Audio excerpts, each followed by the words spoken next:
move your body, you make it look like a hobby. Every time that you touch me, it's electricity. Things we discovered underneath last night's covers. Everything came so easy. It's electricity.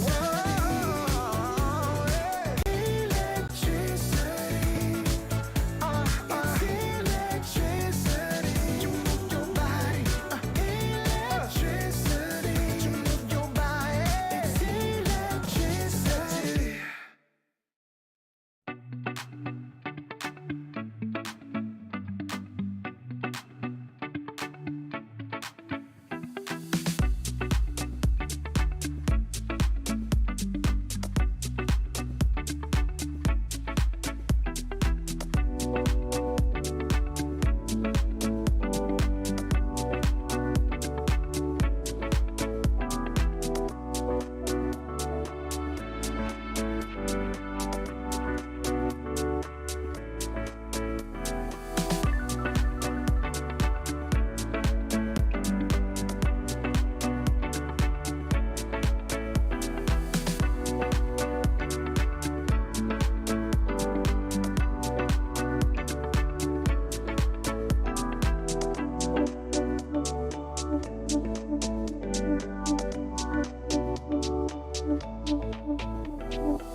time, 'cause I'm already gone.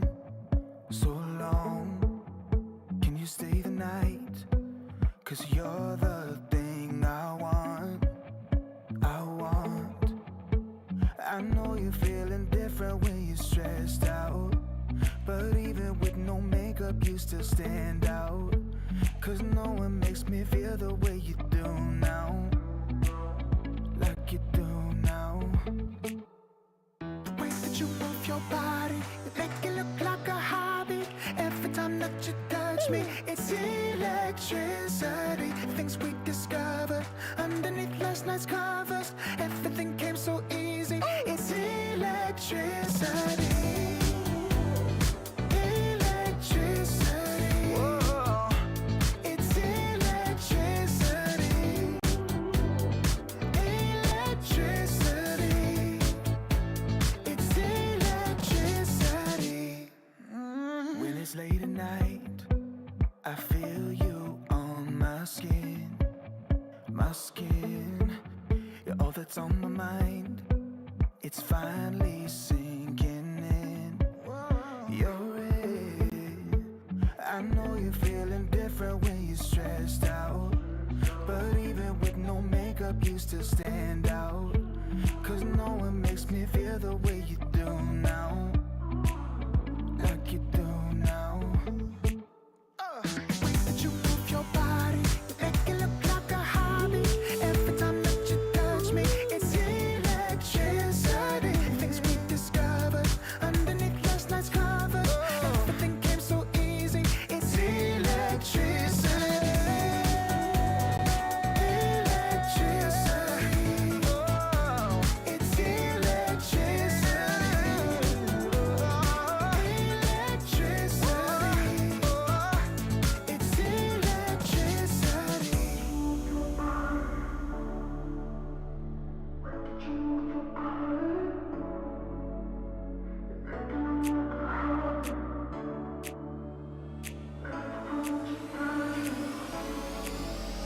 The way that you move your body, you make it look like a hobby. Every time that you touch me, it's electricity. Things we discovered underneath last night's covers. Everything came so easy. It's electricity. Electricity. It's electricity. You move your body. Electricity. You move your body. It's electricity.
I wasting time? 'Cause I'm already gone. So long, can you stay the night? 'Cause you're the thing I want. I know you're feeling different when you're stressed out, but even with no makeup you still stand out. 'Cause no one makes me feel the way you do now, like you do now. The way that you move your body, you make it look like a hobby.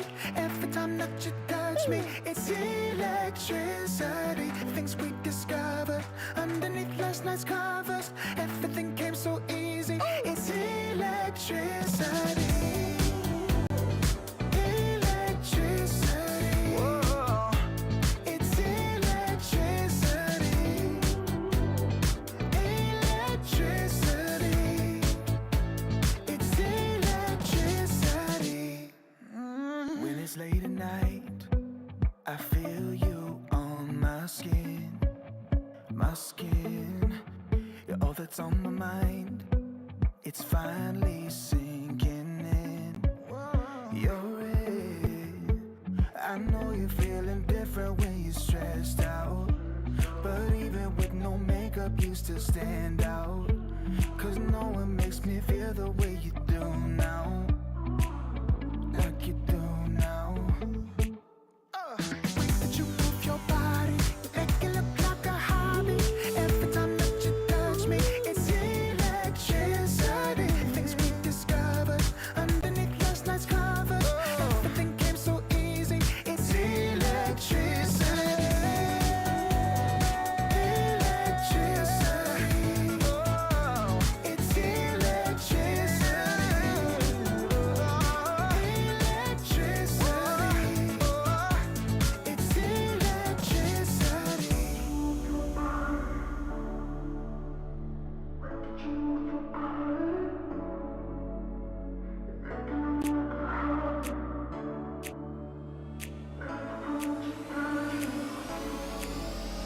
The way that you move your body, you make it look like a hobby.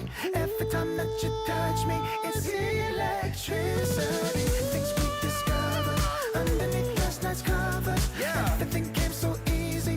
It's electricity. Electricity. It's electricity. You move your body. Electricity. You move your body. It's electricity.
'cause you're the thing I want.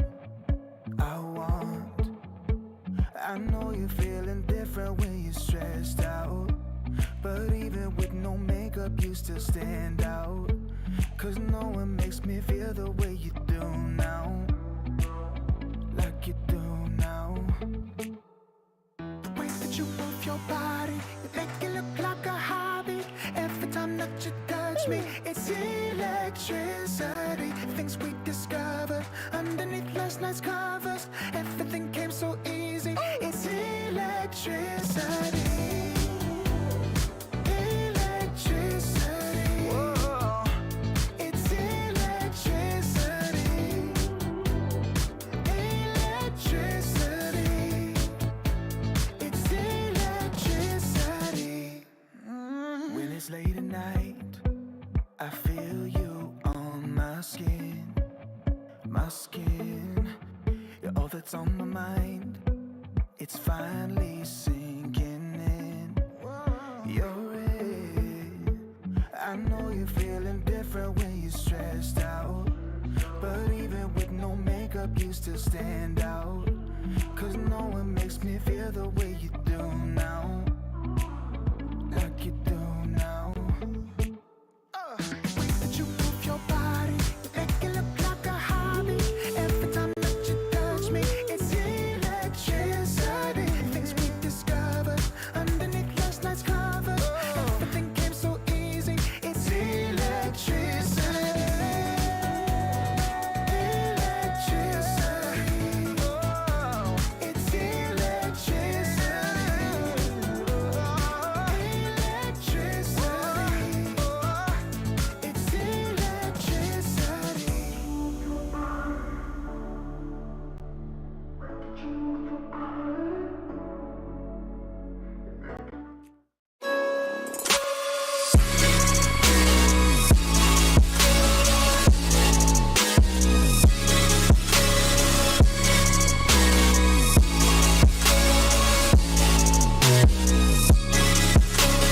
You love it, you wear it. What's your style? Get your merch at shop.eslgaming.com.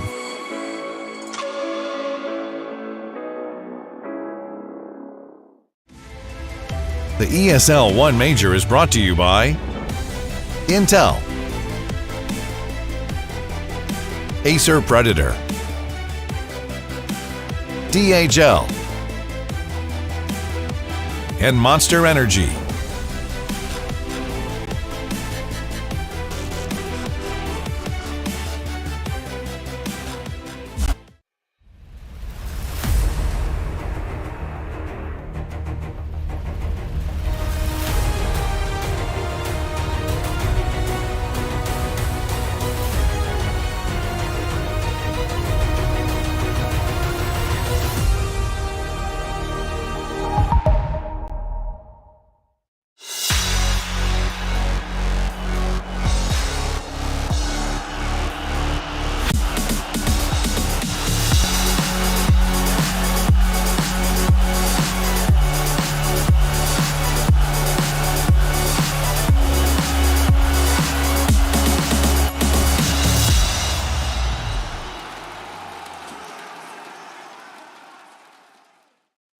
Hey, hello everyone, and welcome back. Welcome to Earth. Trent, Burge. It's the final day of the groups. Wow, what a strange journey it's been, Purge. Yeah, it's been an interesting group so far. We only have about half the games that we would normally expect due to it being the last day. So just, the last couple series to really round out people's fates. And for one of our team's fates, it's not looking good, Trent. No, it's most certainly not. Our best friends on Earthstream, Execration. It's true. The morning crew, we have Execration. The afternoon crew, they had SMG. A lot of their games were featured on this stream, so I'm sure the C fans have been here quite a bit lately. So you probably already know. But Execration, despite their efforts with that wonderful ability to get a win yesterday, to 2-0 in fact, bet boom, they weren't able to clean it all up. They still lost to Liquid, so not able to make it out. It's not like their impacts, or they didn't make an impact with their games, though. That really put BetBoom in a precarious situation. That's the one I'm looking at. They were sitting, top 4 before for the whole I think they were top 2 for a lot of it. And giving them that 2-0, now the other teams have caught up with their wins, and now BetBoom's like, oh my god, we have to 2-0 our last series. Minimum win 1 game, otherwise they're just out. So the Execration series definitely left a sting there in BetBoom's mouth. It is crazy how much that hurt them. They were just cruising, and then from looking near the top of the table, they only wind up getting a 2-0 versus TSM. So, yeah, big deals here in the group. Game Gladiators, the actual only team secured upper bracket playoffs right now. The other group on the B side, they got all secured already. They've already figured out who's all playing in the top part of this bracket. But for Group A, it is completely up in the air right now, which is why Nine Pandas still wants as many wins as they can get here versus Execration. Yeah, it's a really important thing, especially considering Nine Pandas is off to a great start. It would be such a shame if they fell to lower bracket instead. Ugh, I feel really bad for them still. It's going to be a hard game though.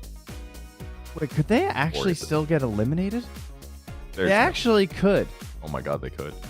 Because BetBoom could 2-0 because the lowest team can get to 9 wins. Is there anyone stuck on 8? Okay, but there's 4 teams at 8 right now. So it's probably unlikely that all of them have a shot to get to 9 without one of the other ones losing, you know.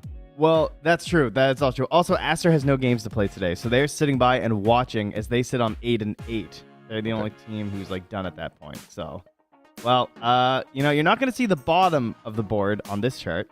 But at the top, if you make it all the way, first place, 200K, but most importantly, 500 points. And those points, they just dwindle a little bit from 1, 2, 3, 4. Get yourselves up there. Get as many points as you can. Get to TI. That is what everyone is playing for here at ESL One Berlin. The glory of winning at Berlin and keeping the TI hope alive. Yeah, they really want those points. It's difficult to place that high. I mean, going winner bracket helps a lot. I believe you only have to win 1 series after getting to winner bracket, so that's a lot of the hard work, especially something that Nine Pandas has worked really hard for. So it'd be a shame if they weren't able to get at least upper bracket. But considering they're playing Execration, I think they have a really good shot of getting at least 1 win here, and that should put them pretty safe. Maybe not guaranteed upper bracket, but it'll give them a much better shot. Well, we'll see if Nine Pandas can guarantee that upper bracket slot here. As Purge, I see you are currently living in Interstellar, so that's very exciting. Is that where I am? Fly behind. That's what it looks like to me at the very least. But we have some interstellar and totally stellar teams here of Nine Pandas and Creation. And we'll focus in here on Nine Pandas. So far, Ramsey's looking pretty clutch, I got to say. He's definitely looking like what you would expect from him as a player. Yeah, he was super clean yesterday. They played the Alchemist strat twice. The first time didn't work so good, but the second one was excellent. Very impressive performance by him. And Antares impressed me a lot as well. He played fantastic on all the position 4 heroes that he was playing on. So definitely a lot to watch on this team. Yeah, I like the Sky coming out here. It's a hero he's been picking a lot even before this, so I guess he must be pretty pleased. It's actually his 3rd most picked hero. I didn't even realize because I've only really seen his techies. They picked him a couple times in the DPC because I actually came to Dream League talking how I thought that Sky seemed kind of okay because he made it look pretty good. But yeah, with the hero seeming even better right now after the patch, hoping that we'll continue to see that a little bit more from him. But truly everyone on the squad looking great. Roger especially standing in as well. I love that. But Execration eliminated, but we're going back to DPC. You're going to be competing. This patch still going to be there. Sure, there'll be some tweaks. But you really want to get as much experience as you can versus the best teams in the world, and Nine Pandas are looking like one of those teams right now. So I expect Execration to come in here just like all cylinders firing. You know, Trent, there's this expectation when you watch a major. Most people are like, D-Stream, Earthstream? Nah, I don't want to go there. They don't show up. They look at the group standings. They're like, Execration 3-11? They must be bad. And the reality is, no, they are not a bad team. They are just worse than all the other amazing teams at the tournament in the group, except for TSM. I guess they are slightly better than them. So I don't think you guys should count them out here at all. They definitely have a good shot of taking games off Nine Pandas here and really could upset the groups once again. Yeah, I mean, they just did it. They just 2-0 BetBoom, guys. And I'll tell you one thing. BetBoom, Nine Pandas, extremely similar teams. If anything, I would take BetBoom. So, Nine Pandas, they got this little thing going on right now where they're looking pretty hot, but we'll see if they can keep it rolling as we move into the draft. Oh, wow, no. The Alchemist banned the first phase. Who could have expected that? Phooey. Our one strat is gone for Nine Pandas. Yeah, definitely. That is something that was a little bit contagious, it would seem, from them. and many other teams started looking at the Alk in a reference to how well Ramses was doing with it with that build. Yeah, it was very cool. The butterfly. Well, he basically goes Radiance straight into Blink, into Butterfly, into Basher, into Abyssal Blade, and it just gives great disable setups. Stuns that basically weren't nerfed very much, and in a way to amplify them is pretty cool. But they'll go the standard Enchantress opening. Will 9 Pandas respond with the Mirana? Probably too early. People haven't been picking Mirana super early. CM Will mode be works the Crystal as well. Maiden Pudge.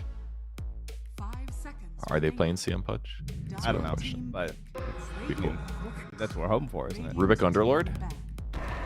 Wow. The other safest dual second pick opening here with those two. And they're going to go Muerta. Muerta is just kind of being defined as Execration's favorite carry at this point. Paulos plays it extremely well. That dude's got experience from pubs, you can tell. And against Underlord, it's pretty solid too, because outside of...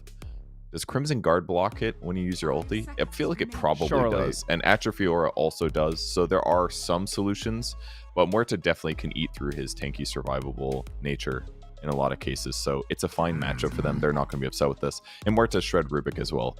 Yeah, and this was the matchup they picked it in last time versus Betboom when they took the win. And that was as well versus Nightfall's PL. So it was a very tough matchup heading into the game, and they just kind of rolled their lanes, did an excellent job. A lot of that did have to do for sure with the Beastmaster combo, which is something they will be lacking this time with their Muerta. That's true. Yeah, the last couple times they did it was with Beast, and it looked way better there. But I think it's still fine by itself, especially if the enemy squad doesn't have the best ganking heroes. And maybe this is part of the reason they feel comfortable grabbing Muerta, because they're like, this lane is not that bad for Muerta at all.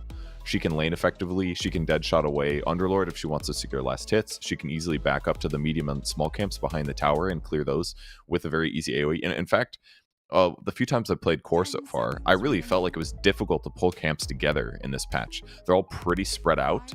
Their leash ranges are pretty short, but Muerta can easily double farm that because she can hit one with dead shot, and it bounces like 1,000 units in the other direction. So she's one of the better heroes at actually clearing 2 sets of camps at the same time with mana efficiency.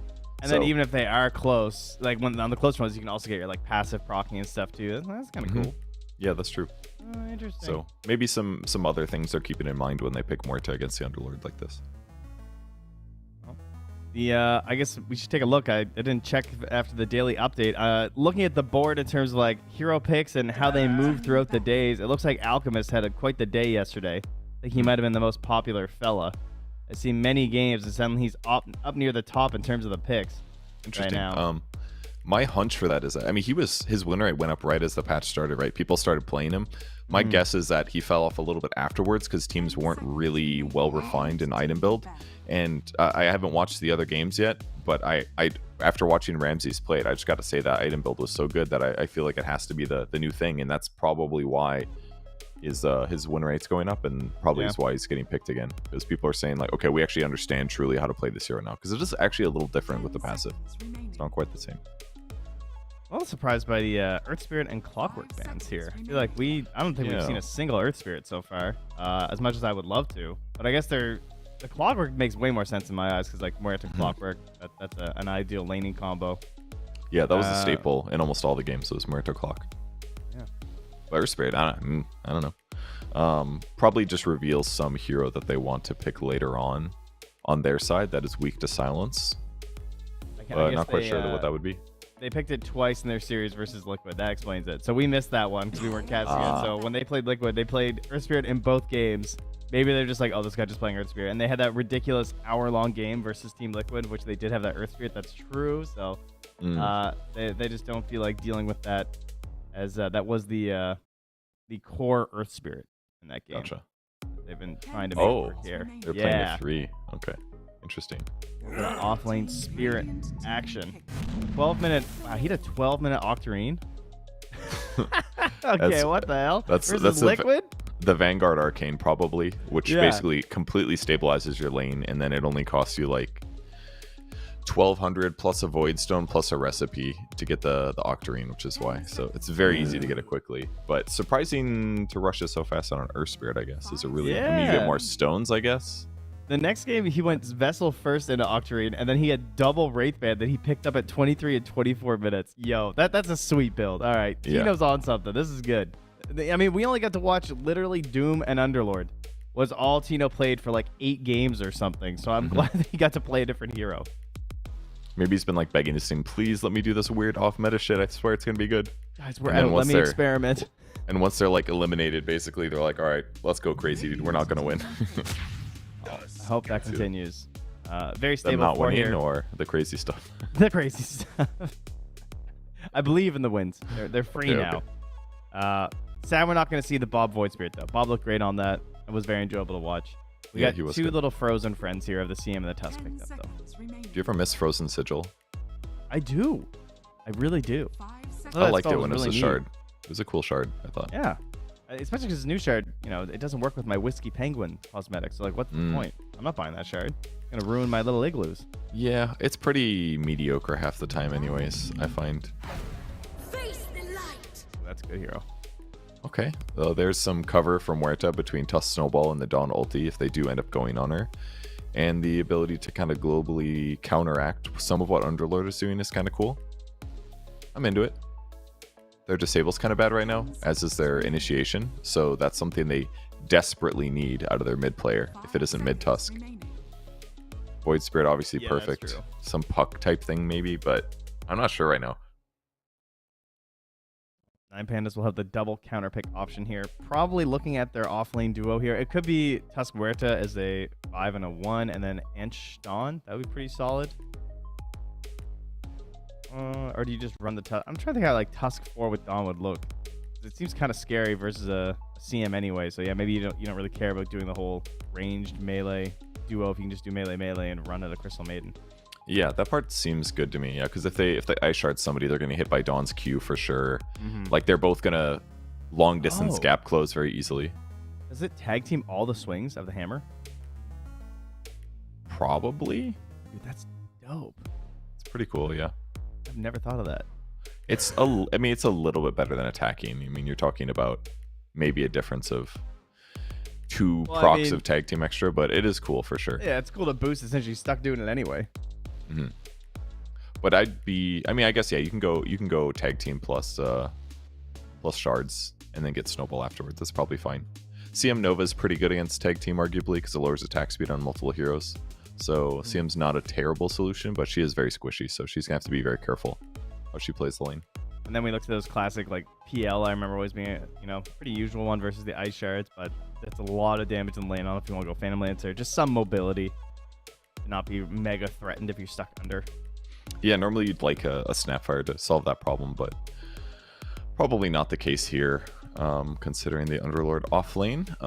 They're taking their time. I mean, carry and mid, that's what's left.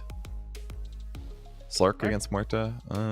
Yeah. I feel like it's been a pretty good pick versus the Muerta. I feel like you can like get out of the lane. The problem is that when she pops her ulti, you just do 0. And that would force you to use your ulti, basically. Like, the carry-to-carry matchup just doesn't feel good to me, is my impression. But Bloodseeker's kind of interesting. Generic seems okay. You can kind of pick and choose your fights against Muerta.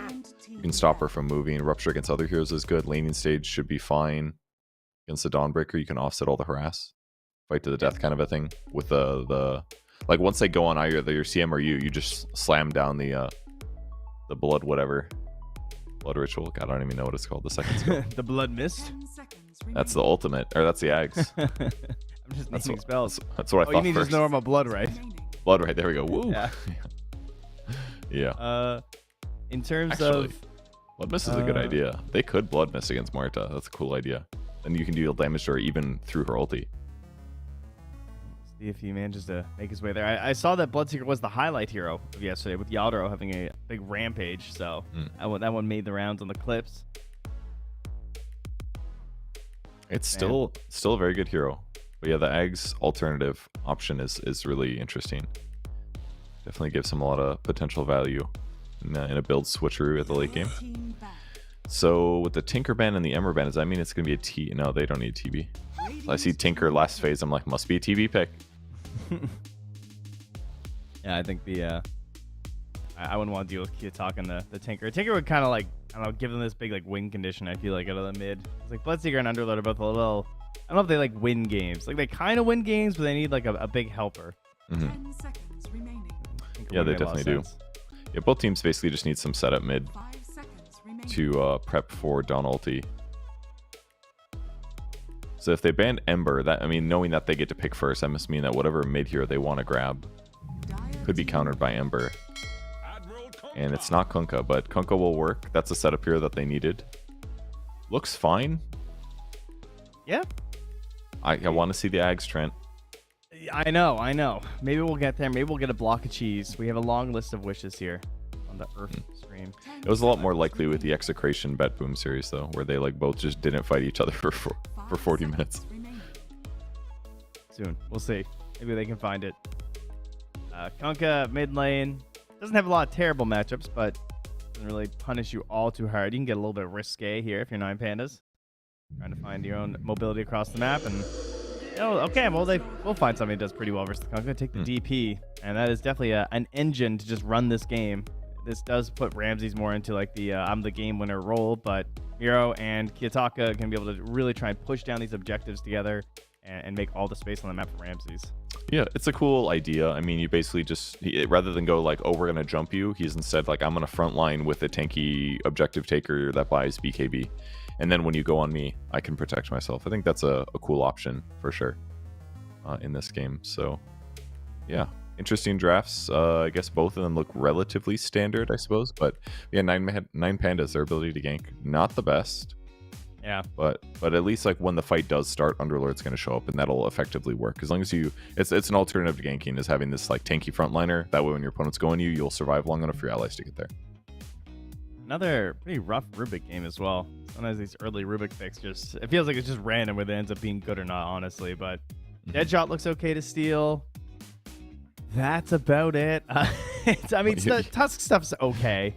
You don't like tag team on Rubik? Yeah. Just like shards and snowball can sometimes be niche good. Shards is fine. It's like a big nuke. You can like farm waves and stuff. That's kind of cool. But it's got Dawn ulti. That one's kind of fun sometimes. True. If you manage to snag that would be nice. But yeah. Torrent Storm, of course. Well, okay. Now, if we get there, then I'll be happy. I don't know. It'll be interesting to see how Shanks does on the Enchantress in this game as well. Obviously, not really countered in the more traditional ways, other than the CM. Oh, I guess they're going to be in lane together. Oh, right. I was thinking they weren't going to be in lane together, but they are going to be in lane together. Okay. We'll see how that goes for the Eng. Probably just beat him up with Impetus regularly anyways. It won't be super simple for the CM to survive those hits, but we'll see. Game loading out. And now we try to spy anything interesting. A lot of blood grenades. That's what I'm talking about. That's all we want. We got Rubik. We got CM. Holding on some blood grenades. Enchant has 2 actually. Ho! They bought out. They want their kills. I mean, it's an amazing item for first blood. I think that's the best way to explain it. So good at these early stages where somebody doesn't want to grief their lane by taking a skill just to get a kill. That is definitely the biggest buff. There's some heroes that's really going to matter on a lot more than others, particularly Rubik. Rubik getting griefed half the time by your teammates that have to take telekinesis. Not having to deal with that anymore. As 9 pandas are going to set up around a Watcher up here, and they're just chilling. They're not really interested in a level 1 engagement right now, at least not on the other side of the map. They're hanging on their own bounties. Iron Branch stocks have really gone up in value the last couple weeks, huh? It's been months, but yeah, since TI really, I suppose. Deforestation, at an all-time high. The other thing is that team just stopped valuing. I mean, null talismans, wraith bands, bracers, they got nerfed enough where like rushing to them wasn't really that worth it anymore. So people just fill that gold need and that stat need with Iron Branches instead. Which is fine. It's been a long time coming for Iron Branches to truly be appreciated. I feel like they just kind of fell off for a long time and people just didn't care about them. Yeah, you're actually right. It would be like you buy 1 extra for your Tango and then it was just a wand and that was it. And now we see a Muerto with a wand and 3 branches. It's quite the world we live in at this point. Yeah. Yeah, once people realize that like it's effectively like a Tango as well, it ends up making it even more valuable as an item for sure. He's just so good at deadshotting on the bottom. That's what he does. He gets the last hit and he shoots a hero with it every single time. That's how this rolls. As you guys can see now there, the old man Seb in a helmet was being sprayed up by Xtreme. Antares runs in, throws that sentry down. I can't believe that is an interesting spot. Wow, it's like almost in tower range. I didn't even realize that you could actually place it in a place where the tower kills it for free. Oh. I'll have to keep that in mind. Jeez. Because I just wanted to die. Yeah. I mean, I could easily see myself making that mistake, you know, like walking in, I'm gonna block it with the corner, and then not realizing that's where the fucking tower sees it. It's I don't think we've ever had that before, where tower True Strike was crossing over that block spot. No, that is definitely new overlap here. So in the mid lane, Bob is getting pretty low, but he ditches some damage right back to Kiyotaka. 8-1 to the 5-2 of the DP. Melee Kunkka early on versus the DP, lacking the damage to the Siphon. Should be able to play pretty confidently up near the wave. Get as many lasts as possible.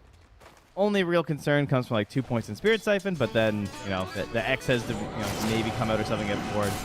That's what Kiyotaka goes for. A little bit of Siphon back up there. God, that spell gets so much better at level 2. I mean, it's huge that it's doubling and healing you. Yeah, it's really powerful, and the fact that you can heal off of it on a creep as well if you really want to. Yeah, that's true. It's amazing. This is great for Bloodseeker, though. He's got all this extra movement speed as a result of this harassment. But because Bob's bottle is finished, he's going to be fine. He'll be able to pick up his water rune, continue laning, and Death Prophet's charges might not come back as fast. Yeah, that will be the concern to watch out for here is the ice skating Bloodseeker. Dances around the wave as Shanks and Roger trade off to the side with Tino threatening to watch out for that potential blood grenade into a hammer slow play there. Roger fairly vulnerable in this situation. Low little hero. Like I said before, the Bob very low in the mid. Again, harassed back down. Constantly being spammed out. Always going to be helping a Bloodseeker. They don't really have that much burst damage on the 9 Panda side, surprisingly, which means that getting Bloodseeker a lot of movement speed in these team fights might be a little hard in the later stages of the game. That could affect his game a bit. He might have to play the outskirts a bit more. Yeah, some of those best combos you've seen have been like the Zeus, just immediate buffs pretty much to your Bloodseeker. It's not just about some of the other cheeky abilities you have in combination with that. On the other hand, though, they're doing a great job pressing the laning stage here so far. So that's giving them a little bit of an upper hand. Shanks picking it. I think it's caught out here. All right, into the TP though. It is a lot of damage. Oh my goodness. More than I even expected. Shanks is go all the way back to the fountain. Heal back Seems up. a monster. Ramsey just gets stunned up here by Tino and harassed down as much as he can. Taking the opportunity, seeing that the CM is away, to get as much damage as possible. That's great. Meanwhile, down here in the bottom lane, you can see Carlo just helping to control up these camps right now. And Antares attempts a D ward, but not going to be able to find it. We'll take 2 sentries on this camp. We don't get lucky, so well played here from Xtreme to keep that one blocked. Talos will continue safely farming under the tower, and he needs it because he is the lowest of the cores at the moment. Up's doing great in the mid lane. He's got a firm 5 last hits over Kiyotaka. He already did an X TP back close to 80 seconds ago, and so he's basically just offset this harassment. He is not unfamiliar in this matchup at all. Yeah, not really expecting any sort of a rotation bid either. As you said, not a lot of burst damage to try and punish, but down bottom there is a bit of a rotation. Shanks comes in, and Terrace in the midst of it here, and will go down. Deadshot combo onto Miro there as well.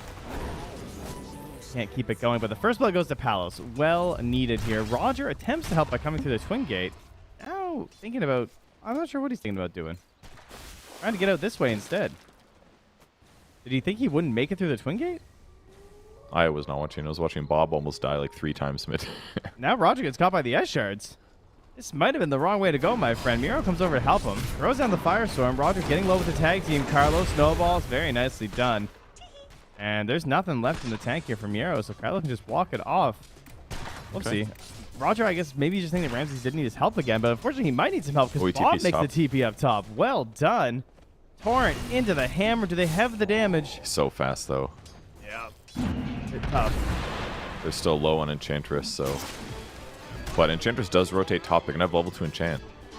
Tough for Kunkka. They didn't get that kill, though. He wasn't 6 yet. Yeah, ended up walking back to base from the mid lane. Well, Palace was gone at the same time, but Ramses did walk over where Shanks had rotated too. But again, they just can't quite get. There's no mana left on Tino. That might have been it. But yeah, Palos does fall in the bottom lane. It looks like it was a telekinesis into a frostbite there. So revenge of the supports as they now start rotating towards the mid lane. Bob gonna get unlucky. The rune spawns top as he rotates down. And that's gonna hand over to Kiyotaka. He did that really cool. He basically walked in, he X'd the Death Prophet, he ran to the right, pulled the creep wave basically away, and lost the 50-50, but it would have been a fantastic move considering the circumstance. Oh yeah, it would have been incredible with both supports also moving to cover that rune. Like, he would have just won out so hard there. A little unlucky. Either way, the Kunkka pick so far has worked fine. He's got 6 now, so we'll maybe see him rotate on the Bloodseeker again. He's going to start walking top. There's no vision to spot him here. So, and they've got a creep, the Warpine Raider, trying to spot for any support rotations or whatever. Focus bottom at the same time, as you can see with Roger throwing that Crystal Nova under the tower. But the Ramses tower has to be able to dodge this next torrent. Carlo is also busy. He's stealing the enemy Wisdom Rune. Shank's going to grab their own, so they're covering both of those right now. Ramses just retreats. The Dire Scan does connect onto Bob. Yeah, nicely done. He's got the reads. He's going to the mines. Yeah, he's going super deep because he's like, all right, they're definitely going to dive my tower. I am not farming any of these camps close to my building because I will die. So costs him a little bit more time moving, but the fact that he's getting a mine buff with the 4 HP regen, pretty valuable here in this circumstance. The downside is that Execration will take their tower most likely. Yeah. Oh, nice hit there. Here comes out from Palace. Miro starts heading towards the tower, but it's not quite enough. The heal is there. Beautifully done. Great dead shot there. Yeah, he definitely has the plays. Because, like, the thing about the Muerta Fear is that you get to actually angle it. Like, that's why I actually don't even like Fears, really, when I'm playing a lot of these heroes that have them. Because, like, sometimes it feels like it's not even hurting the enemy when I do it. Yeah. But you got plays with Muerta. Roger just goes down by the Roach Pit. Kidog's going to try and clean this up. Has the Arcane Rune running. 10 more seconds until an Exorcism, though. And then we have our... Ooh, Palos. He's able to get out. Good TP. Tough one for Kiyotaka. Wastes all of his movement there. He's going to get his Arcane removed back in the mid lane. Shield Rune is up, though. And Bob's going to be able to make it in time. And he's picked up a Faded Brooch. Perfect item for Kunkka. Little mana pool. The movement speed as well. And he's got phase boots now too, so he is a fast one.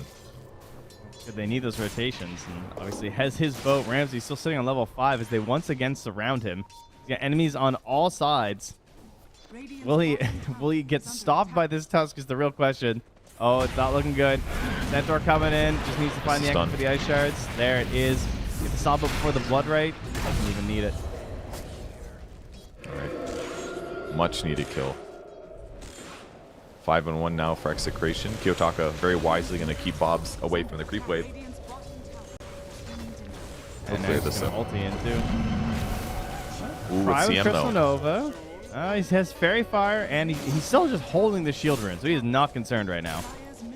I'm actually glad that he's doing that. A lot of players kind of pop it, and it ends up being wasted on just like creeps hitting you. Whereas normally when creeps hit you, damage block most of it, just not a big deal. Yeah. He's going to get some heal from the Death Prophet ulti here, so he's not exactly in a bad spot, but yeah, gets a full heal out of that one. That'll feel nice. But Bob doing his best just to hold it. These two supports, though, sitting on the stairs for so long, scouted by the torrent there from Bob. I mean, they missed it on both Wisdom Runes, and, you know, just barely 4 on Roger. Neither of them able to sit mid at all so far this game. Meanwhile, both supports on the reigning level 5, almost level 6 attacking the edge. But now the boat comes in. Solar Guardian to cover as well. They have the back of the supports. Frostbite's there. Kiyotaka, oh, it's not even close. Yeah, they try with the Rift. Miro comes out and says, oh, take me back. I don't want to be here. The fear. He gets feared away from the portal. Miro just going to go for the normal TP instead. Good read there as there's no control elements left to cancel that TP. Can't get the Centaur in there over there in time for the stomp. They just move into the mid tower. Now that was a good time to pop the shield rune, dude. He's like, all right, I'm committing. Give me that extra 600 HP. Perfect timing with the combo. The X with the Dawn ulti looks so good. It's like, okay, there's literally nothing you can do to get out of this follow-up stun and the damage. Worked out perfect. Even with the 2 Spirit Siphons, it just wasn't quite enough. Kiyotaka, TP's right in their face. I guess realizing they're pretty low on resource, no boat, not too scared. Miro just comes in too. But yeah. Tower's dead. We get the deny. Yeah, it had about 100 HP. It went down to like 45 on the first attack and took 4 attacks to kill the catapult, so a little bit too much there. 7-1. It is only a 1k lead, so gold-wise it's not too bad, but in terms of XP, that seems to be the factor here. Like, I'm just looking at these support levels. It's been a little bit tough right now. I don't really know when you're going to get 6 on Antares. He's just trying to get some ancient stacks going. He needs to find himself a lane somewhere, but it's hard now with the mid being gone. See the items Palos went for? He's going for Fast Mage Slayer this game. Oh, really? It's cool to see this as like an alternative item for some heroes in the early game. Because the magic resistance it provides is really good, and it's still like a decent damage item for int heroes, especially 30 damage, 20 attack speed with the mana regen. Yeah. It really does cover your bases. He did this instead of Falcon Blade, of course. Every other game he went Falcon Blade first, but this game says, nah, Mage Slayer it is. And Mage Slayer against Death Prophet is amazing. Mage Slayer against Underlord, pretty good too. I mean, you just attack him once, and you're taking 35% less spell damage. See if it pays off for them here as Ramses tries to get help here from the portal. Stomped up though, so certainly not going to get a turn. Shanks will get rooted down. Not this time on that end. She's not even going to pop the wand. Knows no chance of survival there. Still no points in the untouchable. Just the 3-3 build right now at 6. Probably wouldn't help her anyway. Yeah, it's all fine, I think. Not a big deal. Carlo going to start collecting lotuses for the late game, of course. Mm-hmm. Very good. And Tino with his Vanguard, he's going to go pipe second. He's got Soul Ring too, so decent amount of armor on the hero. Plus the damage block, so Tino having a good game. Oh. Actually, top net worth, I just realized. It's kind of interesting because, like, in the old patch, you would smoke, like, the smoke with DP and Rubik. You would typically smoke into, like, the Radiant Ancients, but now you smoke it towards the well. We've talked about this several times, like, where the safe laner is farming. They scan. They have found her. Do they have enough to actually grab her, though? That I'm curious about because the Atos is not here yet. Yeah, he's out. He reacted very well to that. It was like he knew they were coming through the trees or something. Maybe they got spotted on the day vision. The smoke broke early or something. Yeah, I think that might have been they were pretty close to the tower. Yeah, before they went to the trees. All right, now fight. Yeah, Exorcism popped here. Oh, still holding on to that illusion rune as well, so he can pop it for the silence here if he wants. He's not going to quite yet. Stunned up. He's just gone. Not pressing the buttons. Oh, he did. Did he pop? He popped it at some point. All right. The illusion? Yeah. Yeah. Quite enough to save, though. Is they going to catch Antares as well? That's going to be free. And now Roger to snowball follow-up. It's a bit of a disaster here for 9 Pandas. All starting with I gotta say, a pretty optimistic attempt on a kill on Palos. I don't really see how these two heroes, like, he was, like, done the Atos. I feel like maybe could have waited for that one. Yeah, I mean, if they run in with a telekinesis lift into, like, Exorcism, Spirit Siphon, and Death Prophet doesn't... I guess if you silence him, he doesn't get Deadshot off. Like, you could probably kill him. Yeah. But he ran away. They ran straight in, expecting the kill, and the place that the smoke broke maybe gave vision, and that's why he ran away. So if they just got into the trees before the smoke broke, it was probably fine. But yeah, it was a little hairy for sure. Definitely agree. It's not the easiest to gank that area of the map. It's just so many trees. They're trying to protect those safe laners, you know, their egos. Make them happy little farmers for us now. But once again, Execration are on it in the new patch, as you can see. Bob gets in there, grabs that Wisdom Rune for the bottle. And on the opposite side, Shanks will grab their own. So they've collected all 4 Wisdom Runes so far. And looking at Antares, he's about to come up this little set of stairs. He's going to be so sad in this Rubik. Mm-hmm. He's like, but I was only 25 seconds late. That's what I say every time I get to my power runes. I'm like, wait, somebody took this within 30 seconds? Pause the game. There's a bug, guys. Something's wrong. Yeah. It's impossible for them to take the rune. Sad. You can see him. He was even looking. Oh, did they ward? Well, they stole my Wisdom Rune. Question Antares. They did not. Death Prophet opting for the 30 damage talent, actually, over the magic resistance one. I'm a little surprised, considering there's a Muerta, but I guess he wants just more damage for his squad here. What a gank. As he waits on the high ground here for Shanks to come close. Deadshot comes in. Only connects on the DP. Doesn't stop Ramses, but he'll throw out the Revenants right after. The calling and him back. Now there's a pipe here for Tino, so these saves are going to be even more effective if you try and find Palos somewhere on the map and the Dawnbreaker comes through. She's going to have an extra barrier to help out with.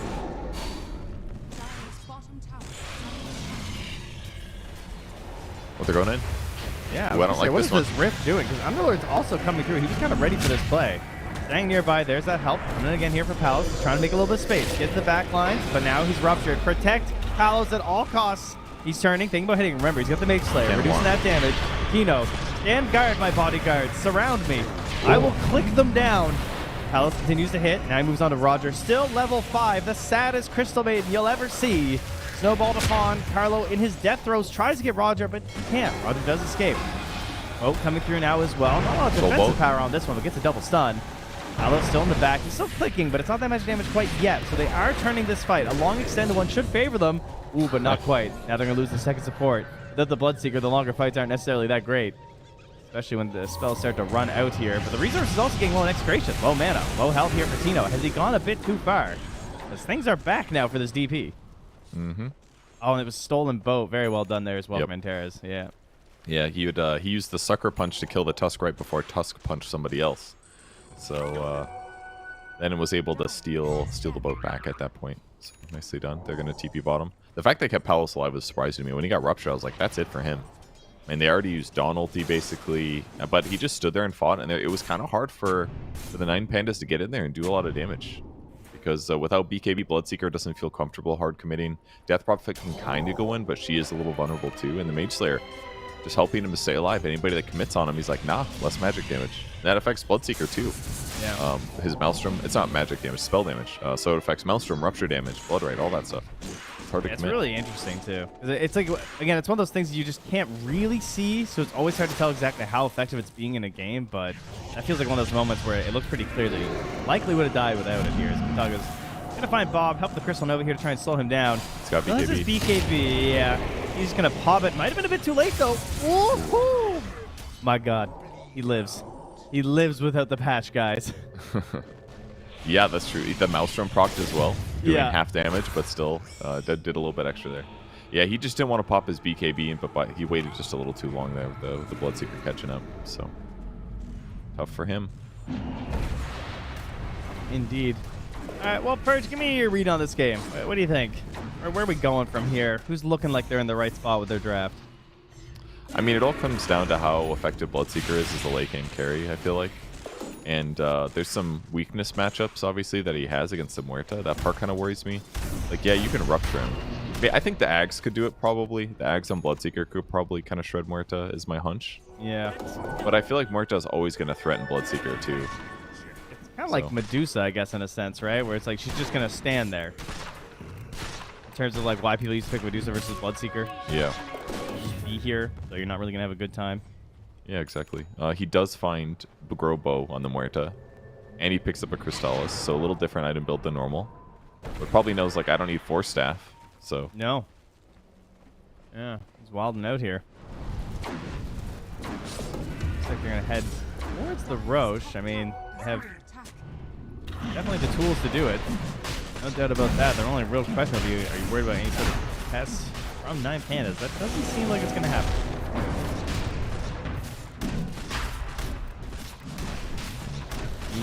They're not gonna.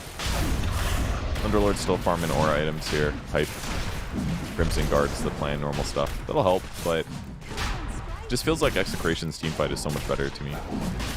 Between the Kunka combos and Muerta having such a varied ways to deal with enemies that are hard to deal with. I don't know, it just feels effective. When they immediately come to the Twin Gate, they're looking for somebody. They're not going to find Miro, though. It's a big hunk of large. Got him. Turn with the root. That's hitting onto everybody there. The boat comes through. Damage from the Impetus. The question is, do 9 Pandas want to try and turn this around and fight into them? Solar Guardian coming into. They're dumping everything on the Miro. They definitely need to get this kill. They will grab him. Dominating from Kitaga, dominating for Palos. So they're trading out the big streaks here. Roger pops the ulti, but they mostly get out of the side of Execration. Ooh, Carlo Mertilips. drops down. Kitaga still chasing. Yeah, Muerta. Very low here. Going to lose that Aegis. As Tino is also being focused down by the rest of 9 Pandas. They move on to Bob. One of the tankier ones left. Yeah, let's go for someone a little bit easier to find here. As Tino's dropped really low. Ramsey with the chase. Now back over to Bob. Ramsey's helping them just run this down. Yeah. Oh, wait. Hold the turn. Ramsey's. Oh, you're getting so low. Don't fall here, Frostbite. Ramsey's. Everyone else is alive. Just back. Let your teammates clean them up right now. Courier comes in. Just tanks a couple shots there from Muerta. Carlo. Punch up into the air. He's going to fall down. And now Shank's the only one who's up here on the side. Did he die at the start of this fight anyway? I think they lost to everyone. They did indeed. That was 6 deaths with a buyback from Tusk. Amazing. Perfect team fight there by 9 Pandas. I mean, it was kind of ideal, right? They went on Underlord. They didn't quite kill him. And just a simple, like, hit a Malice being on the ground limited Muerta's ability to get those attacks in.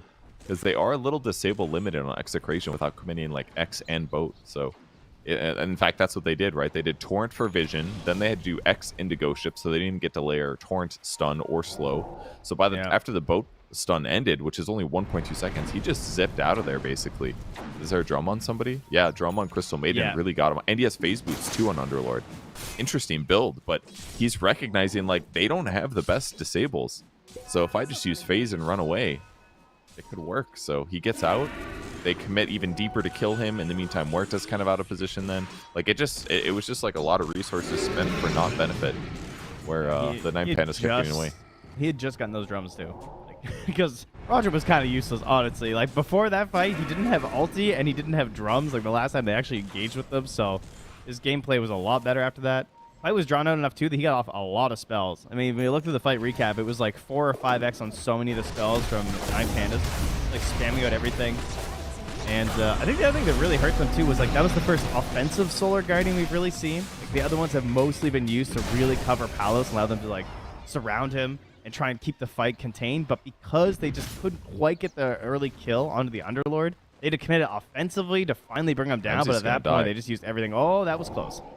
I mean, I think he almost died solo. I think he could have committed to it and kill it, but it would have been close. So instead, he waits for his team to come back him up, and CM gets a shard. Definitely the better of the two, in my opinion. Yeah, I can't say the same. Well, maybe I can say the same about the Radiant. I'm not sure. I mean, Tusk got his, but that might actually still be better than Edge. I'm not sure. In this case. Probably better, yeah. I mean, creeps would be kind of nice for the auras and stuff. And Terrace using X cancels out the Kunkka one. If you guys are curious how this works, if you are X'd yourself and another hero uses X on you, it just cancels the X completely, I believe.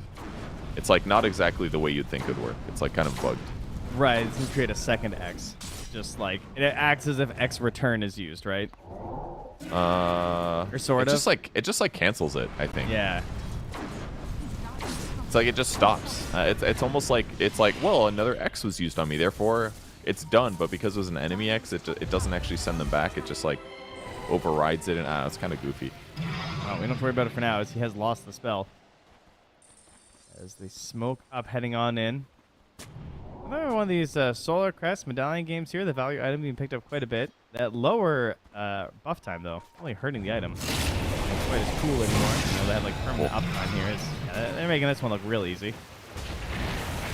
I say that. That giant AoE. Did you see how far Ramses had to walk around to kill him? What a shard, you know? We'll just keep this one forever. That's a good one. Yeah, that was a lot of damage that they dealt to that Tusk, though. But yeah, he loves Solar Crest on Taurus. He buys this item every single game, no matter the hero. Jeez, did you see what else he bought? He just bought a 23-minute gem on this Rubik. I mean, I know Vision is hard to lock down in this patch, but that is risky, I gotta say. I would not feel that confident if I was him in this game to pick up a gem. You see, every support has a Philosopher's Stone. Let's go, baby. It's all four. It's our time. It's a good item. I mean, the mana pool alone is excellent on CM. Roger does commit using his ulti to clear neutral camps, which is fine. It was a stacked camp. Yeah, that's worth. Pulled two together. It was like 3 camps for an ulti. Totally value. Get that net worth. Yeah, I mean, their level's looking a little bit better here. 11 and 12 on those two supports. Carlo, definitely one who's fallen off here on the Tusk. He's still stuck at level 9, the single-digit hero in this game, but that's okay. Just a Tusk. He's going to jump on in there, do his thing, trying to help with some tag teams. Yeah, his plan is very much like initiate for the squad, maybe snowball save somebody.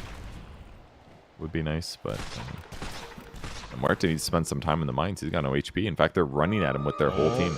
Yeah, that's an early ulti pop. Oh, that's a good TP. That's a great TP. Man, Palos getting out of there. They're just scanning. They're like, where'd he go? Trying to sniff him out. Damn. I think Death Prophet ulti to get movement speed or something. Yeah, because she's the Atos. Plus, had an arcane rune, so it was like, this is worth the risk. Yeah. And I don't think she wanted it. I mean, it's not really that much fear of the chainstone, I suppose. Ramses They find him anyways? Palos. Yeah, I guess so. Oh, look at this. They use the Greaves to get him out of the blood right. Use the heal as well in case the fight's committed to it. Tino just goes in to be a body, but there's a lot of other heroes here. Silence chucked out. Catches on the 2. Trying to get a bit of space. Solar Guardian goes down about 2 feet. Just a little escalator Solar Guardian to get to the low ground here. Boat comes in. Stun on the Bloodseeker. The stolen Solar Guardian comes through as well. Now Miro with a big root. Ramses is in. Chunks down Tino for the big heal. Wants to feast on this deer as well, but can't quite get it. Oh, Ramses, where are your friends? You went a bit far. Great dead shot there, just to guarantee that he doesn't have to get the kills. Let him cancel that TP. And Carlo, ooh, didn't have the Walrus Punch up anyway, so we'll get out there on Miro's Underlord. Looks scary for Execration, but ooh. Oh, wait, there it is. The X. Oh, he tried to make the play like you said. He stole the X to try and cancel and get out, but that is the gem. Oh, look, they don't even know. They're like, wait, guys, this is a gem. He had a gem, guys. Particles, yeah. Yeah, that was a crazy fight for sure. The fact that they stole the Dawn ulti and then used it to save the Death Prophet, who got shredded so quickly. I was surprised how fast she was dying. Maybe it was because Muerta used ulti or something like that. I'm not quite sure, but the fight kind of almost went okay for 9 pandas, but it was basically Bloodseeker versus 4 heroes the whole time is what it felt like. He is going to go for the Ags next up, though. Oh, nice. Yep. It's needed. I think Antares got 1 ward with it. I'm correct. So, you know, maybe not value quite yet. But once you get it back, you get some wards down. Then you'll get your cash back. Trent, he went for the Torrent knock-up stun duration talent this game. I don't think I've ever seen somebody get that. 30% Torrent knock-up stun duration. And that, of course, does work with the Torrent Storm, I presume. Yep. It does, of course. Yep. That's, I mean, it puts a stun for Torrent up to 2.08, which is a pretty long duration stun these days. Almost certainly he's going to get the Torrent AoE as well. I mean, he hasn't really gotten that many damage items, right? He just has BKB phase, AC. Yeah. Quiver helps, obviously, but I mean, the main thing is that if he does plan to eventually go Ags, this is by far the better talent. It's going to be a better chance of keeping people caught in the air. So, man, yeah, it's so cool. Weird. I wonder how it looks with like a BKB, like how much damage it's doing. Like, I mean, it's quite a bit of damage, right? It's like it'd be like 208 or whatever if you get hit by a torrent during your BKB, like during the torrent storm or whatever. I'm confused why. Well, I think like torrent storm with BKBs, like debuff immunity and all that stuff. Hitting people and dealing damage. Yeah, I mean, like, torrents aren't that much damage, but it actually it says showing you 416 damage for a level 4 torrent. Why is the number so weird? Yes. Yes. It says. Ooh, his X was far enough they didn't take damage. That was spooky, though. He's got to stay above the blood range, and he is. And he disable? Nope. He's going to come back to this fight. Yeah, he's returning. He's got BKB. Okay. With the nukes. No one's really sure how we're going to commit to this one. Miro, he's the one who actually makes fights happen with the Rift. Comes over the fire, but we still have to wait 5 more seconds to try and get the actual route out there. Ramses is in again, completely alone. This has been the struggle. Trying to get his teammates nearby. Tino comes to the low ground, tries to get the finishing blow, but can't get the damage. Yitzhak and Roger are just off to the side. These fights have been so messy. Palos somehow in the front line right now, but pops the big stuff. Starts hitting onto Kiyotaka. Just gone. She just got annihilated at the end there. My goodness. Oh, God. What even happened there? She got gunslingered and then hit with 735, 750. He's got crits, dude. He's got the Silver Edge, and he was doing magic damage. And she has no magic resistance item. She skipped the magic resistance talent, for God's sake. She's had arm. I actually think the magic resistance lacking on her hero is kind of what's hurting them in these fights. Because even in that like tri-camp area fight, she still got shredded so quickly. And now Muerta's just ahead. Man, I'm looking at her death summary, and she took like 1,500 damage in a second. Just from Muerta.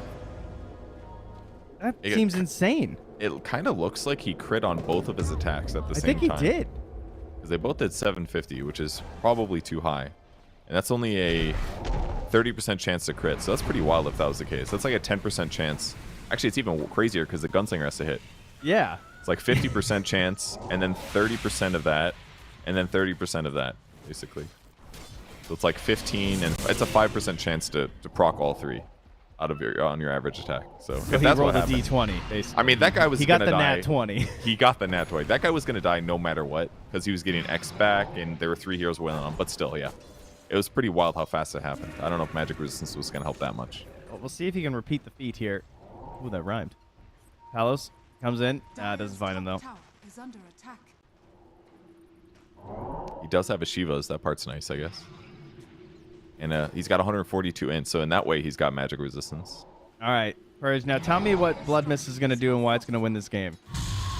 Well, it's going to do AoE magic damage, and it does percentage HP per second damage. And when heroes die or creeps die, you passively get HP barrier on top of that. In fact, when he just turns it on, he gets a barrier.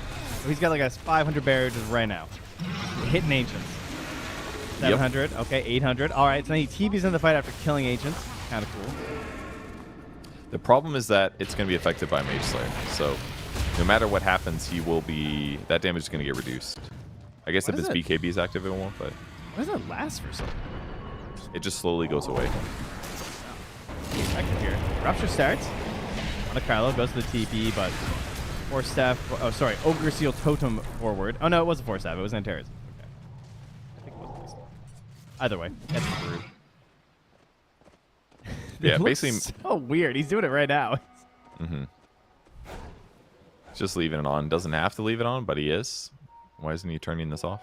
It's just been on the whole time. He's actually down to 0 HP.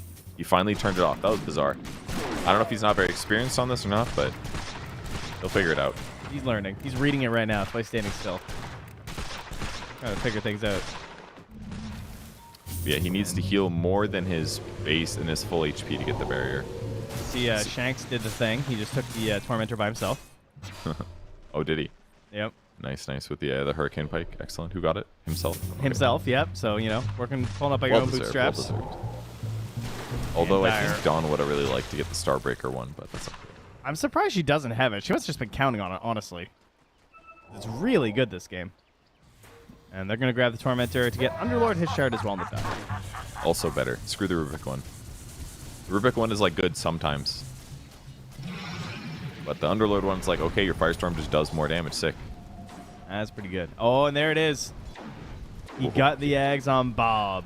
Okay, I'm glad he went for it. He was thinking about getting Hex before, which makes sense. Like, Disable's amazing, obviously. But he's close to 20. They're winning. Torrenstorm has way better teamfight implications. He's got the talents as well. That always helps. Yep. And once he gets to 20 talent, then it gets really good. Real nasty. Got to get Torrenstorm. We need new Sand King eggs all on the same team. Got a Venn diagram of stuns. Mm-hmm. Chain stun. Up with Scotty here too. Okay, that works. Slow Bloodseeker a little bit, but mostly stop his healing. Bob doing a cute play here with the illusion, Xing it up to the high ground, seeing if he can to commit something. You know, I'm kind of sad they didn't bring back. I miss Illusion Escape. That was like one of my favorite neutral items. I know it was too broken on cores, but I want like a similar decoy thing for support. I like the mind games. Ever since they killed Hoodwink's nice shard, that shard was so much more fun. Palos just burning this Aegis with complete disregard for his life. It's fine. Only had 30 seconds left. And now he's in a precarious spot. He's losing his HP very fast. They don't commit. They understand there's a lot of heals, so they don't want to do anything too crazy. Yeah, there's the Dawn with the Ags. You can see moving around there. Palos has to pop the BKB. Still standing his ground right now. Kino being focused. Shanks from the back, throwing in this damage, trying to stop him, just moving on these two frontliners, and it is working. The Storm. They go back to the high ground as the Storm hits. That's not the easiest siege. Palos died. He got harassed down pretty easily. It's a great siege tower hero, but ooh, the Atos. Ob Sentry combo on the high ground. Teammates have ditched. Palos is very alone right now. They don't really recognize this from the side of 9 Pandas. They don't see a whole lot, but he is gone. What a greedy spot to fire. Palos enemy has vision. That is the most carry thing I've ever seen in my life. They have wards over their own ancients, guys. Let me just ping that again here. Team. I mean, to be fair, like, they did give you a gem. That's kind of on you, Shanks, I gotta say. That's true. They definitely should have rewarded that, but ultimately it just felt like they wasted a lot of time going high ground. The way and a lot of resources. How much time was left on the Aegis? It was like right? no, it was only 30 seconds when he killed it. That wasn't very much. Okay. Yeah. So maybe that's why they felt comfortable with it. But yeah, the fact that they have Rupture and Underlord just really makes it harder to disengage there. So, I don't know. Felt like one of those moments that you shouldn't have high grounded. You should have just kept farming for another like 10, 20k net worth and then gone high ground. Yeah. No, you're not wrong. I mean, especially with some of these bigger things coming out, like that level 20 talent that you pointed out here. Being up for Bob. They're going to try and find a quick play. Ooh, there's no BKB for 4 seconds on Ramsey. But he does not move into the wave. Good choice. Playing it safe right now. See if they can find him. Yeah, BKB's up now. In. They have an Ob Sentry combo as well. Hex. Yeah, they're going to jump in. That is the play that they've been looking for. Hang up with the BKB, though. Boat comes in. Ramsey. Storm. Coming in. The heal as well. The Storm. It's going to get him. All right. The help is not going to be here. Oh, I say that. Miro actually does come through. Perhaps to his detriment once more here, because he is completely alone and isolated. He's going to fall. Roger just runs through Radiant territory to get some backwards. Pretty good job here. Doesn't happen to run into Palos, who was nearby and almost passed by him with the Silver Edge. Oh, that was a bit of a gift after being gifted a kill onto Palos before. And Palos straight back to bot lane, so ready to hit those buildings again. Still relying on the Grove Bow. Not going to use the Paladin Sword for now, but that's fine. They got 2 dead heroes. Yeah, moving in here, and yeah, Shanks, I mean, just crushed into this game with that sight. Great stuff. Oh. Yeah, that's real huge. easy. Really prioritizes his items well. Solar Crest, Hurricane Pike, and now they get him. Yeah, title blowing way up back. right there. He's got his combo in like 10 seconds too. Another Torrent Storm ready to go. They're not done. They're going to take at least 2 racks here. That's such a big pick off on the Bloodseeker. It's gotta hurt from Night Pandas, though. I mean, you're behind quite a bit, but you get this free kill on the enemy carry. You're trying to get some space on the map, and you just go down. Everyone's just falling one by one. There's just nothing you can do. Roger just watches he loses them. Tries to BKB, tries to get back, but this is definitely looking like the end. They're just picking them off one by one. No opportunities to actually queue up and fight this one down. And if Xtreme just want to push into the throne, they could end this game right now, but they're just going to respect the possibility of buybacks and keep moving through the lanes. Yeah, this is much safer. Just get the 3rd racks. Torrent Storm, maybe? Nope, he's out of mana. In. Another Hex here onto Ramses. They didn't have damage early in the game. That problem has certainly been solved. Oh, he can't even get out. Easy peasy. Fish in a barrel. Bloodseeker in an ice shard. It's pretty much the same thing at this point. Dead shot there as well. Palos is having the time of his life on Muerta once again. And Execration, the greatest team that has ever played Spoiler, as they 2-0 Bethboom and have now taken the first game off of 9 Pandas. Wow.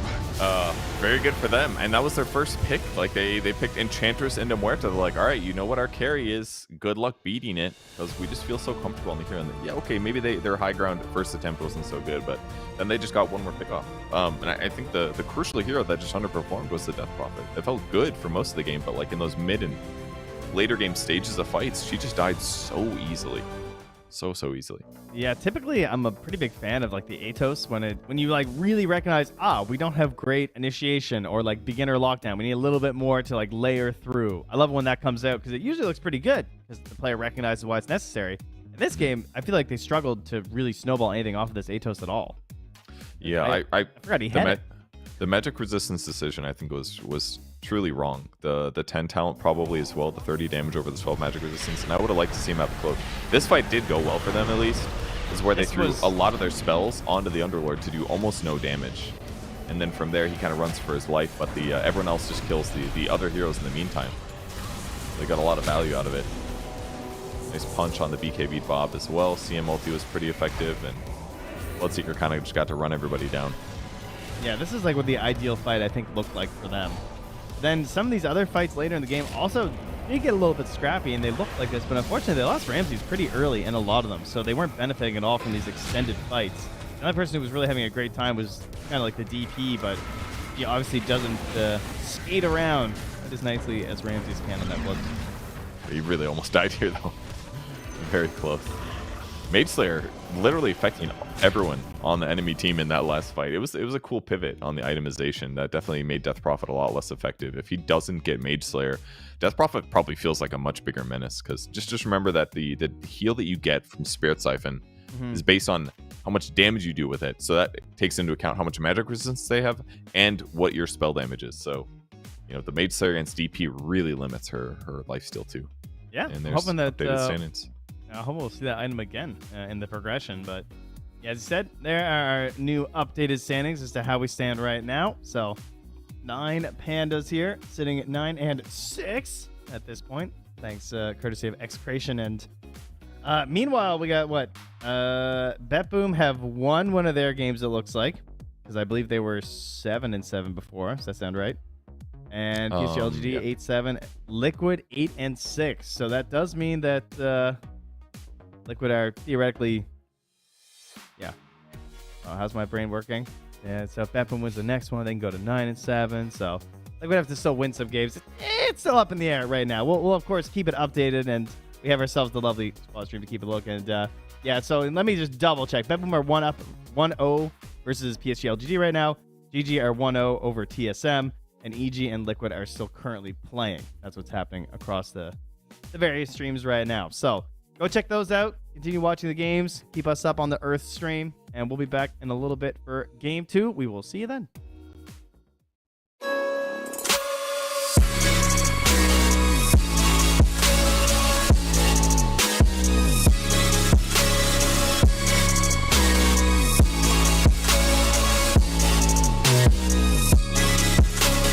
You love it, you wear it.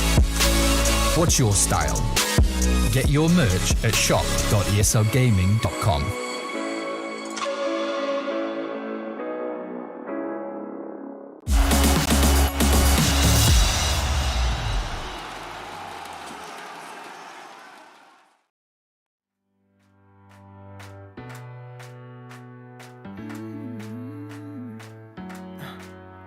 Am I wasting time? 'Cause I'm already gone. So long, can you stay the night? 'Cause you're the thing I want. I know you're feeling different when you're stressed out, but even with no makeup you still stand out. 'Cause no one makes me feel the way you do now, like you do now. The way that you move your body, you make it look like a hobby. Every time that you touch me, it's electricity. Things we discovered underneath last night's covers. Everything came so easy. It's electricity. Electricity. Whoa. It's electricity. Electricity. It's electricity. When it's late at night, I feel you on my skin. My skin. You're all that's on my mind. It's finally sinking in. You're it. I know you're feeling different when you're stressed out, but even with no makeup you still stand out. 'Cause no one makes me feel the way you do now, like you do now. The way that you move your body, you make it look like a hobby. Every time that you touch me, it's electricity. Things we discovered underneath last night's covers. Everything came so easy. It's electricity. Electricity. Oh, it's electricity. Electricity. It's electricity.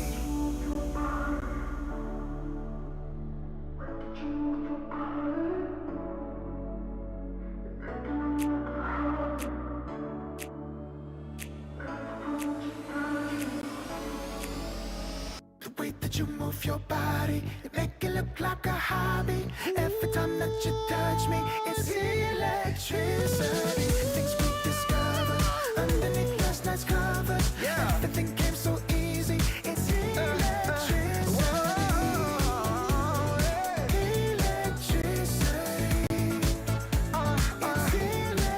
Electricity. You move your body.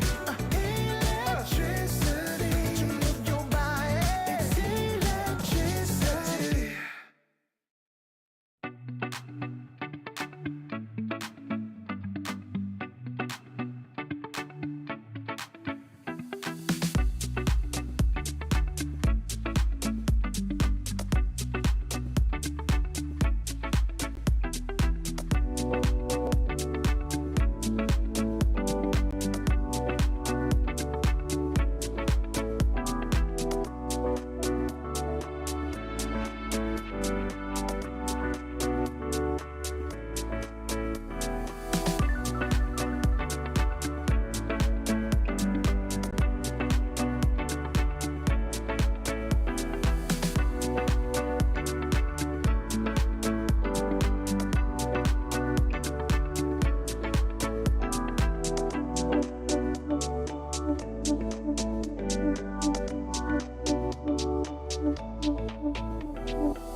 Raise that level up. Raise that level up.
Hey, hello, and welcome back to the 9 Pandas versus Xtreme. 9 Pandas, of course, up 1-0, as you would expect, being such a great team. No!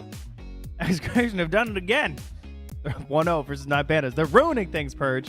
Why do they do this? Because they want to prove to the world that they are a good team, which is true. It's just the competition is so high here. So take some games off these sick, nasty teams. That's good for them. That's They right. they 2-0'd Bet Boom. They got one win against TSM, and now they have a win against 9 Pandas. That's amazing. Well, they can't be stopped. What can you do? And currently, let me take a look as I scroll my handy dandy chart here. As you can see, we've updated a few more of these. Let me see here. I'm taking a look. Yeah, I'm looking at this chart. I'm trying to find my other chart here too to try and make sure I got everything right here. So it is currently the updated change will be Liquid did win that game versus EG compared to when we left you guys at the break. That makes a lot of sense. So Bet Boom, oh my god, Bet Boom, LGD, and EG all 8-7. With 9 Pandas currently 9-6. You do not want to be 9-7 right now. Let me just say that as 9 Pandas. You really want this 10th win. That would be great. Makes it very safe for them in comparison. Yeah, it could be a lot of tiebreakers. I think we had a low chance of being utilized for that. So there will be, there's like going to be some tiebreakers, but not a buttload of tiebreakers, but at least some probably. Yeah, I'm not exactly sure what the breakdown was that would cause each scenario, but we were informed this morning that currently for the secondary stream, which would have been, I'm not sure which one, but what we call B stream internally, the odds were 100% there would be tiebreakers. For C stream, it was 30%. And for the D stream, aka us, it was a 0.1%. And I'm just going to go on a limb and guess that probably has to do something with Execration 2-0ing 9 Pandas. So the 0.1% could be real. Yeah, it's always funny to get those models internally because it's somebody like looking at like likely win chances as well. It's not just like based on fundamentals, I'm pretty sure. So yeah, this could be the fluke scenario. Oh, well, as Execration have told us several times via chat wheels, the fluke is just another fish in the sea. So we'll see if they can do it again here like they did versus Betboom. And to start, they're going to grab the edge, presumably for Shanks again, because my goodness, absolutely crushing it. They see the value in this hero, and we're going to have a spirit on spirit battle as the famed Storm Spirit comes through, but Bob's Void Spirit's here to counter him. Yeah, it's cool to see that last game they picked the mid's last phase, didn't they? Am I wrong? I can't remember. Yes. Or was it carries? It was, well, Meriton got picked mid. Mega early. So yeah, Yeah, that's true. Yeah, so picking mids early this game instead of the carries. Okay, Void Spirit against Storm has some good disable potential there. Can catch him once you get Ags. A lot easier to mess with them, basically. And with BKB being a little bit weaker, Storm's probably going to have to buy one. if Void gets Ags, which is likely. So Bob does like going that Dagon into Ags build. So lots of burst damage there, some good survivability. I like it. Yeah, and we haven't talked about, but the Bounty Hunter returns, a hero that we talked about and saw quite a bit, like I feel like day one, and then wasn't quite as common around the board. But back here again, pairs pretty well with the Storm Spirit, just trying to hunt for kills in the early parts of the match and try and get that track gold rolling. Yeah, it seems fine. And as a laner as well, very, very high armor. So against some matchups, it can be really survivable in the lane too. And adding some stuns later on in the game can be great too. Go steal wisdom runes, things like that. It seems totally fine as a hero. Yeah, that's like a good it. point. We saw it a lot safe versus opener. Inches, for sure. Like, especially. Like, it seemed to have been a go-to counter pick early on. That's definitely one matchup that works. Because if you're playing some like support trader against Ench, it's a lot easier for her to like occasionally just throw out the impetus and run away from you, and boom, you take like 300 damage or something, 200 some damage. But if it's Bounty Hunter in your melee range, she just never really gets a good opportunity to land a beefy impetus on you. So in some ways, just better there. There's the Medusa band. Did you watch Slasher's Way this morning? No, I did see it was posted though. The support Medusa. Yeah, I thought I was a little doubting, but I watched his video and it looked pretty freaking strong. I mean, you just get mangoes in the laning stage, you get a magic stick, and you throw out the snakes, and you just kind of hit people constantly, taking tower hits. There was a lot of cases where it just lived way longer than it was supposed to, basically. My question is, okay. how does he have time to do this when he's also making a video game and doing quite well from what I saw? You know, he got a lot of recent publicity, so shout outs to Slasher's Way. You know, guys, you can be successful. People in that comments who basically deep dove into his personal life, so I had to do this research. I just fiended what other people did. It showed that he still played Dota games. Not like he doesn't like fiend them, but he still plays Dota semi-regularly. So probably just hopped into the patch with all of us, same as us, to get excited about the new games. So that's Good all. lad. And I believe there was a Medusa support that built Phylactery just a day or two ago. I saw the screenshot. I didn't watch the replay yet. I heard about that as well. So, hoping for our first Phylactery. We have not been blessed with one yet on the D stream. Maybe we will now with the Sky Mage. Perhaps. It's okay in the hero. Yeah, definitely a viable option on him. As we talked about it in the game number 1 draft, but Antares loves this hero. His third most played. Not going for his techies. It was there, but with the Bounty Hunter as the 5, they didn't want to double down here. At least I assume that's what the setup's going to be. It'll be like a Roger Bounty Hunter. Could, of course, move to a core role because Miero actually plays as a 3. That's right. He did do that in the DPC previously, so certainly something he might want to keep working around with. But with all the changes, I don't know if he still views it as a viable core. I think Sky is just a lot safer here against the Enchant Void Spirit. Techies is not bad at all, but I'd rather the reliability of the silence on Sky versus Void is just better. The single target burst damage is better. Same against Enchantress. Like, you're not as survivable and you can't do quite as many things. Your overall teamfight AoE impact so much higher in techies, right? But Sky needs to get these solo kills.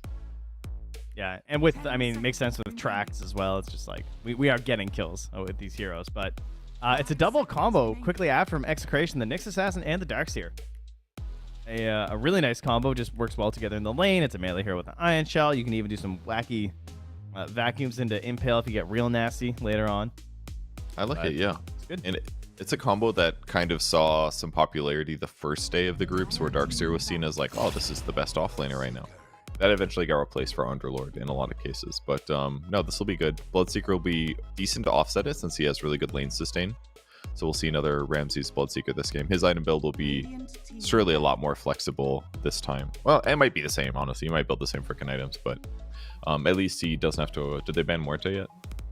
They did not. No, they did not. That is surprising. Surely that's Will one they? of these 2 picks. Will they ban the Muerte? I would say it's a little weak against Storm. I mean, I True. guess you can silence him, too. Hard to say.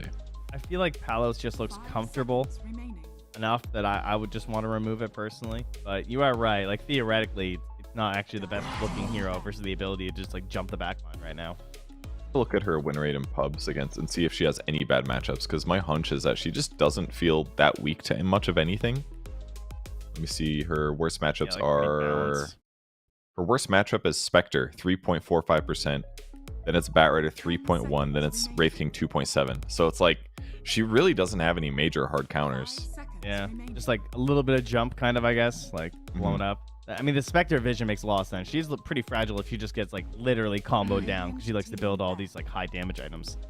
And as we know from Tormentors, damage reflection kind of hurts her because her damage ratio is not bad. So having a Spectre with like a Blade Mill or something would be really fantastic versus her, I'm certain. They just went like mega standard bans though. I think Morphling and PL are like, if you were just you had no idea what their carry player played, I would get rid of those two heroes. Looking at like what I have, looking at what they have, I like that quite a bit. The maneuverability would be very annoying for a PL. Yeah, those heroes would be really solid for sure. Even like turning into Bloodseeker, getting a little Blood Rage, and then attacking a bunch of times as a Morphling would be really sick. But I do like the Execration lineup so far. These first 4 heroes look fantastic. Nyx Assassin does Mind Flare. It does damage based on int, correct? But it doesn't drain mana anymore. Is that right? That's correct, yes. Okay, so it's going to be fantastic against Sky and Storm, basically, especially Sky. He's going to have tons of int.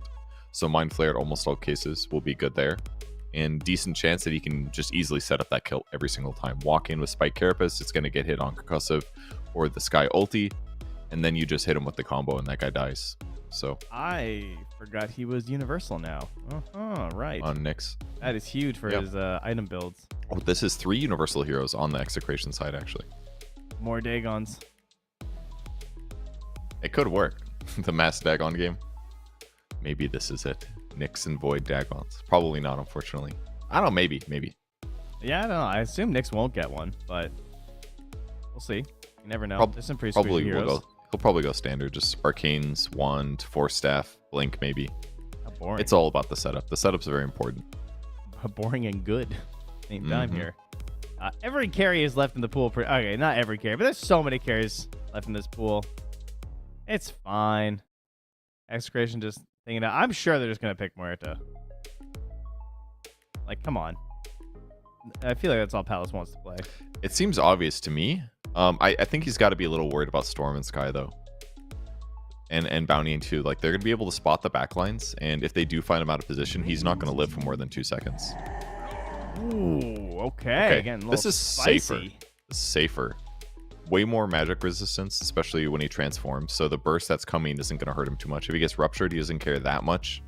His bear's kind of going to always be able to do damage regardless. And if he gets roots on Storm, Storm dies. So better matchups there against Storm for sure.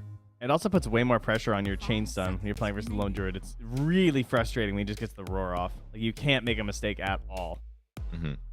And also, if he gets silenced on his main hero and can't transform, once he gets shard, he can roar on his bear to remove that. And he can have shard to remove track as well. It's actually a pretty sick pick.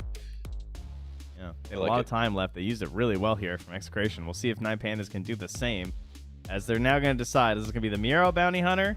They're going to run that back, or are they going to hand that off to Roger and pick a different 3? That's I don't think you can bounty 3 now because it's Lone Druid carry. If I'm not mistaken. But looks like maybe he's they going will. to try. Okay. They pick Oracle, give some nice save there. They can Fate's Edict the bear routinely to stop them from attacking. That's kind of cool. But yeah, nice save potential. So Bloodseeker's basically going to get Ags. They're going to ulti him with Oracle ulti, and he's just not going to fucking die, I think. They're basically just hoping to, I assume, just ruin Tino's game. And it's just like, all right, we're doing it. We're doing the Oracle versus Darkseer. Good point. GG. There's not a lot of 5s that you could take at that point that I think is worth it. Like you said, 'cause I don't really see a lot of value in 3 Bounty Hunter, but they've run it before. He made it look pretty good in a lot of those games. Even though the hero's a lot different now, maybe it's going to be better for him. I don't know. Maybe like the chase down with a stun will be more useful, but they just decided that Roger ruining Tino's game makes this bit of a riskier play well worth it. Yeah, I mean, if it works, I'm happy to see it. I guess against the Enchantress, it's pretty solid. Yeah. If Enchant tries to bully you, just go up and you hit her with the Janata. It's a ton of physical damage. Her armor's not very high. She will get out-traded there. So probably Enchantress's game is going to be a lot weaker until she gets creeps. Dealing with the Lone Druid might be a little harder, but either way, they still have tower hitters. You can Iron Shell the bear, I think. For a long time, that wasn't the case. But Yes, I think no, you can do that now, yeah. Yeah. Previously, you couldn't. But, yeah, that was a long time. You couldn't do that. But, now Yeah. you're good to throw it on all those creep heroes, I believe. And even Surging the bear, excellent.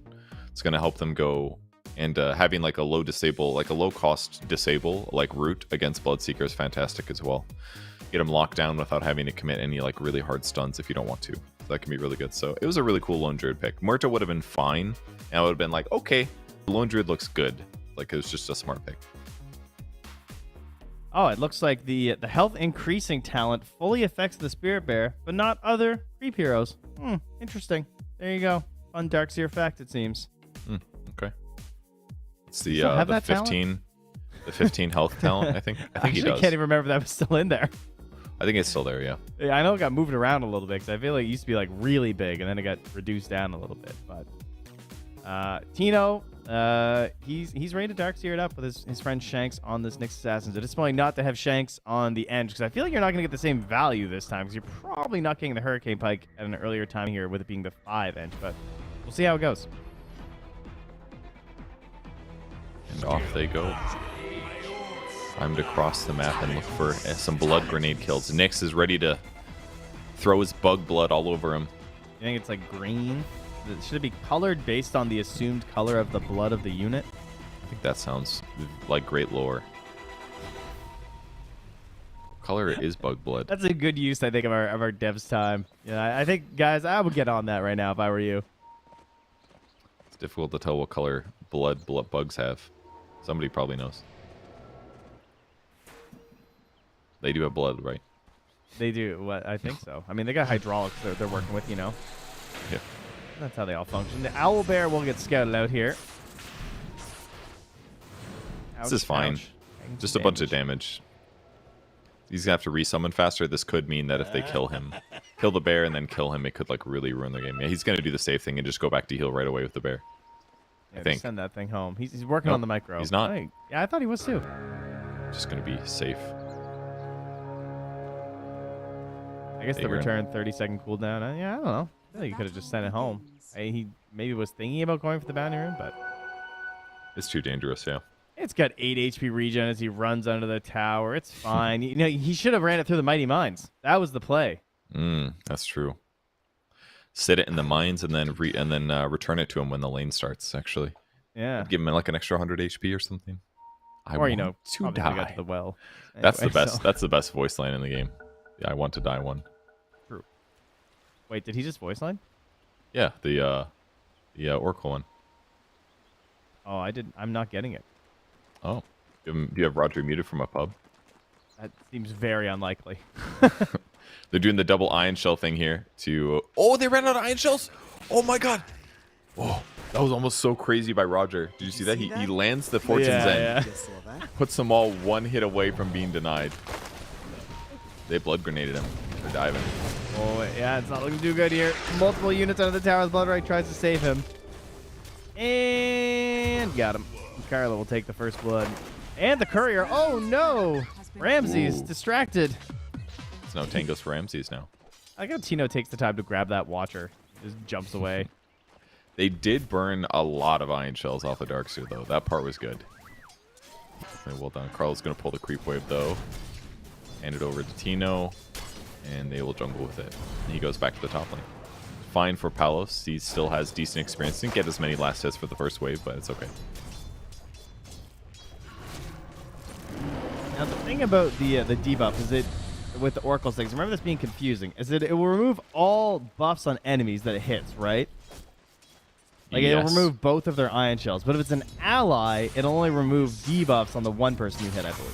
It doesn't, like, apply in an AoE around your allies. So yeah. That's the part that's a little annoying about it. I mean, it makes sense, though, because it's not really, like, hitting allies afterwards. Ooh, nice D-ward here by Roger. He gets an Observer Ward and a Sentry. Big value. Nice considering his earlier death. Yeah, mid lane. See Void and Storm are low mid. Yeah, they really are. Oh my goodness. Oh. Jeez. Ramsey's happy about that. Even if it's just level 1 on the Thirst.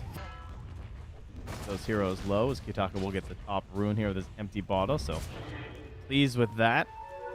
Bob already did get the bomb though and grab some last hits here. So 13-1, 10-2. Big question going to be if that pays off. Meanwhile, speaking of picks paying off here, Miro grabbing the kill. He is at full HP with a Ring of Health Rush as the Lone Druid goes down. That's a big one. Yeah, between Shuriken and right clicks, he's able to get basically all of these last hits. 10 and 4 now for him. Lone Druid 7 and 2. And the bear actually did get resummoned semi-recently, so Palos can be reliant on his own damage. But luckily, now that he's a universal hero, these 4 Ironwood branches actually really help a lot. True. And go these heavy Ironwood builds on Lone Druid. And it helps he picked up his Blades of Attack as well. If he didn't have this, he'd have no chance of getting last hits here. Yeah, I mean, this is really cool, though, this core bounty. He's got 9 armor right now, ring of health, he's got 9 HP regen. They are just not really worried at all. Right? And the Vanguard's finished. Yeah, of course. Now it's Dunsky's. Yeah, Down they bottom. actually can't damage him. Oh, mid lane. Bob, Kiyotaka. Oh, Kiyotaka. Oh, my God. It's like 8 HP. He's faster. Oh, okay. Oh, what's he going to do? Well, he's got a Mango. He's got an Aether Remnant. Bob, does he hit those? Does he hit those? Goes for it. Oh, does not connect. The range creep still chasing. Ha! And Kiyotaka's like, haha, I'll just go get this bounty rune instead. And that's right. Roger moving over to help, too, just in case. So we'll have that to work with now. I believe down bottom they did kill Tino. That's right. And Terra's made the rotation down there since top lane was going so well. He was able to. He ran home to regen, TP'd bottom to get the kill on the Tino, and then probably twin gated up top by the looks of it. Okay, that works. As 4-minute runes will pop back up. Roger and Shanks dealing with the bottom one. Top is being held right now for Kiyotaka. That'll give him a bit of a boost in this lane. It's actually kind of wild how strong the bounty is against the Lone Druid right now. This is definitely the worst thing about the Lone Druid pick. Is that he basically just doesn't take any damage from these two. 60% of the time he takes 0 damage. Yeah. And then he just gets to run at the Lone Druid and steals gold. Well, the picks were certainly focused on the lanes here. Ramsey's able to micro the courier away this time. Between the Oracle ruining Darkseer's time and the Bounty Hunter trying to have a free lane up here top, it is paying off. 29, 23, 21 on the last hits. Really, the outlier will be Tino as he has to pull the wave all the way away. He is just dodging the Oracle right now. So, yes, he's still getting farm, but at least it's not a Darkseer who's able to apply some pressure, which is what you're usually just worried about when you play against this hero plus a melee support. Yeah, that's true. That definitely helps. Not as much threat of being dived at low HP. And it's going to force Shanks to just take the twin gate by the looks of it here. He can make a play on top. Oh, I say that. He actually canceled the TP mid instead because Kiyotaka and Bob are under the tower. Okay, that they works might kill out. the bear dice too. 300 gold going to Miro just now. He hasn't necessarily been able to Janata the Palos' hero as much, but he keeps hitting it with hitting the bear with Janata, and it's only got 4 armor. Roger gets a kill on Bob mid lane. What? He comes in, he just gets it with the Fortune's End. It looks like. Did he even hit him? With he got him with the flame too. Okay. Yeah. Aiming. Nicely done. Only level 3 surprisingly after the solo kill. Dire's structures are fortified. Much needed experience either way. A little bit of vengeance there after the death of Kiyotaka. All 3 Radiant cores, though, top of the board right now with a decent gap between their opponents. And now Kiyotaka hits 6 first. The pull, Bob, he's so close. Oh, man. It was almost a level 6 for the save, and now it's going to turn over to Carlo as well. Does grab the kill on the Antares first at the very least, but Kiyotaka gets a double kill, and they'll be happy with that for 9 Pandas. Amazing for him. And he gets meanwhile, the ward. Tino, woo, dead. All right, nice rundowns. The Oracle really providing the solutions they needed against this against the Darkseer, giving him a tough time. 0, 2, and 1. He's got lots of mana regen with Arcanes and Nilthausen, but shit doesn't keep him alive. No, 9 shells. Doesn't matter how many you can spam if he can just cancel them out on this Oracle. And now Roger, he's going to do the run. Predicting. He can feel in his bones that maybe, perhaps, a Wisdom Rune will spawn here in 10 seconds. We got to find the place to hide when you're camping for this. Like, is there a tree you can cut? Like, you cut that tree right there and just, like, hide and then pop out? That would be really funny. I mean, you could take either of these trees, like, directly below it. These ones work, too. Well, no trees required because they're not here in time. They're just in like fact- Execration stole both last time. Oh, yeah. Geez, Palos. Oh, easy. I mean, I don't know what you can do at this point. He's got Phase and Vanguard. Vanguard solidified his ability to die, Oh, man. and now he just runs you down. In fact, he's maybe going to kill Shanks here, too. I feel like this was... I can, like, remember this learning moment when I first started playing Dota. like I put this up in-house with someone who was just like way better at Dota. And he did something like this. I think he went like armlet, Vanguard phase on a clockwork or something. And you just like try and stay in the lane. Like it just reminds me of just not understanding the strength that heroes can have where they just like dive into the tower and you're like, well, what do I do? Why can he just do this, you know? And that's what Miro's at right now. Like you can't come back to this lane anymore. Can Palos kill Storm? Probably not, right? Oh, yeah, not with the with help from Interris. Oh, but what if JK. Carlo wraps from behind because he's out of mana? Oh, he's gonna have a little sip. The fear. fear's there in time. Okay, that's a big kill for Palos. That's going to get him a little bit more back into the game, but they are so far behind right now.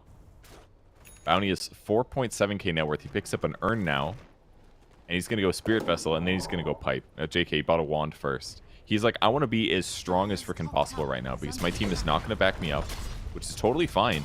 Leave him here solo. He just wants to be able to survive against like 3 hero ganks, pretty much. Hopefully you want to get involved a little bit here too, of course. Man, having the track goal, being snowballing like this, do you think you want to get a little bit aggressive? Speaking of aggressive though, Surge down bottom onto Ramses, follow-up stun there as well. Debuff comes out, they move on to Tino, and this gank gets turned around really quickly. Keep talking about dives under the tower, Shanks, no opportunity there, throws out a Mind Flare, and it does not do anything. Carlo though, maybe can help try and pick something up though. He's just gone. The track gold, give it to him. Last hit there. Oh, another track. Uh-oh. Execration. You guys have just turned into a little free yard sale here for 9 pandas. That's a lot of gold going their way. 2 track golds at least there. I mean, he got his top tower using Janata to burst it down a little bit quicker and then finally rotates. Bringing out his Windlace as well. He just wants the most efficient items possible right now. And he's just not going to stop. I just don't really see them killing at this point. They kind of just lost all 3 lanes. Yeah, I see them killing, at the very least, though. As Roger's now on a killing spree. 3, 1, and 5 as more track gold funnels into the team. This game is going to be a mega stomp at this point, I think. You can't let a bounty get this far ahead as a core hero. Radiant's top tower is under It just hurts too much. It's way too bad. Well, we'll see if maybe Bob can reach his Dagon. First down some of these big bounties. Maybe he can propel the team back into something. Carlo, though, just gets hit for a third of his life. Pretty much half by the time he throws with the shuriken. He is annihilated here by this bounty hunter. Out there on the Bob as well, plus the ultimate from the Skywrath Mage. We can see it for now. Will we see it later in the game? Probably not. Track is there. Boom. Double kill from Miro. And now the different from Kiyotaka. Give him another triple kill. Ooh, that's a full Spirit Vessel. He has 900 gold past the recipe for a Spirit Vessel already. I'm just going to check his GPM really quick. He's at 600 GPM on Bounty Hunter right now at 10 minutes into the game. That's pretty good. Like, it's wild. These extra levels that he's got over his opponents just really... I mean, he's critting for like, what was that, like almost 400 damage or something? 40% crit strike on top of his like Janata. It's wild how much damage he's doing. And it's very smart for him to be going defensive items. This is really the way you want to play the hero. You don't need to do more damage. You just need to be able to guarantee stay alive and kill them first. And then you just keep getting gold. Oh, man. Great the sentry stun. comes down from Shanks. It sees Miro, but it's just going to let him know that he's going to die in a moment. Miro waits to steal that one. And he'll grab. Meanwhile, on the other side of the map, Ramsey's getting a kill. Carlos Ench. Farming aggressively is what you got to do in this point. He almost goes for Tino under the tower here. His pipe's done. It's in the base. That's all. Otherwise, he'd be. Yeah, so he completely stopped the production of his vessel to just buy an entire pipe instead. Very interesting. I think it's kind of okay. Like it's so early into the game that the percentage-based damage that that vessel does is not even that good. It's like actually too early to buy a vessel. I fully when you could agree. buy so many other items. Like, it's not that many heals. It's basically just like the Ench, really. Like, if she was pumping out heals, she didn't have it skilled yet, so there's really nothing. And instead, you have a pipe to just dive and keep fighting, like, in these towers, underneath them all. You don't have to worry about the burst that comes out. But this time, the burst is there. He's out of mana. Oh, this is going to be a big bounty. A bounty being hunted, protecting him. Perhaps. Oh, no. He's fine. Roger They have still ulti. has false promise. Yeah. Now Miro looking to turn. Throwing out the tracks. He's got one down. Lurking. Hiding. He's actually just out of mana. That's slowing him down right now. Now he checks out another. He still has 6 more urn charges. Not going to bother wasting them. He's collecting up to 7. We'll see if he can hit double digits on the spirit charges at this point. I feel like it might happen. Nicely done by Oracle. It just puts Fate's Edict on him and gives him the Purifying Flames. So stops his magic damage, gives him more heals on top of that. And this pipe gets delivered. What a tough game. Bob, you want Bob's some of still this trying. smoke? You want some of this? Oh, Bob. Oh, Bob. Hold. Silence. Stun. Man, that stun. My goodness, that felt like an eternity. Yeah. It's actually a really big stun duration if you think about it. Compared to other stuns, it goes up to 1.6 seconds. Just business. That's great for breaking invis. So, Just business. It's a good business right now from Hero. He is well and above the top of this board right now as Roger and Shanks will high five in the mid lane while Kiyotaka kills Carlo. these The world's networks. longest charge. Got him. He procced and infused rainbow. That's right. Burnt. Not being super crazy. I love the occult bracelet here. What's his magic resistance show to you? 57%. That's good. That's pretty good. Oh, wait. Oh, he died to the tip. I was like, he's not going to get the kill because he's stunned, and then he got it anyway. So there you go. Thank you, Earn. Yeah, there you go. 7 charges remain. Spirit Vessel, I think, is on the courier. Yeah, and he still has 600 gold. It's got a 7-charge spirit vessel at 13 minutes, dude. Yeah, it's how about 8? Oh, he used it. Stop using them. Collect them. He needs the damage. There's no Sky ulti right now. Oh, There's with no the way he track. gives up. He might get another one here. He needs Just one to get more one here. more on. No, he can't do it. Shanks still TP's in. Has the level 6. Here we go. Ooh, Dust Oh. misses. Oh, wait. Get him. Oh, he can't get it. Darius gets the Wisdom Rune. Meanwhile, on the other side of the map, though, Carlo, he does manage to steal the Radiant Wisdom Rune. Aha. TP's across the map just for the extra 130 gold. Very cool. Now, he's doing a great job on Bounty, though. Like, there's a lot of times that you kind of, like, stay in one area of the map too much because it feels like, well, I'm winning. I'm getting all these last hits. But, like, crossing the map and going for other kills is really, really helpful. Which is exactly what he's doing right now. He's hunting Tino. Sniffing. Trying to figure out where he went. Let's see if they detect him. No scan here available. Who's going through the Twin Gate. Of course, he can cover the whole map. He's going to come down, try and get some kills on the cleanup here. Oh, I thought Roger was just going to be dead, but no, he gets the False Promise off in time. They don't actually have the damage right now to kill an Oracle before he can cast his ulti. Oh, my. I just can't see Sky ulti at all. I've seen it 0 times this game. I just see people dying, and I'm like, okay. Someone's getting Sky ultied. I get like 5 of them, and then they disappear. I'm running low. My stocks here. He's back to the Twin Gate now. Now he's going to find Tino. I couldn't find you last time. You don't know he's tracked yet? Does he realize? Oh, he does. Oh, he knows now. He waits for the surge before going for the stun. Beautiful play there from Miro just to guarantee it. Oh, my goodness. Please, sir. Leave them alone. At this point, I'm expecting him to start taking attributes. Who needs this shuriken toss? It's just kind of there. Yeah. What does he do next? He's going to go drum. Yeah, he's just Kinda buying all interesting. the early items. I guess Okay. drum's fine. Make your team Darius? better. Oh, no. They can get a kill. Sick. He's been mind flayed. 28 kills already. I love the idea that he's gonna have Ags before his shuriken is even leveled max here right now. Yeah. That was These pretty good. kills are pumping out real fast. And there's another. I don't even. Do you even go Ags? Just get a Dagon 5. Like, what's the point? Just. I mean, Ags is good on paper for sure. It's like the normal item, but I almost wanted to buy something crazy. Yeah, like He's let's get so nuts. far ahead. This is like an insane pub game or something. I know that if you buy Deso, it doesn't go through your Ags. So that's one downside of going a different item build. That's why like these just stay alive. And Ags is a lot of raw HP, which is good, and combined with his pipe. So he's going the right way. What do you do with his Vanguard? Oh, you disassembled it? He sold the Vit. Oh no, the Vit booster went into Spirit Vessel, huh? That's sick. Yeah. That's actually such an efficient build. Vanguard into pipe Spirit Vessel. Yeah, there's not a lot of other items that make that work with. So, or rather, not a lot of heroes you make that work with. Spirit Vessel usefulness, but there it is. Roger grabs kill on this one. Hero is just in there. He does not care at all. There's another Sky ulti on the Tino. Oh, I can see you guys can't. Up, brought down. They're just falling. Track. Like GG, honestly, I wouldn't be surprised if they type it right now.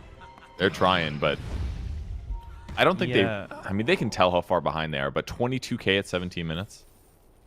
This is crazy. Are scanning. Searching I the think they know. mines. for the hard carry. Palace doing the smart thing, walking back through the lane where nobody would expect him to be. Oh, yeah, there it is. The loop around the trees back into the hot tub. Farm it up here. That was wild. The path he chose there to go camp to camp. He's very safe in that mines regen. Bounty finally hitting creeps. He's only got 55 last hits. Pathetic. It's halfway up the board. When he started his rampage, when I looked earlier, he had 47. So he has really just been killing. He's actually gotten more kills over the past like 10 minutes, really, since he left the lane than he's had last hits. Mm-hmm. I don't know, man. He's so freaking far ahead. They have to kill him a lot of times to make this game have a chance. See if they can pop that pinata. Rupture thrown out onto Bob. Still working on that Dagon. He's getting pretty close. 95 gold away, but his allies are dying. He'll join them. Yep. They didn't give him a chance to track, but it's okay. They don't really need the gold that bad. Although it would have literally been 300 extra gold to their net worth it. So Storm just waited. It's okay. It's about killing. He did get double digits. 11 Spirit Vessel charges. He couldn't even throw them out fast enough in that last fight they had in the mid lane. That's just a beautiful sight, truly. And back up to 11. Thank you very much. Miro he started looking for the next kill before that one was even finished. Yeah, nowhere is safe, dude. He's just reading the map so well. He's like, okay, they're either in the lane or they're in the mines. He's predicting where Carlo's going to go. Like, yeah, or any hero, yeah. They're not going to feel safe in the lane. They'll go through the jungle instead. The jungle creeps line the side of the map, so he's just going to walk along them. Oh. Does he get spotted by the sentry ward? I don't think he did, actually. No, and once again, they keep dodging him by running the opposite obvious way. Hi, Bob. That is a Sky ulti that you guys can't see. I still have visuals heard on it. Yep, Heard that one. he's dead. He bought his Dagon. I don't know what good he'll be now, but it's there. Trent, did Antares buy a Solar Crest again? Interesting. I've seen this coming. As we talked about last time you bought this on Sky, it's kind of cool. It does stack a little. Oh, they're going to kill Bounty? They're trying. But I don't think they can do it. He's too tanky. He gets feared. Like, they need everything. I mean, that was everything. All that's missing is Bob's Dagon, and the guy still has like 1,400 HP. Height barrier chucked in there as well. Truly, oh, he's chasing the bear. He just follows the bear down into the river.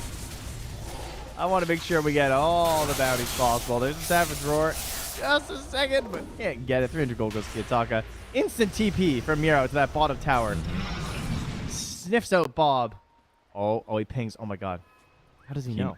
He knows his he has a ward. That makes a lot of sense. The ward helped, yeah. This guy's trying to... Dearly beloved, we are gathered here today to remember the name of this track. Kanata. Double stunned. Yep. And we'll see. Maybe Bob can be the most miraculous voice spear player we've ever seen. He has 2 charges of Astral Step. Surely that'll get you away from a measly bounty hunter. He has no movement abilities. He just runs at you. But no. Low. Bob even tips him, though. Let him have a nice little eulogy first. The only way Bob survives that is if he can double Astral Step and then TP right away. Or if Alex can back him up. It has to be one of the two. Neither happened here today. It's just when you look at the courier flying out with a massive item and he just then has 900 gold as well. Like, he can't even get his Ags completed before he's up to 1,400 gold after. He is getting so much gold from every kill. Goodness gracious, this self-bonus gold stacks up fast. This is an extreme example, though, by all means. That's 735 GPM right now. I mean, the fact that it almost doubles from level 1 to level 2 is kind of nuts, though. 130 to 225. Yeah. If he gets there fast in a snowball game like this, the game actually just ends. Yeah. In some ways, Bounty is like one of those heroes that truly can just carry a game. I mean, we all know it from pub games. It's like the Ricky thing as well. Like some heroes snowballs like crazy. I can't believe they haven't GG'd yet, but this is the last game of their tournament for them, right? So. I think so, yeah. The last one. Oh, well, Tormentor. Shard goes to Oracle. Ooh, that's a good one. Reign of Destiny. Finally, we get to use the spell. The Eggs that is now a Shard. Yep. 20% heal amp. Heals 400 HP over 10 seconds and damages the same. It's good. Oh, Miro lost his courier. Ooh. Just buy another Blade of Alacrity and sell it. I mean, this is a minute and a half where you don't have Ags. Like, that's a 500 gold investment. You'll make it back on 1 kill. It's true. Dire's bottom tower Carlo gets tracked, and let's see how he reacts to this one. is under attack. He instantly He gets dispels the it. purge creep. All right, nice. All right. Carlo tips would take that. He should actually get one untouchable, genuinely. He kind of needs It would do more than 1 nature's attendance, surely. Yeah. But he probably had that early, I'm See, guessing. watch how fast he's going to hit him with this. It's going to be easy. But he's going to be purged. Dispelled it again. You just killed him without tracking. Was that really a good choice there, Miero? Come on. You should reconsider things, I think. All right, Bob. Use the blood grenade. He actually did. Chucked a blood grenade at him. You'll spill my blood. I'm at least going to put some of it onto you here. Bob, oh my goodness. No hope at all. He can't quite get to the high ground there. They're just so far ahead that if Kiyotaka sees anybody, he runs at him. Oh, Ramses Mid lane. doing the same thing here. The Reign of Destiny! Ramses, considering. False promise. A lot of Hitting. stuns. Heals from Rock. Oh, the heals. He's That good now. bash, though. That bash. He's going to be juiced up to full HP easily. Carlos sees that end and says, I thought it was just a bounty hunter we had to worry about, but there is still some other heroes in this game. Not that you can really tell, because we just had Miro put out enough tracks for probably like a quad, triple album, easily an entire category on Spotify, I would say. Just tracks by Miro, and they're all bangers. Trent, have you looked at the scoreboard recently? They had 49 kills on 9 pandas. The 9 stands for. That was like 20 higher than I expected it to be. I knew it was going to be a lot. But 49 to 5? Wow. Had those stats. That was a bounty hunter game right there. Holy crap. Not the game Execration probably wanted to go out on, but I don't think they have to feel that bad about this one. Personally, No. like obviously they lost the lane, whatever, the bounty 3 like wrecked, but it was just a case of like they lost 3 lanes and they're against a bounty hunter and he played very well. So they got smashed. They still took that game off 9 pandas, and that definitely could affect 9 pandas' chances in terms of brackets. Yeah, they get some vengeance in that second one, but that's not all good news. Just surprised he only stole the Janata passive. But like you said, let's take a look at those groups and see how this has affected them right now. There they are up on your lovely screen there. As the current series going on, we are going to be the first one to finish by the looks of it here. No one else No idea why. closed that. Yeah, I wonder why. Weird. So the change will just be to our 2 teams here, 9 pandas and Execration. As we said before, 10 wins, absolutely massive. They needed this so bad right now because there's a mega clump in the middle of this group that they want to stay far away from. Mm-hmm. Yeah, they're in a much better position now, taking that win, and such a decisive one too. Maybe too decisive. Maybe the bounty hunter is not going to be not going to make it through here anymore. Maybe shooting themselves in the foot. In fact, I believe I can actually confirm, because EG lost the first game, that is correct. They actually can't achieve 10. So EG definitely can't get 10. 9 Pandas is at 10. LGD Boom won there first, so yeah, LGD can't so they can't either. get 10. So they should be guaranteed upper bracket right now. I believe that I can say that with 90% confidence right now. Yeah, sounds right. Like it just ended up perfect, basically. If LGD won their first game, if EG won their first game, completely different. So yeah, good for them. Liquid recovering, basically winning their first match puts them in a better spot. Yeah, Liquid started off really rough in this tournament. I think they were like 3-3 day 1 or day 2 or something like that. Yeah, they were compared to a lot of the other teams sitting like 4-2 or 5-1 or something. So good for them. But yeah, congrats to 9 Pandas for making upper bracket. Definitely not something we expected coming into the tournament. I probably expected them to come out of groups based on them doing well in their region. But yeah, with stand-ins as well. Yeah, really well big done. shoutouts. Roger, I think, played really well because he's been struggling a bit. Like, he used to be, I would say, considered nearly the top of his position at times when Virtus Pro were absolutely dominating, and he looked amazing back in the era of like the 4s and stuff. But kind of struggling since then. Never really been on a stable team. Been bouncing around like the Navi Virtus Pro train left and right over and over again, random stacks. So seen him come stand in, do very well. That's really nice for him, especially coming back in with Ramses and standing in for solo. A little reunion action happening here. But we're going to have another reunion action happening here. We're going to have Xtreme Gaming versus Shopify Rebellion coming up after this. I don't really know where I was going with that segue because I don't really know how they're a reunion, but they get to play each other, so that's kind of cool, Purge. What do you think about that matchup? It should be a good one. I mean, Shopify's already guaranteed upper bracket, but they could get points to change their seeding a little bit, which could affect what teams pick them. But I don't think they get to choose between first, second, or third, fourth. They're definitely either third or fourth. So maybe not so extreme for Shopify, but for Xtreme, it matters. This keeps them out of elimination. They are very close to the bottom. So Xtreme Gaming needs to get some wins there. Alrighty, well, we're going to find out if they can find those wins when we come back. Production, we have an estimated time on that next series. Phoning in. We do not. I've been informed. So keep your eye on all the squad streams. Get that up. Check out all the action. Got a lot of series still going on at the moment right now to determine these group placements. So we'll be back, and we'll see you then.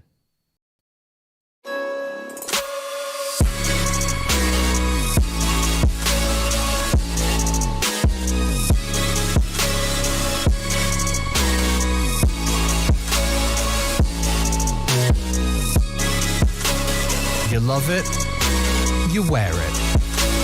What's your style? Get your merch at shop.eslgaming.com.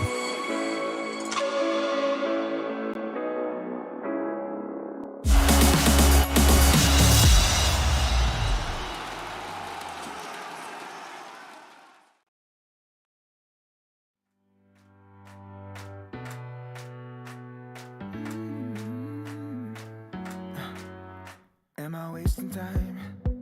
'Cause I'm already gone. So long, can you stay the night? 'Cause you're the thing I want. I know you're feeling different when you're stressed out, but even with no makeup you still stand out. 'Cause no one makes me feel the way you do now. Like you do now. The way that you move your body, you make it look like a hobby. Every time that you touch me, it's electricity. Things we discovered underneath last night's covers. Everything came so easy. It's electricity. Electricity. Whoa. It's electricity. Electricity. It's electricity. When it's late at night, I feel you on my skin. My skin. You're all that's on my mind. It's finally sinking in. You're it. I know you're feeling different when you're stressed out, but even with no makeup you still stand out. 'Cause no one makes me feel the way you do now. Like you do now. The way that you move your body, you make it look like a hobby. Every time that you touch me, it's electricity. Things we discovered underneath last night's covers. Everything came so easy. It's electricity. Electricity. Oh, it's electricity. Electricity. It's electricity.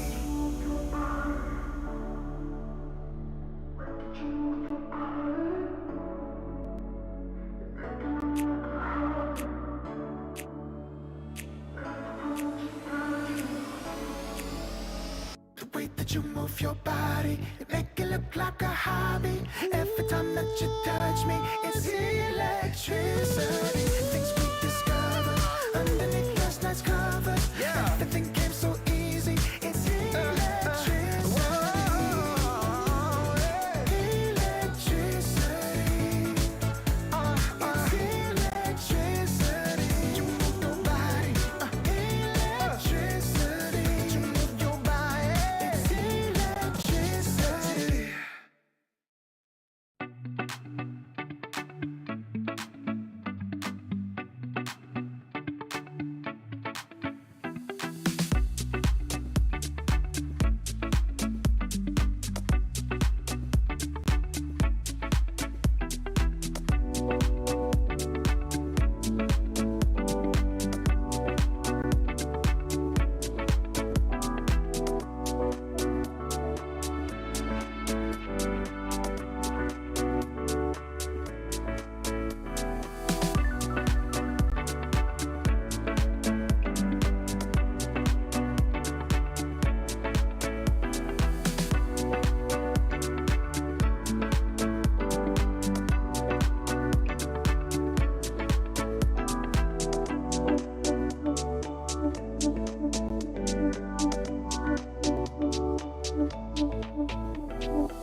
Am I wasting time? 'Cause I'm already gone. So long, can you stay the night? 'Cause you're the thing I want. I know you're feeling different when you're stressed out, but even with no makeup you still stand out. 'Cause no one makes me feel the way you do now. Like you do now. The way that you move your body, you make it look like a hobby. Every time that you touch me, it's electricity. Things we discovered underneath last night's covers. Everything came so easy. It's electricity. Electricity. Whoa. It's electricity. Electricity. It's electricity. When it's late at night, I feel you on my skin. My skin. You're all that's on my mind. It's finally sinking in. You're it. I know you're feeling different when you're stressed out, but even with no makeup you still stand out. 'Cause no one makes me feel the way you do now. Like you do now. The way that you move your body, you make it look like a hobby. Every time that you touch me, it's electricity. Things we discovered underneath last night's covers. Everything came so easy. It's electricity. Electricity. Oh, it's electricity. Electricity. It's electricity.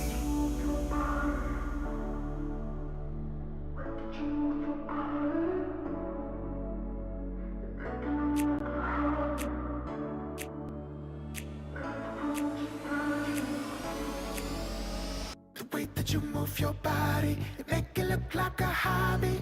Every time that you touch me, it's electricity. Things we discovered underneath last night's covers. Everything came so easy.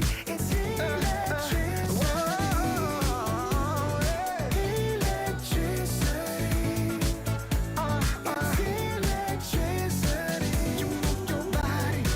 Electricity. You move your body. It's electricity.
some time, 'cause I'm already gone.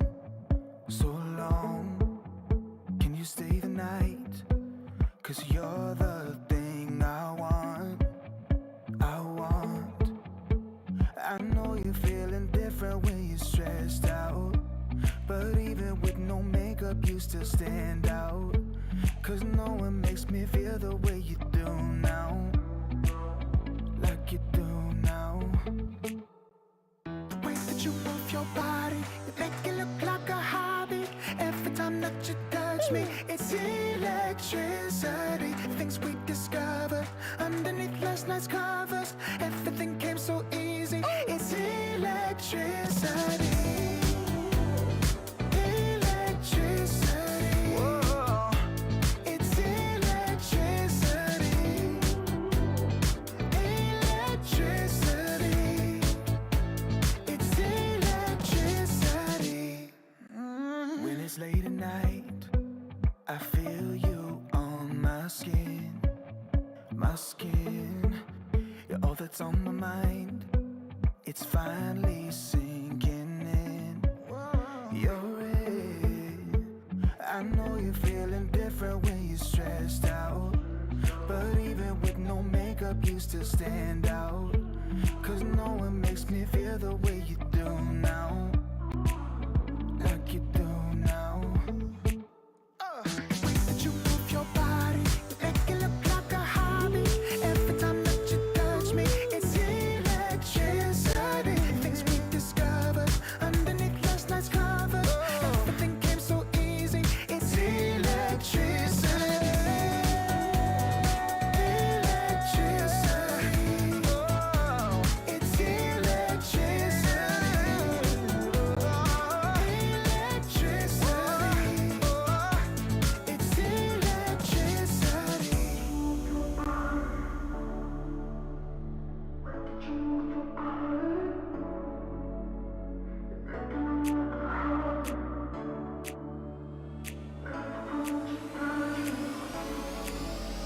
The way that you move your body, you make it look like a hobby.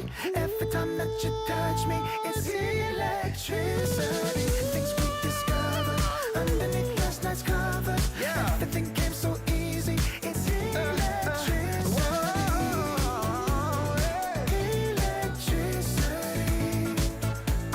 It's electricity. You move your body. Electricity. You move your body. It's electricity.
Am I wasting time?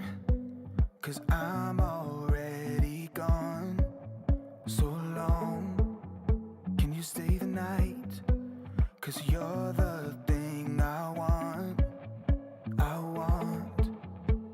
I know you're feeling different when you're stressed out, but even with no makeup you still stand out. 'Cause no one makes me feel the way you do now. Like you do now. The way that you move your body, you make it look like a hobby. Every time that you touch me, it's electricity. Things we discovered underneath last night's covers. Everything came so easy. It's electricity. Electricity. Whoa. It's electricity. Electricity. It's electricity. When it's late at night, I feel you on my skin. My skin. You're all that's on my mind. It's finally sinking in. You're it.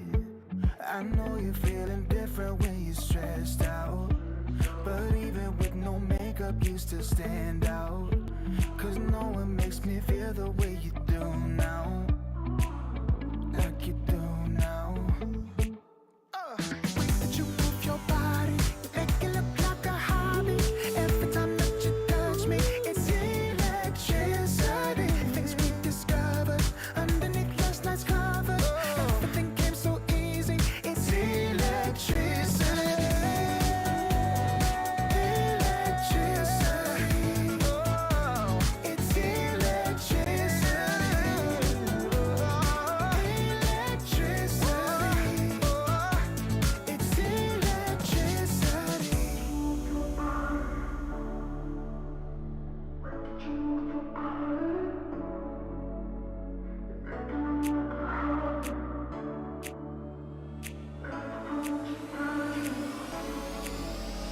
The way that you move your body, you make it look like a hobby.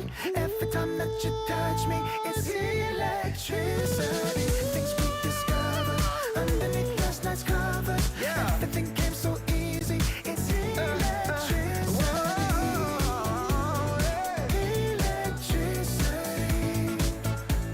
It's electricity. You move your body. Electricity. You move your body. It's electricity.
Hello, everyone, and welcome back. I was definitely not just making sure I was in the lobby, and then my friend here, Purge, was as well. Right, Purge?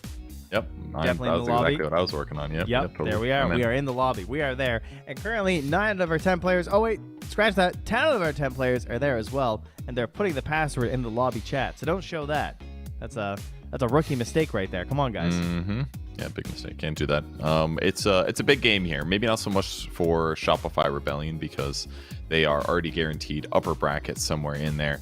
But they could, on paper, be better than Team Spirit depending on how this series goes. On paper. Team Spirit has one more game to play as well, right? Because I think, Max, you can play 16. So Team Spirit have a good game coming up too.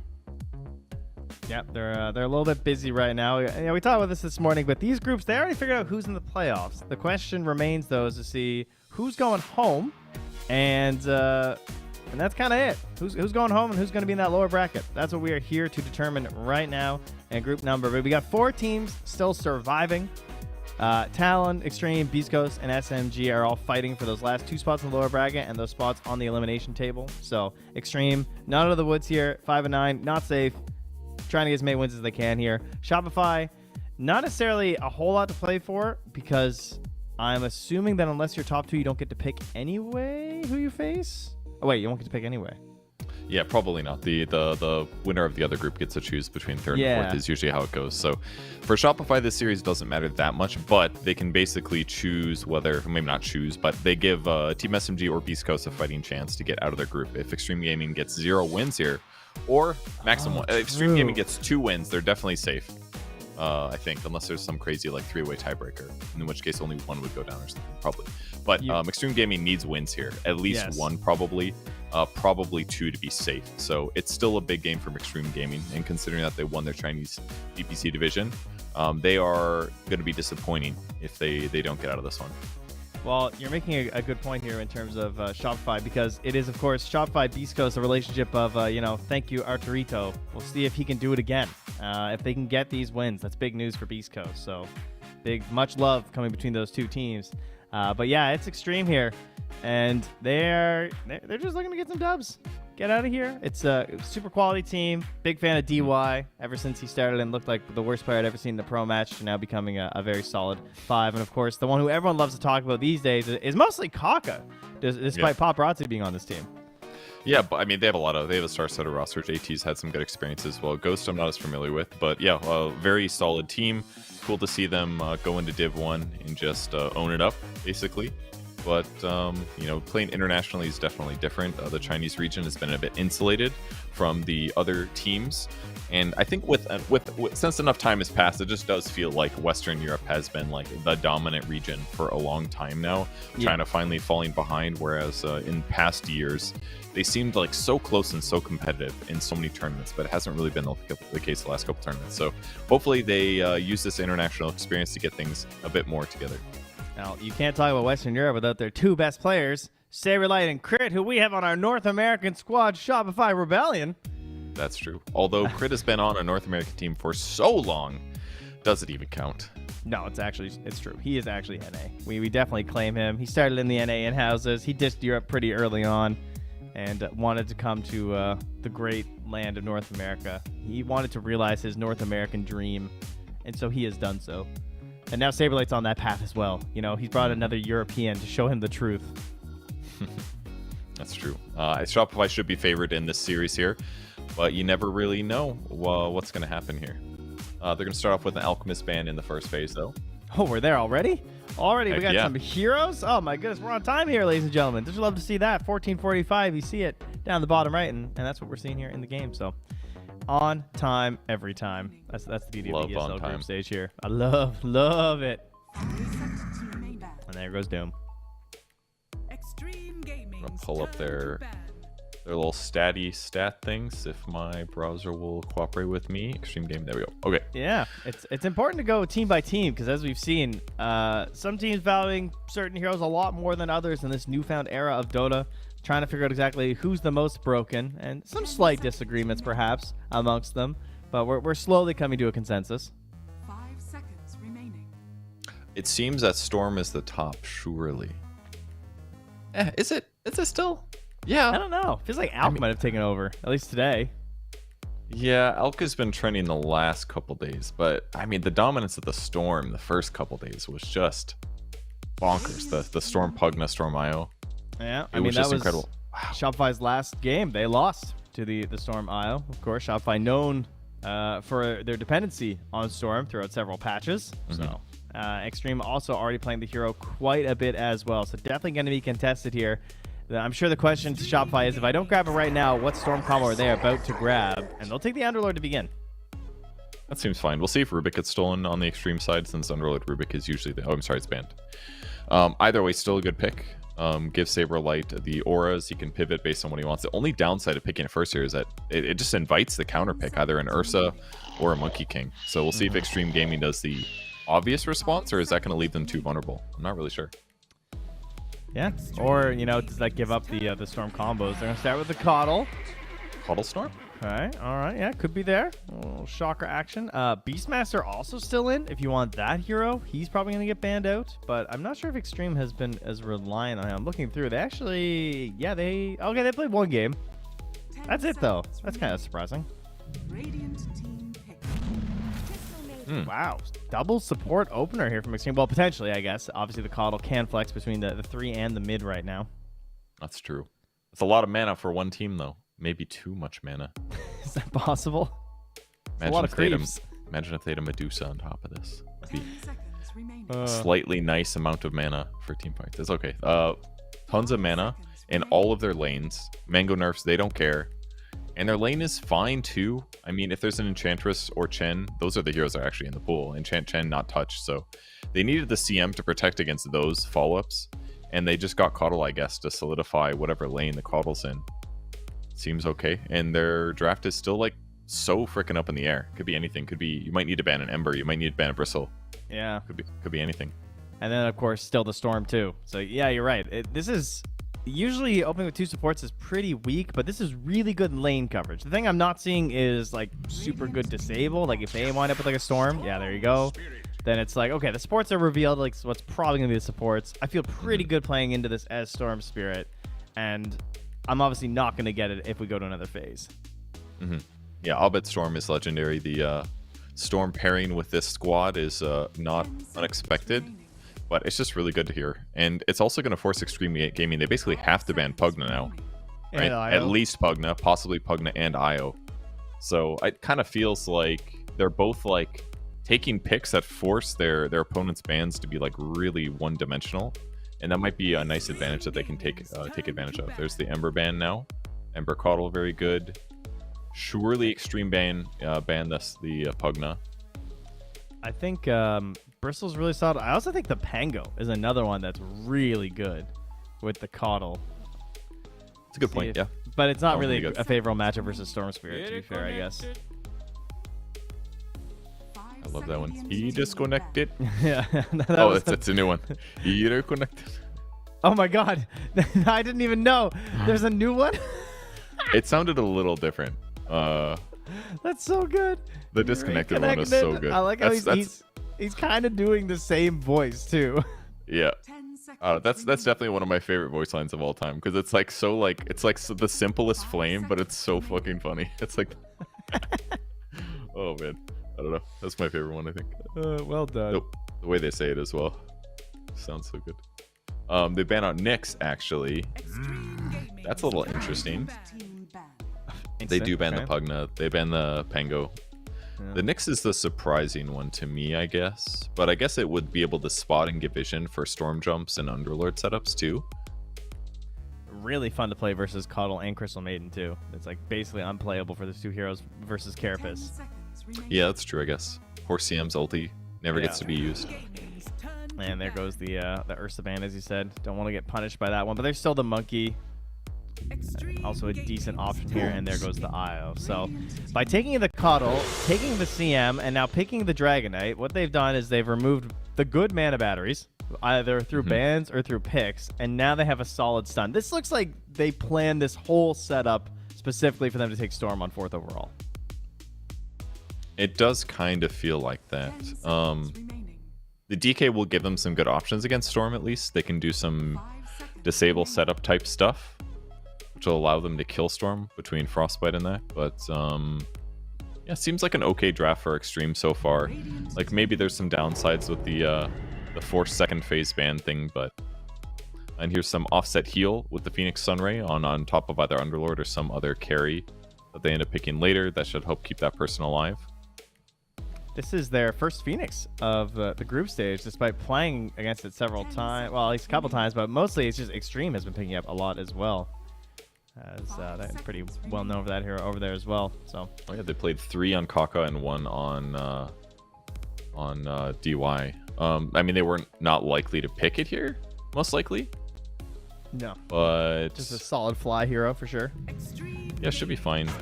Percentage-based damage against Dragon Knight's kind of nice too. Okay, and they sank Trent's favorite hero, the Hoodwink, I basically. think so. I think this is my favorite hero now. I'm into this one. It's just fun. It's just too good. CM move over. Hoodwink new friend now.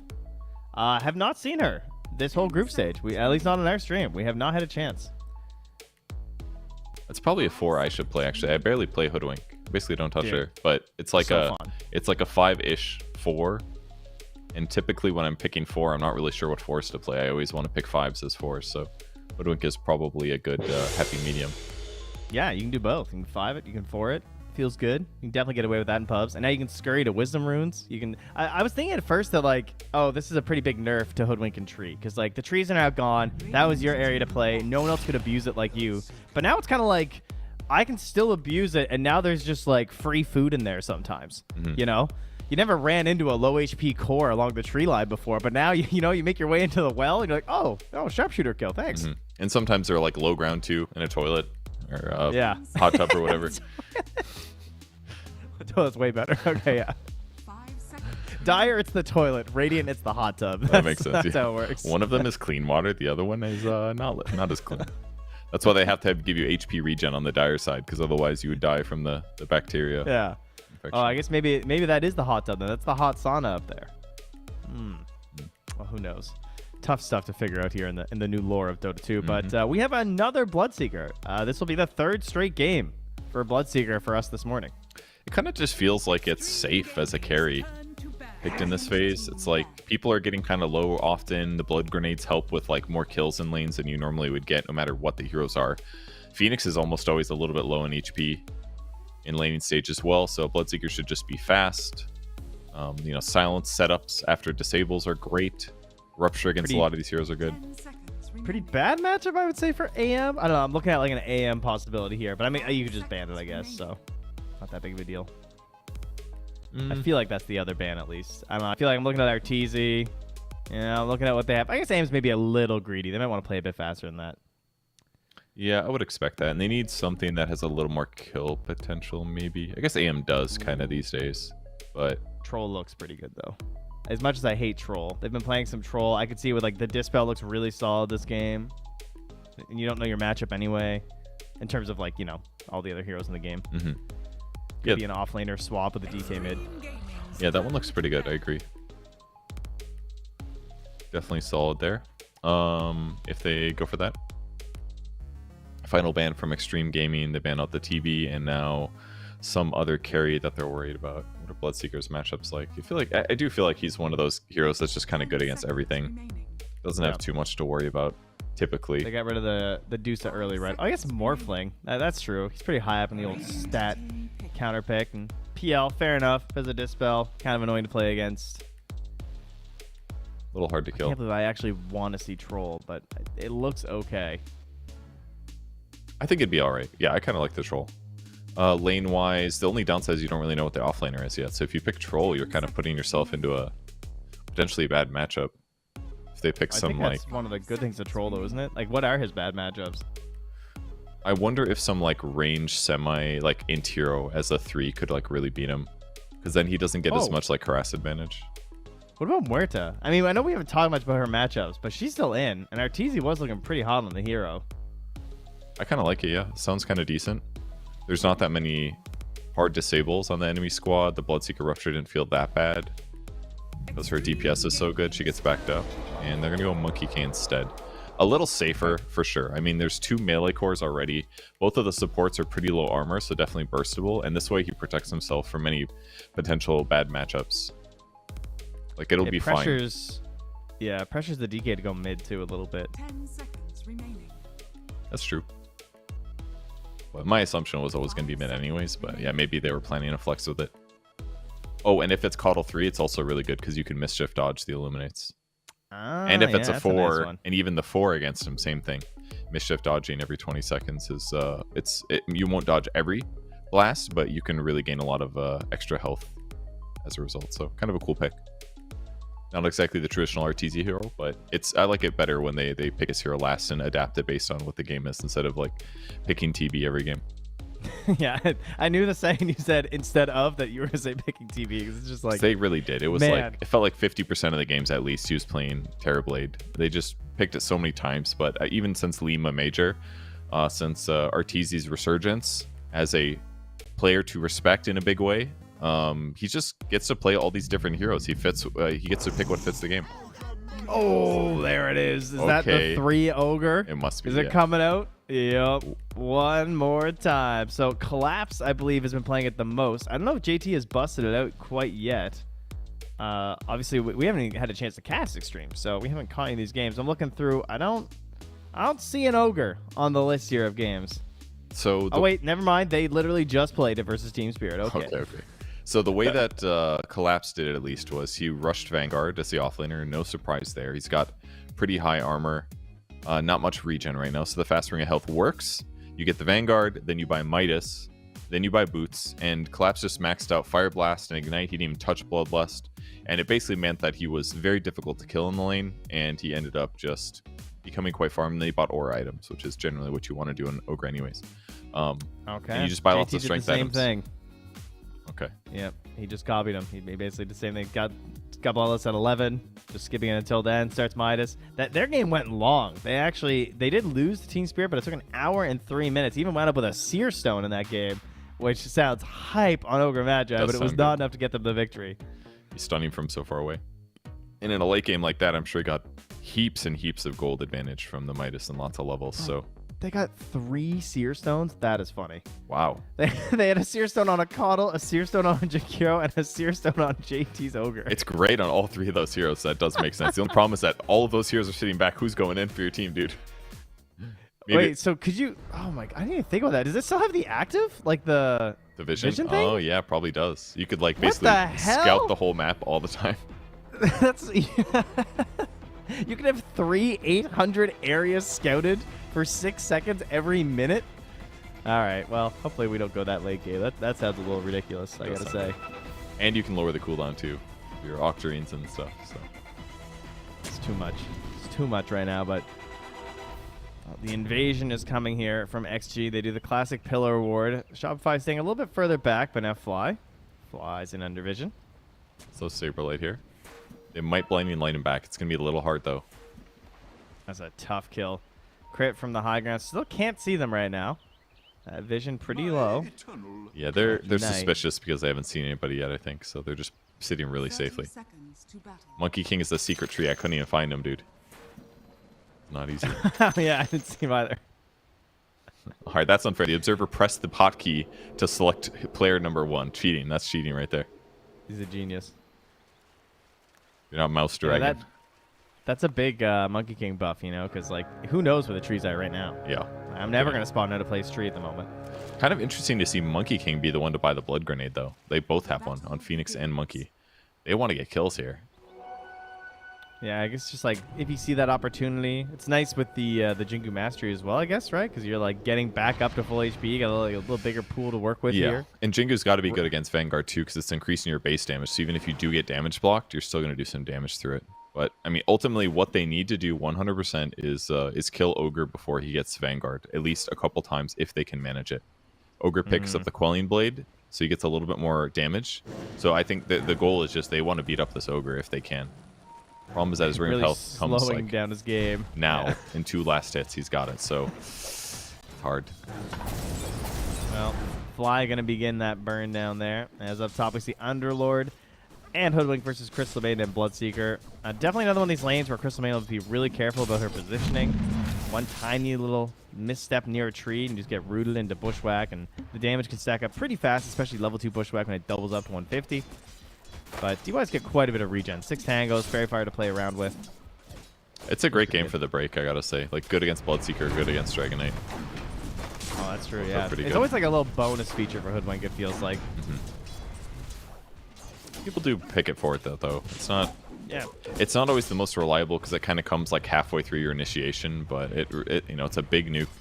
It's one of the best things about Hoodwink. Just a huge amount of magic burst. For now, the trades go their way. And meanwhile, in the mid lane, you know, melee hero versus Storm Spear to start. Things are all right for Paparazzi. Try and get some points up. And the Dragon Blood Going be for kill bottom. survivable, but... Oh, is that Really? really? It's looking that way. The Blood Grenade has been used. Another one popped out there with the burn. Ooh, 3 HP. Oh. There it goes. The last Blood Grenade will get him. No more regen coming out. That was expensive. They'd use both blood grenades to get that kill. Plus fire spirits. Plus the boundless strikes, so they get it. And now Jingu against JT. He's 800 gold away from his Vanguard finishing. And he's low enough now with no mana that he might actually be in a little bit of danger. At the same time, up top, they tried to get the kill into DY. He got back into the tower, just barely surviving. Now salving up as Ghost continues to chase Saberlight. Right-clicking away here. And with the blood right, there's not really anywhere else to go. 135, and there you go. That 120 pure damage early is just so ridiculous. What a valuable skill. It is kind of insane. Got to be equivalent to like a 150 damage nuke or something like that.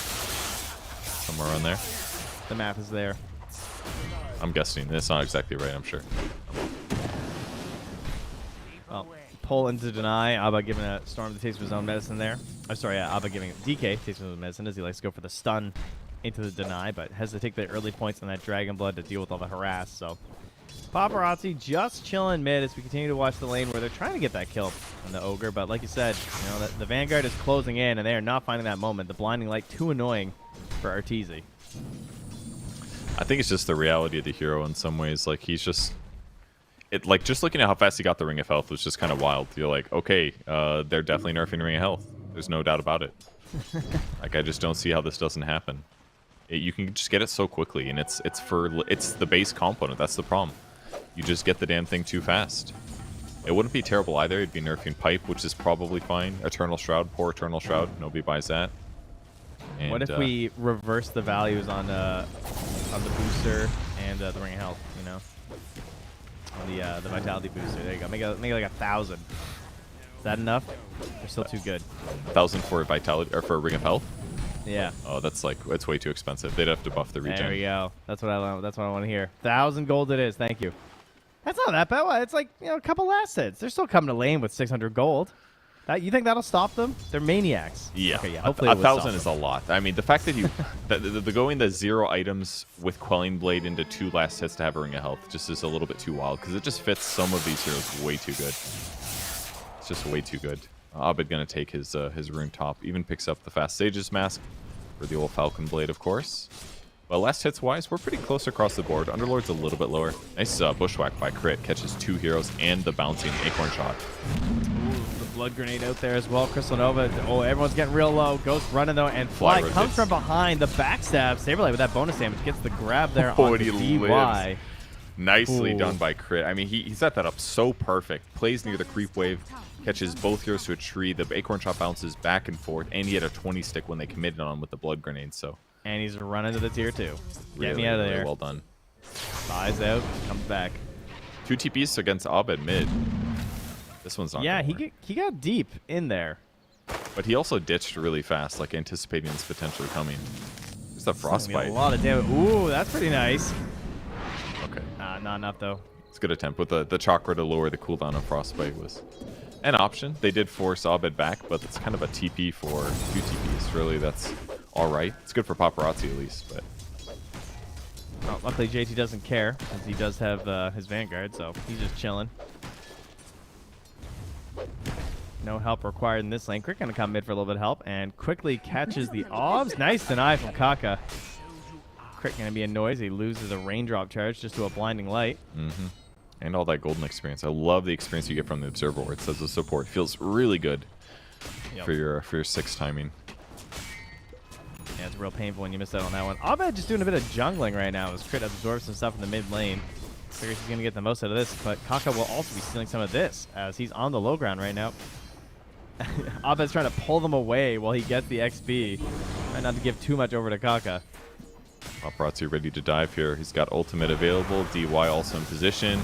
We got 6 heroes early on in the mid lane. They start on the crit, gets low, trying to pull away, see if he can turn this back around. Of course, with the thirst, they're going to know where he went, and that means that the breathe fire is going to hit in the end. But Kaka can't retreat back to his own high ground. So we're going to have a 1-for-1 trade. The mids get some kills, and oh, DY does deny that room before Storm can zip there. And that means good Abed's dodge. out of mana and low in the river. Body blocks from DY. Where are you going? Ooh, check it out. One more. Now you're going to have maybe go to the camp here. See if Abed can manage to get the deny. Oh, the raindrop. Ooh, that got a bit close. Yeah, I thought he was going to make it. A great ball dodge of the DK stun by Abed, but ultimately the blocking was just too good. So a very close game. Back and forth so far. How's the Vanguard homies doing? Underlord, he's got one. Ogre, he's got one. Nerf the item. It's time. I mean, you know, when you play Dota, you're used to that like left, right, where you're like clicking and your heroes kind of like walks in circles while you're like lasting and stuff. I noticed the Vanguard heroes don't do that anymore. They just stand still. They have no care or concern whatsoever about positioning or anything, you know? They're just looking at the last stick going like, oh, I will stand here until I can hit it. That's all they got to do. Arteezy is currently up top behind Ghost, but there's no Pit of Malice quite yet, so it's tough to set up any sort of a play. So they'll Boundless first, jump in, and the damage will be enough. Whew. Goodness gracious. Relying on DY. Crit's Bushwhack to be the follow-up disable. Really nicely done. They want to Yeah, kill they got him. everybody. He's got no more spells on Monkey King for like 5 seconds. Isn't this a bit of an overdive? He's always quick, dude. He's committed now. He's got you know? Windlace and boots. All right, nicely. Nice Bushwhack. Radiant's Wait, courier hold. has been DY actually lives. Radiant's middle Crit tower is tanks under a attack. lot of towers. He's in vision right now. TP coming in from the Bloodseeker.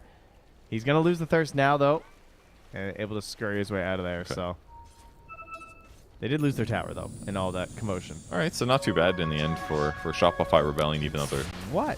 it's gonna be a little sad he missed his skill. What's up? That's an 8-minute veil on fly. Wow, no boots as well. It's pretty sick. That's a little wild. Okay, well he instantly throws on a paparazzi and the damage is coming in. Crit doesn't have a lot of mana to work with though, so there's no combos here to go with this this first Acorn shot. Didn't pop the mango or anything. I don't think he had enough for Acorn and Bushwhack at the time. Okay. Paparazzi's going to TP top as they're right above Arteezy. He's on the low ground, and they were just lurking. Looking like it could be free. Just keep the clicks going. Oh, wait. Oh. What? Ghost? What? Why? What did he do? Why Okay, did he do I that? think he did that because it gave him immunity maybe for a brief moment so that he could tree dance afterwards.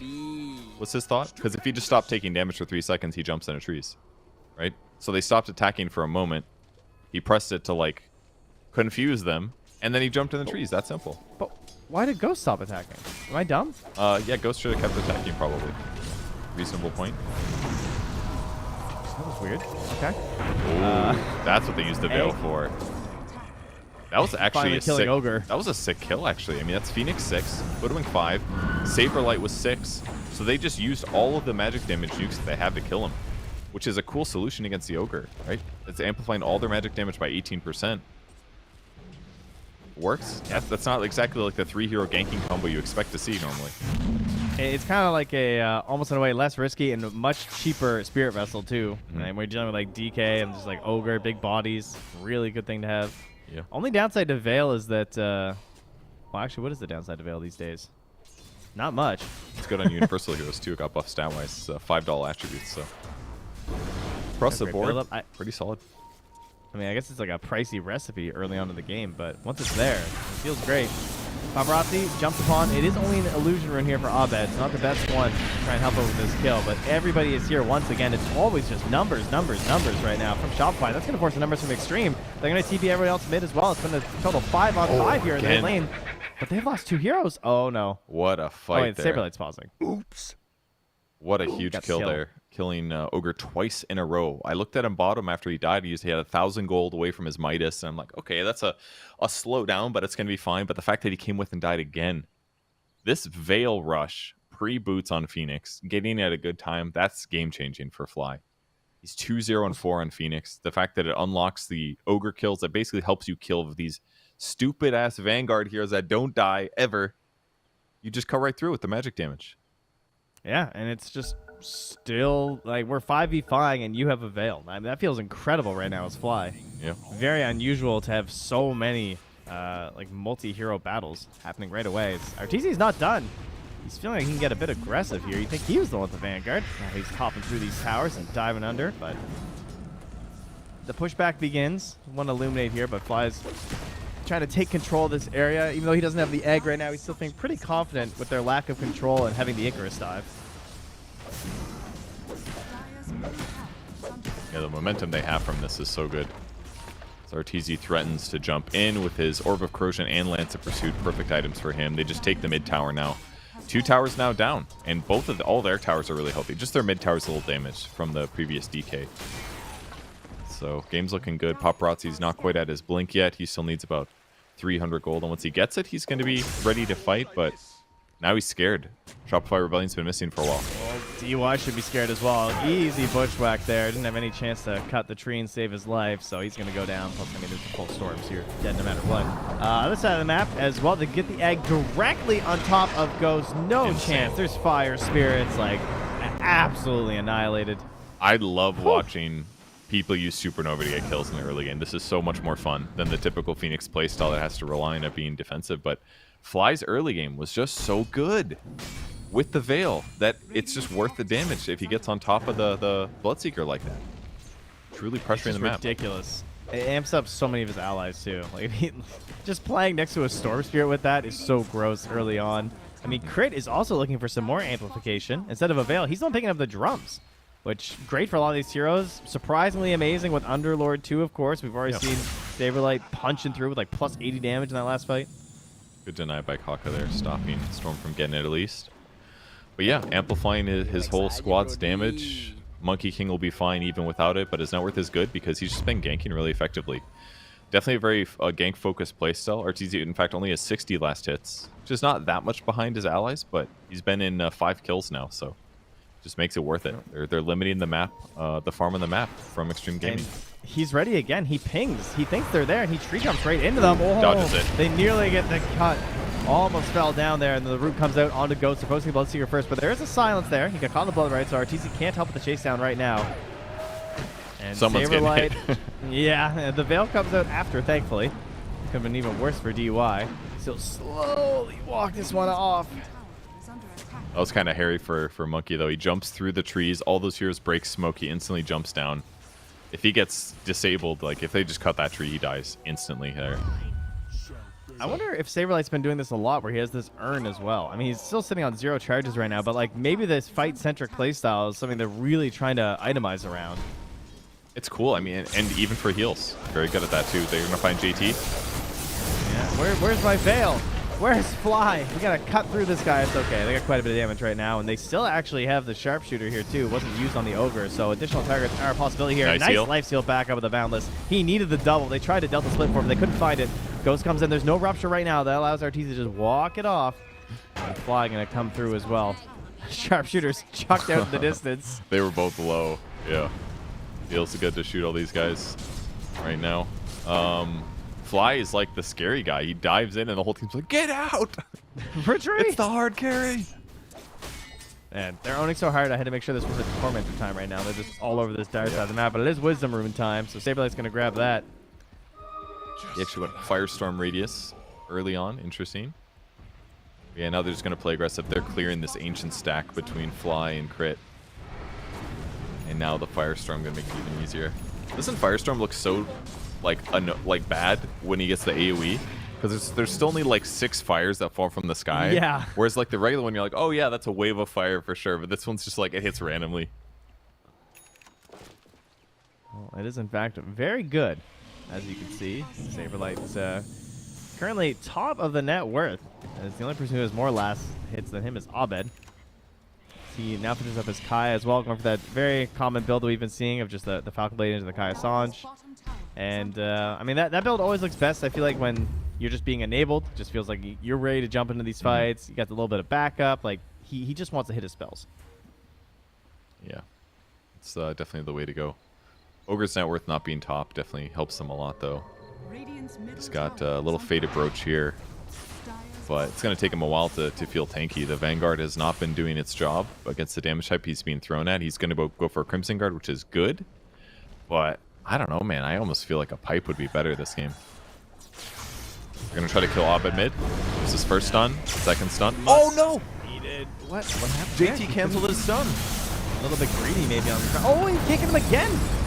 He got pushed out of the AoE. I think. I'm not even sure. A stun did get thrown out there, but either way, Abed still survives as the Rift is just going to stop them from fighting. Paparazzi wants to come back in. He has the blink dagger. He thinks about it. Move the call. They're not sure. Yes, no, maybe so. Please don't go. Nah, They've decided. good luck. So back to farming. Cult Bracer and Cloak on Underlord. That's 50% magic resistance. Good luck killing this guy. Yeah, I think JT was worried that he was going to stack his disable with the CM, because if they both frostbit and stunned at the same time, Storm probably lives. So I think he canceled or something. It was either that or a misclick or something. They're going mid though. Arteezy aggressive again. The Boundless out of the tree gets hit with the stun, but the allies are coming through right now. There's Abed. Jumps over onto Paparazzi. Is he tanky? That's a great question. Not with his Veil on top. Goes right down the egg again, securing these easy kills, making sure there's no chance for counterplay. And at the same time, he actually gets the kill onto JT too. I'm not even sure how he got that, but that's great news for Abed. Great Sunray as well. 3 heroes low. He's going on the CM. This one looks hairy though.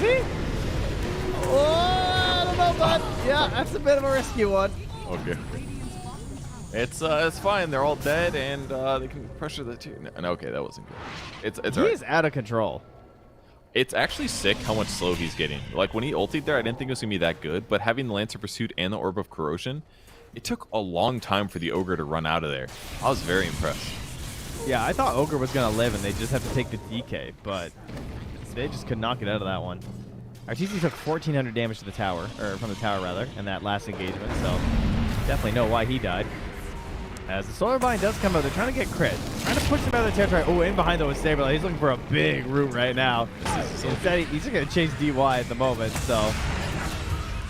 Bloodseeker cleans up at least one kill as they finally bring down crit. Now it's jumping, bounding. It's Super Arteezy!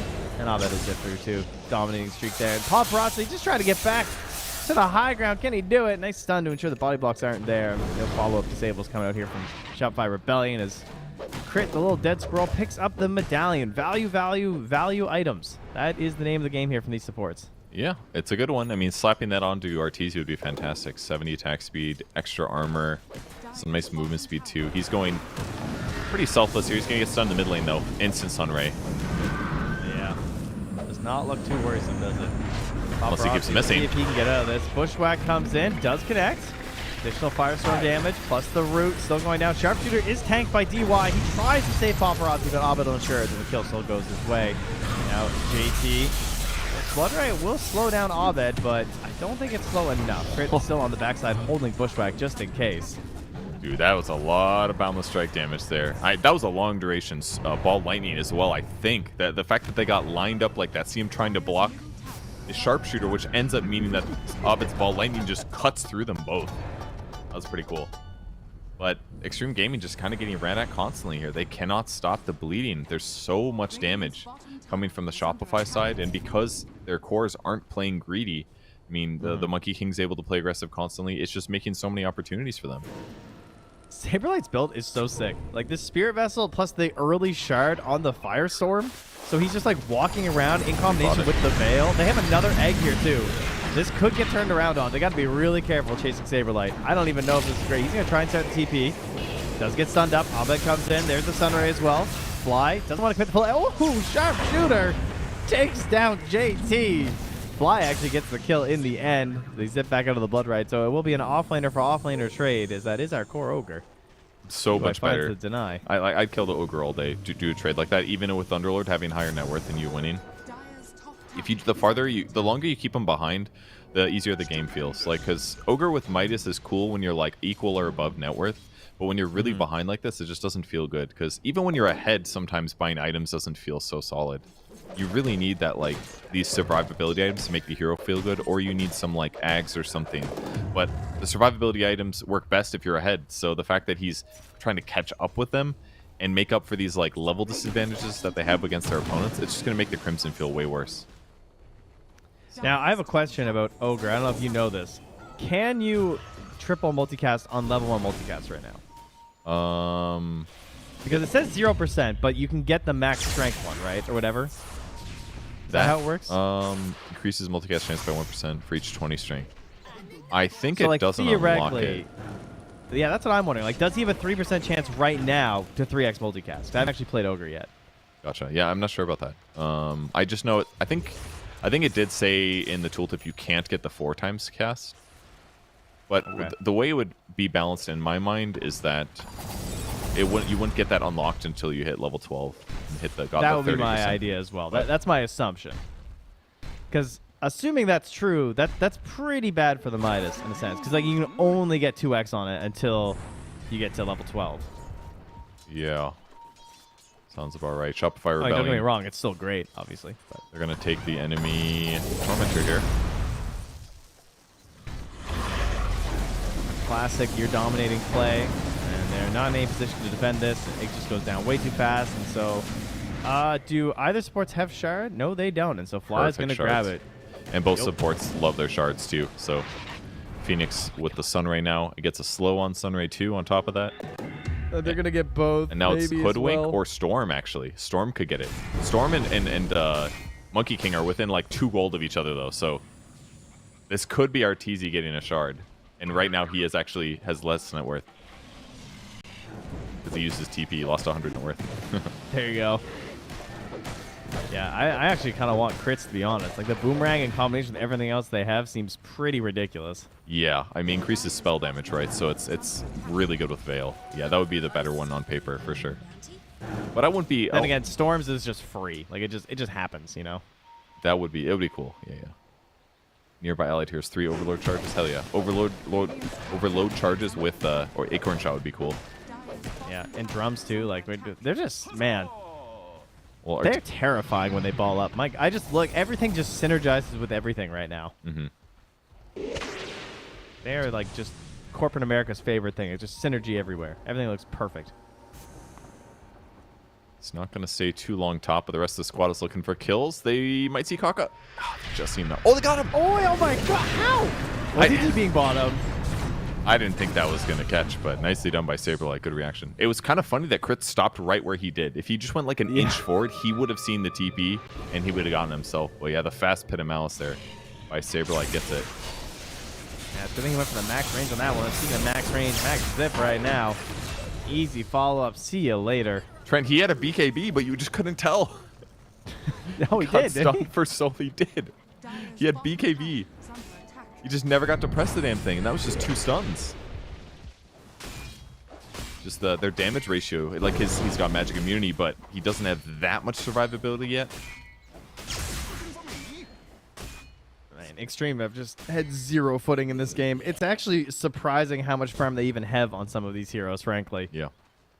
Look how much net worth Phoenix has, dude. He's almost got as much net worth as the mid Dragon Knight. He's got a Lotus and 20 gold. Oh, he went back for the low. I saw he had Shiva's queued up at the very beginning, but wants something a little bit cheaper, it seems. I mean, this one is just safer to get. The Shiva's is going to be at the back of the fight since the Sunrays most of the time. And if he puts Lotus on his frontliners, your Arteezy heroes, who, by the way, didn't go BKB yet, went a Harpoon. Put Lotus on that guy, he's going to be reflecting Dragon Knight stun. He's going to be reflecting Ogre, Fire Blast, and Ignites. He's going to be reflecting Frostbite. He could remove Frostbite. It's a really good Lotus game. He could remove, what's that other, the Coddle's ulti spell, whatever it's called. Ah, the Solar Bind. Yeah, remove Solar Bind from a guy. It's a really, really, really good Lotus game. Let's see if it pays off for him. The one thing going for Extreme Gaming, though, Monkey King did not get the Orb of Destruction. So a little bit less minus armor. There you go. He's only got -9 minus armor instead of -12. That helps. What a sweet relief as he approaches them with an Aegis for the next 5 minutes. And a chance to definitely close out these tier 2s, if not, frankly, like end this game, really. But finds a courier, grabs it, and they're going to catch. Don't get the tree cut onto Arteezy quite yet, but he's in trouble. Stun into another Lotus. stun in there, and yeah, the Lotus does some work right now. Going to lose the Aegis, not able to survive long enough to keep that one going. To jump over to Paparazzi. He does have a DD room, but is expiring at the moment. Well, he doesn't really have much chance to attack anyway. Bushwhack from downtown. Crick gets secure on that, and GG is called by Paparazzi. Wow. They know. We know. Tier 2s might still be up, but this game is over. What a cool game by Shopify Rebellion. I mean, Saberlight going the fast shard build was very cool. When they were ahead, they were like, okay, we need a little bit more offense. We do not need to play D here. just buy damage items and run on our opponents, and it's kind of reminiscent of the first game that we watched Shopify play on the new patch. They just are so good at playing the map now. I don't know what changed in the last couple of months, but they just feel so confident to like take their laning. It's like they're perfectly positioned, right? They spent like years getting good at the laning stage and not as much else. Like they just struggled late game against a lot of teams, maybe felt full slow on the map, but now they do everything. They like stomp lanes, and they're so good at pressuring the map. It puts them in such a good place.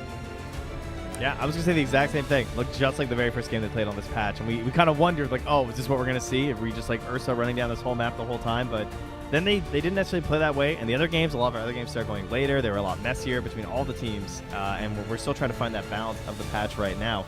And we'll see. I don't know. The itemization was incredible. Like, I really enjoyed watching this. They really found a great way to push their advantage in this. And we need to see more teams doing that as well. If we don't want those stalled out matches. I mean, but Fly had a perfect game. 6-0 and 16 as a 5 Phoenix. It was incredible. He had more net worth than the offlane Ogre by the end of the game. He had 9 more gold. Incredible play. That fast veil and the fast level 6 that he got really changed the game. As you can see by the groups, that is the only change. As I take a look, and no one else has finished their matches. Again, not surprising, as we were just a quick 25-minute right now. But Shopify have done their part, at least for game 1, for Beast Coast, to try and help them as the relationship continues together. Maybe go check out. I'll check right now, guys, just for you guys before we cut to our little break here. It looks like Beast Coast versus IG. That's currently on ESL Dota 2 Storm. And Beast Coast are winning. They are going high ground right now with a 10k lead. It definitely looks like they're going to be able to close this one out. It's a Dark Mago Mars, so obviously it's going to be a win. That one is for sure. So hopes are good for Beast Coast. So Beast Coast fans rejoice, and then come on back to ensure if Shopify can keep Xtreme Gaming pushed down to help these other teams in the group, or if Xtreme Gaming can fight their way out and try and secure themselves a further journey here at ESL One Berlin. We'll be back after the break.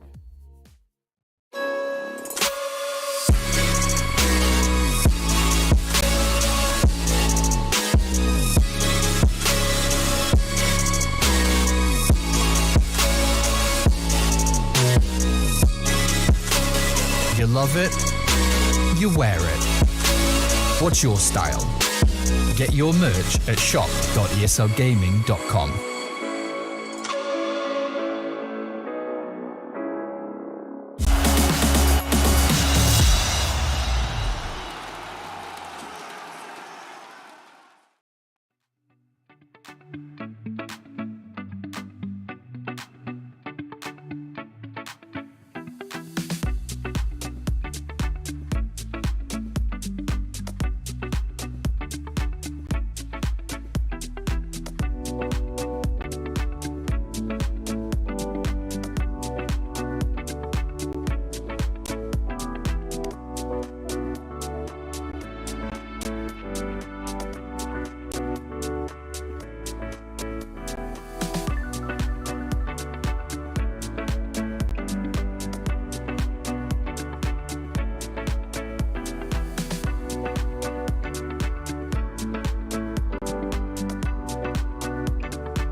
time, 'cause I'm already gone. So long, can you stay the night? 'Cause you're the thing I want. I know you're feeling different when you're stressed out, but even with no makeup you still stand out. 'Cause no one makes me feel the way you do now, like you do now. The way that you move your body, you make it look like a hobby. Every time that you touch me, it's electricity. Things we discovered underneath last night's covers. Everything came so easy. It's electricity. Electricity.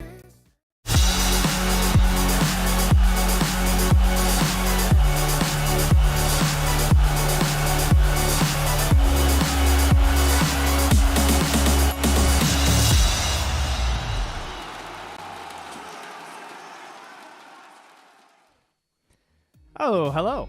We're back. Extreme Gaming versus Shopify Rebellion. Coming back with game number 2. Trent, Purge. We've seen some right away. stomps. Quite a few stomps today. But some good ones. Got to see that Mega Bounty stomp. This game was like a across the board, smashing the map, Veil, murder the Ogre offlane stomp. It was good. That was pretty stompy. Yeah, you're not wrong. They identified it. They're like, okay, this Vanguard any hero thing, how do we beat it? And they're like, magic damage. So they just picked a Phoenix and they bought a Veil and they make sure their lane didn't choke and then they just killed everybody. It's cool.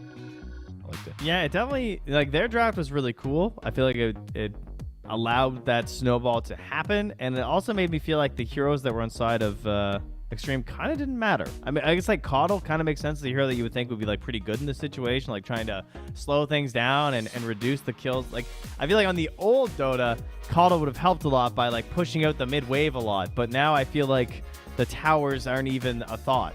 Yeah, They're just diving. It's about the heroes. Yeah, the diving stuff, Caudle doesn't deal with that well, actually. Caudle's not like a good hero fighting hero.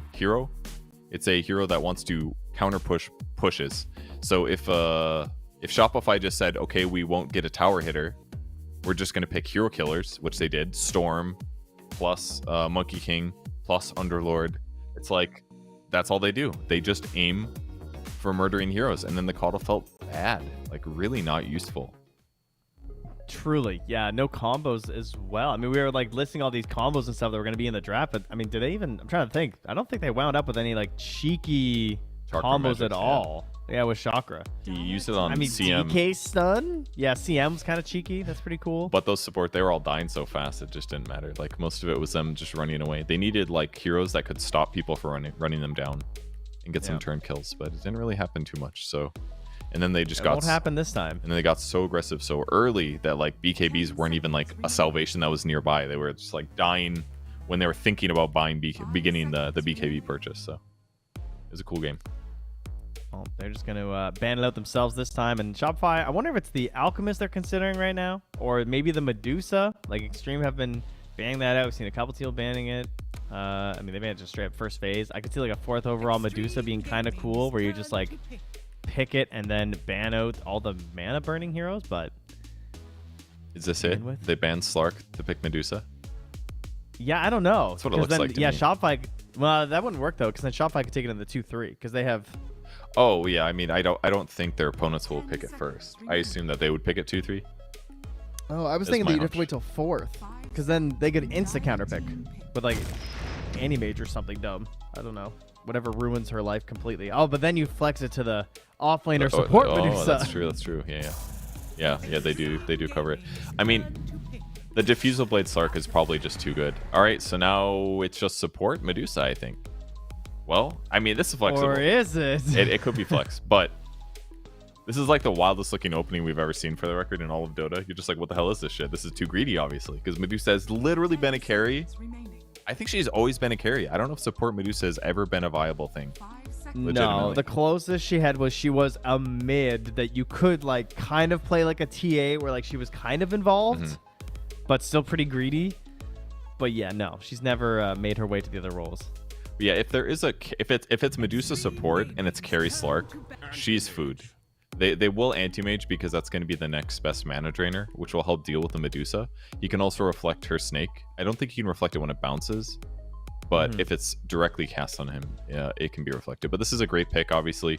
The way Medusa works now, if you guys are unaware, is that 95% of the damage she takes applies to her mana shield, which is now her passive, meaning that the only good way to deal damage to her is either like abundantly raw amounts of damage or mana burn. And mana burn is doubly effective because it does damage, but it also drains mana. So the mana you drain is like 4 to 5% or 4 to 5 times more efficient damage than the physical damage it deals. So mana drain against Deuce is amazing. And you also can't lifesteal off her, which is pretty annoying for a lot of matchups. Oh, that's true. That's why the Bloodseeker, yeah. That's one of the many reasons. Yeah, because the damage gets blocked. Only 5% of the damage you deal or whatever ends up getting blocked. Or her barrier mana shield does not provide you with any sort of regen from lifesteal. And it's also good against minus armor lineups. So, but yeah, between Magic Wand and things like Mangoes, Medusa can stay alive a very, very long time. And kind of just frontline and tank damage is your goal in a lot of cases. She's going to want to land snakes.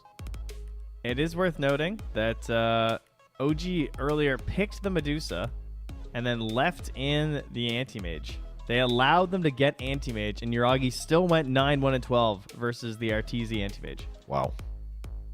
So yeah, that was yesterday, and I believe scared. that was the one where he was sad about, but yeah, it's kind of crazy. And was it carry Medusa? It was carrying Medusa, yeah. Yuragi in the safe lane.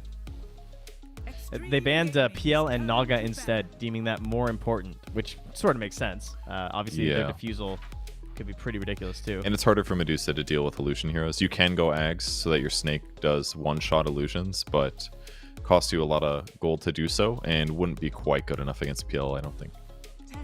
So, interesting choices. They're banning heroes that kill Alchemist and lane potentially against him. So my hunch is that it's going to be carry Alch for sure and support Medusa, but we will see. My thought process too is that Shopify are really happy to do this right now because they're already secured in their spot. These are two extremely important heroes moving to the next stage of this tournament, and I think they want to open up with this and try out like their ideas about flexing, see what counter picks can happen, see how they should be approaching the draft when these heroes are available. Like this seems like a mega knowledge, like super valuable game for Shopify right now.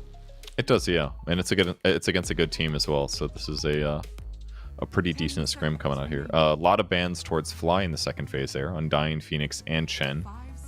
In fact, I guess the first two bans were 4 bans. But now the Medusa's in, it's probably a 5 that they're expecting. And on the Shopify side, they also can ban supports if they want to. But I feel like Silencer, he already played that once before, but that also looks pretty good, I would think. Shopify, I guess it's like kind of greedy on the one hand, but it's versus Anti-Mage and it kind of helps cover it, versus Doom. Maybe it makes a big save. We'll see.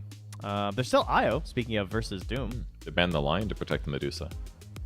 The mana drain, very good. Yeah, dealing 120 magic or mana per second drain. That's like the equivalent of a 480 magic or 480 magic damage per second nuke. It's bonkers. That's good. Pretty funny. Yeah, that's really nice. So, valid ban there. Crit just trying to secure the game for himself, I guess. If it's 4, I mean, they still can swap it. Could play Alch in a weird lane. But well, they're trying to figure that out right now.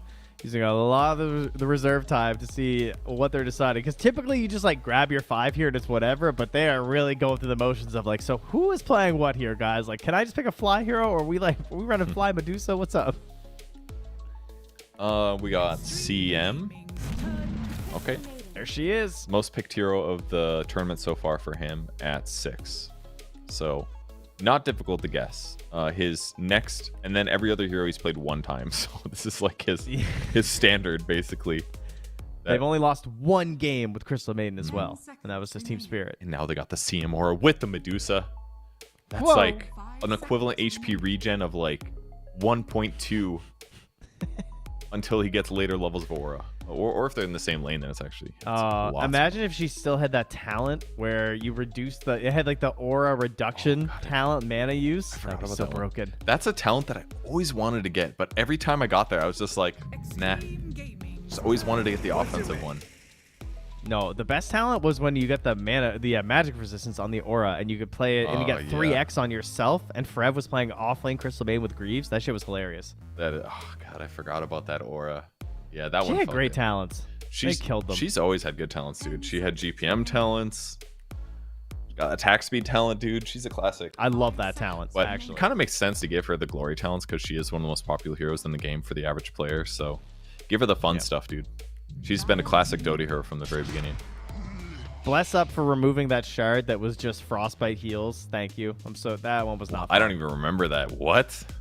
Remember, it was like you could frostbite your allies and it would heal them. It was her first shard. Oh, didn't it like protect them? Like it gave them physical immunity or something like that? Yes. And healed them at the same time. It was basically like Winter Wyvern, except slightly different. I forget how. I can't see myself choosing typically to frostbite an ally over just doing an enemy and buying a Glimmer Cape or something. Yeah. So they're gonna go with the Bounty though. This is a team that wants to get gold right here between Alk and Bounty. And is this gonna change things? I mean, it's 3 melee cores for Xtreme. They can kind of put this Bounty wherever. They could put a mid if they really. I think is this their mid? Mid Bounty versus Pango? I don't know. It could also just be for crit. It could be for Saberlight. It could we got it all. It could be Bounty versus AM, which is amazing. Like he just doesn't care about the mana. And he does physical damage in response. This is a cool pick. And if Pango doesn't have much armor either, so if you guys saw the Bounty Hunter versus Ember matchup during Dream League, it was disgustingly good. He could basically just walk forward and hit Pango and to get this big like damage exchange. Bounty's just kind of become broken. It feels like in this patch for some reason. Maybe because like lanes matter more or something, and he just has like so much damage. Maybe it's because survivability items are cheap, and thus a hero that can just do damage by being alive is kind of broken, and it doesn't cost him any mana to do it, just a little time. So it's like Vanguard unlocks his true offensive potential in lane, basically. I've actually learned something that I wasn't looking for when I came to look at Crystal Maiden's notes. Did you know that she has a cast backswing of 0.8 when you have the Arcana equipped on both her Frostbite and her Crystal Nova, which I believe increases the default one. And if you have the dog, the Column of the Blue Heart equipped, it goes up to a 1 second cast backswing on Frostbite. Oh my god. So all the pay to lose, you're just getting owned. Pay to lose for any weak player that does not realize. Yes. But to be honest, I'm sure there's been times where I cast that and then try to cast something else and don't realize I'm not canceling it. Like it probably happens sometimes. All right, unequip your Arcanas, I was guys. Losing games with the dog. Yeah, take the doggy off. Get rid of the Arcana. We did see that dog provide uphill vision of where CM was. Not that dog. I meant to turn into a dog. Oh, that one. That's it's the Persona. The Persona does 1 second. The Arcana does 0.8. Oh, so the Arcana is better than Persona. I haven't used the Persona yet, so thank God. Yeah, would have been losing our games here. All right, back to it. Sorry for the brief distraction of super important cosmetic things here. They are banning out a couple different versions. They're not quite sure what's happening either. They banned out the Darkseer and the Shadow Demon. That could have been a great hero this game. Shadow Demon's interesting. I mean, I guess Demonic Purge against Elk could be good. I guess the Shard against Bounty Hunter is good too. Okay. I'm just gonna. I guess it's a Kaka Willow. Not really a. I don't know. I guess has he been playing that a lot lately? Definitely not one of my like Kaka heroes I think of. I do remember seeing at least one game. I'm pretty sure where he was playing it earlier this tournament. Because I saw his kill score was pretty ridiculous. Yeah. It was versus Talon. Yeah, that's right. It looks good though because he's it's a support that's good at getting ran at. You can become untargetable yourself. You can put Bramble Maze down on whoever's getting dove, whether you or an ally. You can also use Terrorize. And you have a lot of single target. You have a lot of magic damage too if they dive you. So I think Dark Willow makes some sense here. Gives them some much needed damage that they would have been lacking otherwise too. Lich and Dark Willow can go a long ways, but his kill score was not ridiculous. He went 0, 8, and 10. But they won. Oh, so okay, I'm not sure what I'm thinking. Doesn't matter. It's all fine. I feel like if Xtreme Gaming has a bad game on Pango, I feel like they just have no damage this game. That's what it kind of feels like to me, outside of like Doom, Scorched Earth, Dooming a guy.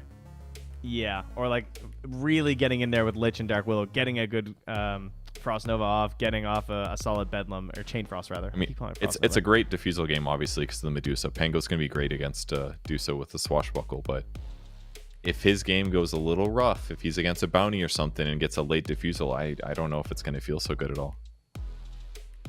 You can probably snake people through BKB, no? And still gain mana back? as Medusa? Probably. I think. Oh, in fact, I think I know what happens. They actually don't lose mana, but you still. Well, gain. it doesn't drain mana. Oh right, anymore. it doesn't steal. Yeah, you're right. It's Arteezy actually. It's a mid alchemist. Carry Dusa, mid alch, offlane bounty against the anti-mage is the matchup they're cool with. How will Alk play in the mid lane is the real question though. Is he going to go Auras? No, Bounty Hunter will go Auras. He's just going to go some... Or does he? Does he go Radiance still? I mean, how can you pass it up? It seems too good, no? I can't wait to watch this game, dude. Yeah. Offlane Bounty Hunter, mid Alk, carry Dusa. These are like a lot of the staples that we've been missing on our stream. Welcome to Earthstream. Not so good for some of these weird picks.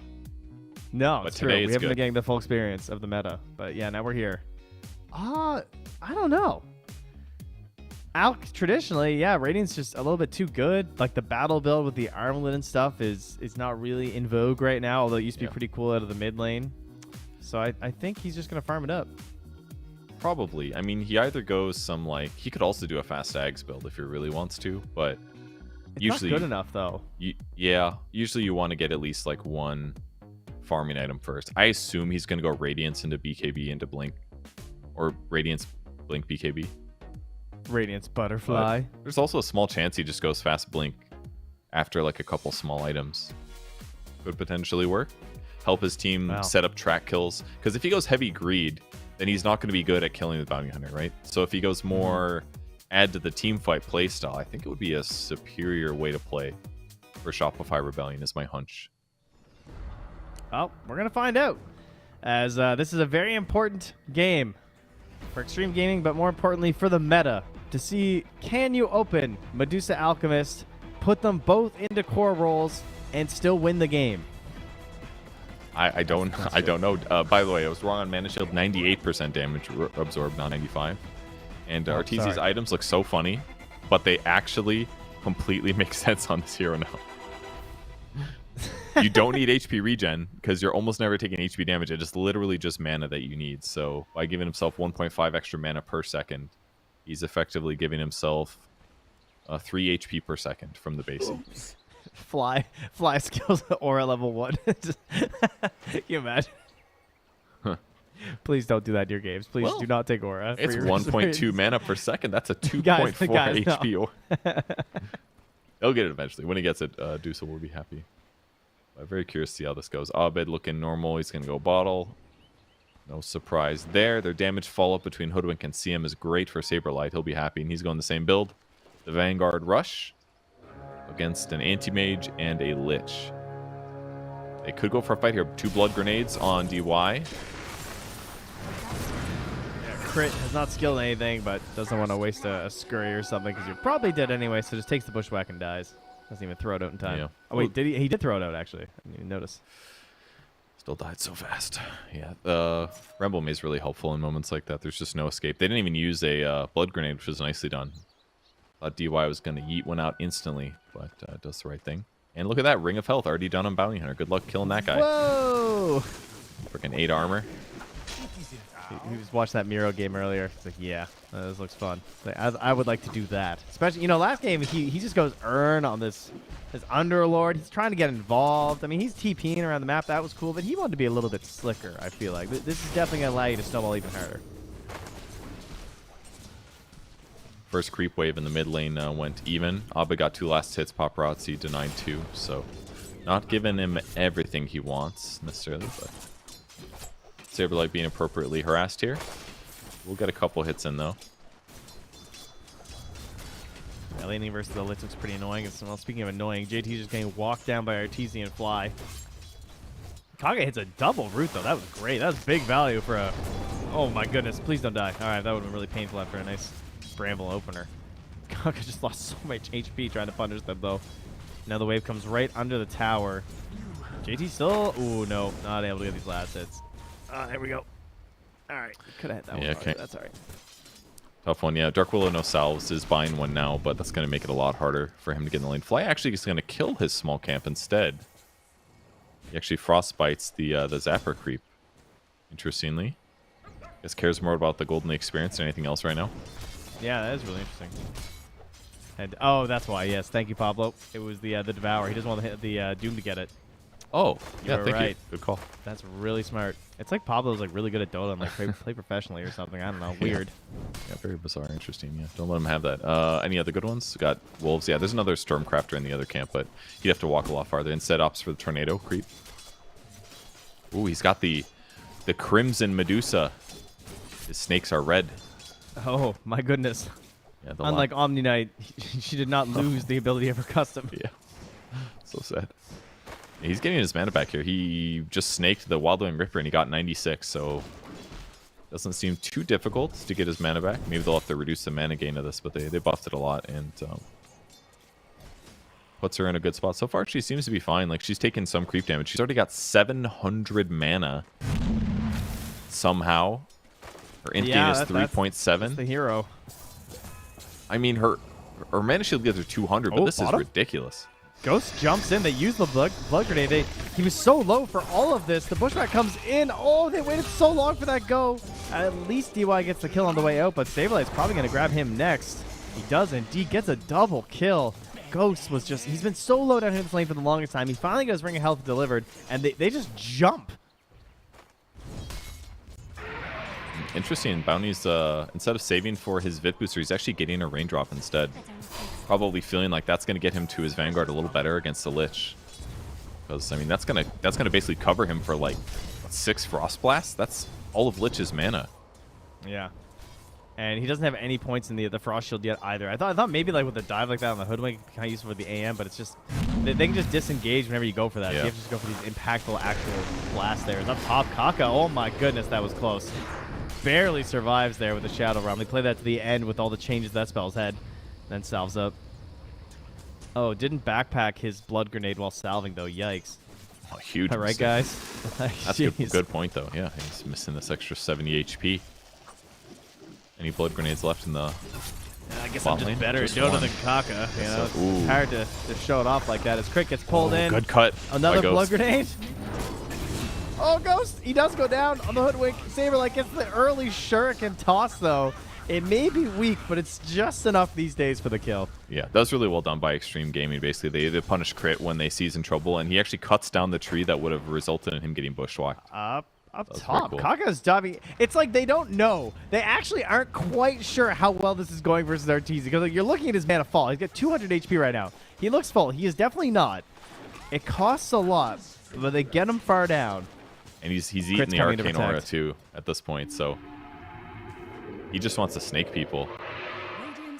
It's the hard thing. It's like it's just so hard to get him low. Another double Brambles comes out here as Fly gets hit, Arteezy gets hit, but Crit rotates through. The Acorn Shot, not enough. He again cut the right tree. A different player this time, of course, but JT cuts the tree that would have gotten him bushwhacked. Yep, very nice.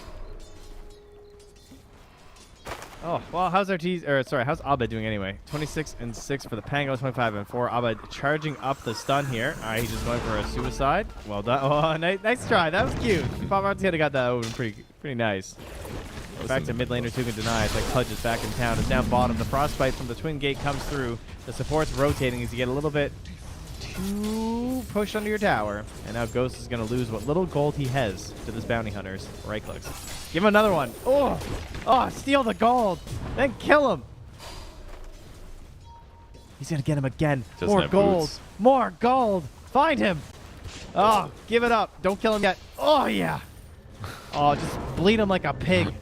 Don't kill him. Just get more It's gold. actually better if you don't kill him, honestly. Just get more this. gold. Just tanking a whole creep wave and a tower. No big deal. Oh my god. He just got like 125 gold. And Ghost Come isn't on last back. hitting. Come on back. All right, gets salved up. So he does survive, gets salved up, so at least gets to stay in the lane. But Saberlight, he takes his taxes one more time. Breaks a bit of the salve once again. Now he's almost got phase boots. Oh my god. Paparazzi pump faking the ulti here in the mid lane as Abed has popped the ulti, throws the illusions back, and we'll head over to the jungle for a little bit. Is he going to send one of these to... He'd use it to deny the illusion. Is he Yeah, jungling that's with his stun? sneaky. He is. He is indeed. actually I've seen some jungling. Alks into this. Okay, cool. Saberlight gets hit by the Chris Crown down bottom, though. He is tanky. He wants to turn. He knows he's dead. He just wants to get some gold before he goes down. Jeez, I say that, and that got a little bit hairy at the end there. Crit. Oh, last hit. He gets him. The hit goes to Ghost or to Crit first as well. So he gets the gold, the XP, and then dies, leaving nothing for this Anti-Mage. Very necessary kill, though. Gotta get that bounty. They're scanning for it, and they're like, no, DY's gonna get our Wisdom Rune. Fly got the other one, though. It's fine. It'll just be a trade. He's getting close And to 6 on Crit's this, going though. to TP for sure to that tower, right? Oh, they're going to try and catch him on the bridge, maybe? Ah, no, there's a whole wave coming. There's no time for that. Slapping pinging him Kaka's out. good, too. I mean, he's doesn't have any regen just yet, so a little expensive here. Yep, and he's got lots of unreliable gold as well, so he can still bleed him out. DY, 0 unreliable gold. Not worth punching him. His mid lane, Paparazzi dives all the way through. Ghost actually opts for a Vanguard of his own. Between the Vanguard and the Wraithband, he's actually eating Saberlight's damage pretty okay. He's going to lose gold, of course, because of the steal, but Well. he's not going to lose all of his health, at least. At least on the last one, he got right-clicked before he hit a creep, and he had 0 unreliable gold at that moment. So he didn't lose any gold from the last one. Unfortunately, now he good. will. Oh, wait, he bought out. He bought out in time. He didn't lose any gold again. Ghost tactically managing his economy here. It's all you can do.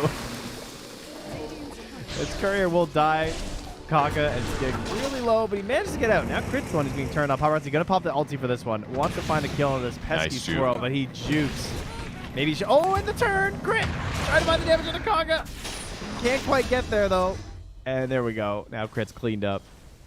It's a great juke, though. Fogged him and then juke to the left. Paparazzi naturally shield crashes to the right, but it's going to make... Fortunately, Radiant's middle Cam died while we were watching that. Oh, okay. Yeah. Was it just, Saberlight killed him? I guess Fly rotated Yeah. or something? I don't know. No, it was just Saberlight. He punched him 14 times, then threw a shuriken for 69 damage. Okay. To be precise. So not Naturally. a fun time. And then instantly goes top. The CM Aura plus the Clarity is going to put him Bro. really close to full. He wants another track here. JT actually does back, though. Perch, have you looked at his last hits On who? on the Anti-Mage? Oh, I went from the top of the list. I was like, oh, Yeah, 93. me I'm too. looking down. I'm like, wait, where is he? Oh, that's not good for a counter pick. We'll see if he can recover. Right now, Shopify diving into that tier 1 tower. Saberlight, no regards for towers at all. His crit drops really fast, though. Curse Crown does connect onto Arteezy as well, and he gets cleaned up there from Paparazzi, so they grab that kill. Saberlight, though, there's the dust. They're going to be able to scout him now. Paparazzi trying to get this kill. Abba coming with the save. Oh, he's not there in time. Another swashbuckler kill for Paparazzi. That's a double for him. Kaga gets cleaned up by Abed. Paparazzi chasing now with the Frost Shield. Seeing if they can get something here. Goes to Fly. A triple kill maybe for Paparazzi here in a moment. As a Rolling Thunder, doesn't need it. GY going to steal the kill. Now maybe it's an escaping Rolling Thunder, but he can't even get it out. Arteezy grabs that spree. He does, yeah. With the Faded Brooch, perfect Medusa item. An HP and movement speed item. That sounds so good. It's actually I'm so glad we're seeing this. It's actually wild how much HP that is. At right now, this is a 250 HP, 20 movement speed item. Isn't that crazy? Oh, well, that's not true. It's not exactly true. It's not HP. It's just a damage block. But it's like 200 damage block, 250 damage block, 20 movement speed. But incredibly good. It's kind of better than HP in some ways, you know. Yeah, against Just the right it's- sources, for sure. Well, plus you're building into regenerating mana anyway, so it's affecting your good health thing. Yeah, that's true. Real good. Got the Yasha finished. He's in a great spot. 2k advantage for the Dire team. He is going to go Armlet on Alchemist, it looks like. He's got Gloves of Haste, Blades of Attack. Oh, there we go. Okay, Battle Alex back. That's a nice old school build. Sounds fine. I mean, the Vanguards are working pretty well. Saberlight now chasing AM bottom, making his life kind of suck here. No boots on Ghost definitely makes this harder. It's okay. 0 unreliable gold, guys. It's all right. He's not losing any gold. Don't fret. You also get no gold as bounty, too. It doesn't just create gold out of nowhere. Okay, good. So these are just nuisance punches, but God, it looks annoying. He's going to hit him again. He's still just juggling. Radiant's bottom The 3-hero smoking. Ghost was trying to bait this. He needs this kill. Please give it to the man. I wouldn't be surprised if he dunked him. Yeah, he's dunked him. Please. Those chases may be less good. If you're not stealing gold from your opponent and gaining gold, you're just kind of doing a little damage. But the Vanguard build definitely helps offset this really obnoxious harass that the bounty's putting forward.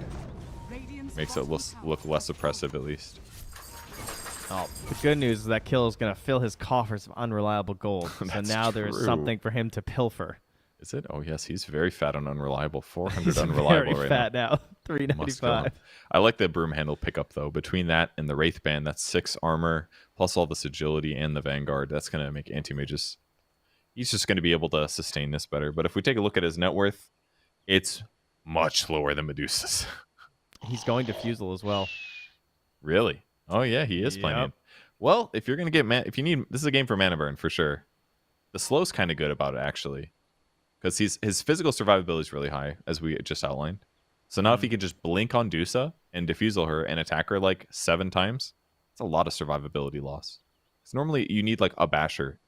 They just run away from you, you know? Or they have to be drained on mana already. So this is a cool way to make her a little bit, make anti-mage feel more impactful in these mid-game fights. I think he's also, I mean, honestly, looking at his gold management, I think he knows. Like, the way he's been buying his items and stuff, like, before he dies, before he gets right-clicked, I think he's aware of how it works with unreliable and reliable. So if he keeps buying these smaller pieces of the defusal, that's also pretty handy. It is, yeah. And at this point in the game, with Bounty getting punished a little bit, maybe it's going to be less easy for him to find these grabs. He's going to find Kaka at least. Now, there was a time where defusal just didn't work with Animage, right? I'm not crazy. Oh, yeah, for a very long time. For But multiple now reasons. we're just good to go. Yeah. Before it was orbs, and then it was a specific rule. As now we get a Doom on a Saberlight. Please just push him back. But right now it just fully stacks now. It's just how it works. Yes, I believe that's how it works. And right when it got changed, everyone's like, "Oh, well, we should just go defusal on AM," and that fell off pretty fast too. But I'm gonna call that bad ultimate usage from the side of Xtreme Gaming. 1 Chain Frost wasted, 1 Doom wasted. Not so good. It's the mental impact of having to play against this bounty hunter. I think he's just such a nuisance. The anime has been complaining about him the whole game, so you feel you got to throw your ultis on him. That was genius. That is interesting though, because I see in the game that Arteezy played, he didn't go for the. He went just like straight Battle Fury, Manta, Halberd, kind of more normal items versus the Medusa. He didn't like hard commit like this. So I wonder if that's maybe in an ideal world, Ghost would still go Battle Fury, or maybe every time versus Medusa, he's going to try this. I mean, if It they certainly have suits. I guess the upside is that they have both Diffusal Blade. They're gonna have Diffusal Blade on Pango, and they're gonna have all the mana burn on AM. So maybe they can hit the strong mid game timing where they just crush him a lot. Yeah. Whereas if he goes Battle Fury and Anti-Mage, and they commit to some of these fights against Deuce, they don't quite kill him, that they're just gonna lose the game. Is maybe what they're worried about. But in the same vein, if they miss this mid game timing where they don't crush Medusa and get her behind, then they're just they're not gonna outfarm her. And they might lose And an fights. alchemist mid, And an we got to alchemist. remember he also exists. With his armlet phase boots into Blink Dagger build, yeah, he's going to be a big threat for sure when he goes in. I think what I love about this build is that in the past it was used like when you just wanted to play with an offlaner who was looking to be aggressive and stuff, and that's just what we're doing again. Like, this is a tracking bounty hunter who had a good snowball, and he needs a little bit of friends if he wants to be like Miro in our previous series. And he's going to find Ghost. And steal what little unreliable gold he has. There it goes. Back down to 0. He bought. He's like, nope, I know how to solve this. Oh, man. God, he just keeps hitting them. It just feels good. If he dies again for doing this, that will be really funny, because they are again smoking 3 heroes towards him. Yeah, Ghost tries to sell it by retreating. Love how they're both using broom handles here, so they can both try to poke from better range. Oh, and here we go. He's on the wave. Jumps in first. There's the inhibit. He's out of mana. No chance for the invis. They're not even going to need detection right now. His wand is coming out of the backpack. Oh, there. He has a chance, but he's still stunned up. Can't even use it. Meanwhile, in the mid lane, they are going to take a trade kill here onto the enemy offlaner. JT's Doom falls. Really nicely done. Good that they got something done in the meantime. So they've been dealing with the bounty hunter okay. Gotta say, the Dark Willow has been so effective. Those disables, the Bramble Maze and the Cursed Crown, it just feels like Bounty can't do some annoying stuff. Gives them the opportunity they need. He's really trying to keep on punching down this anti-mage, but And not they allowed this time. instantly smoke after the Invis pickup on Alchemist, and they've got Blink Dagger, so they get scanned though. Radiant's middle tower Oh, under a ward too, so they know they're all smoked. They have full idea of what's happening. They're going to start an early concoction charge up here, so they weren't too scared. They go on to Ghost, but the reflection. Ghost was ready. Nicely done. Curse Crown's there as well. Will it connect onto a second? Oh, it doesn't matter because the root's also there on crit. He's stuck. Saberlight in the middle of it. The Pendulum is there. This could be for Extremes their chance to turn this around. Kaka. Okay, with a couple bounces there. Ooh, crit found in the river. No Getting low defusal on yet. mana, you hear that special sound, but there's no ulti. Bushwhacks to these trees. They're just magically here. He keeps jumping. Ghost, 1 more second to the ulti. Oh, no chance. Paparazzi. The Lance of Pursuit with the Orb of Corrosion, the defusal. Oh my god, that's a lot of damage. It's looking real nice here. His Fly, Curse Crown still tries to commit for the bounty rune. He does grab it to his credit, but he also grants a triple kill to Paparazzi. Ghost is getting back into this game right now. I bet he must be, because Paparazzi's owning 6, 1, and 4. He's taking away half of these supports' HP when he swashbuckles them. It's actually wild how much damage it does. And that's going to give Ghost time to finish his Diffusal Blade. Here it comes. It's up. You know, killing the illusions alone is actually so good for that.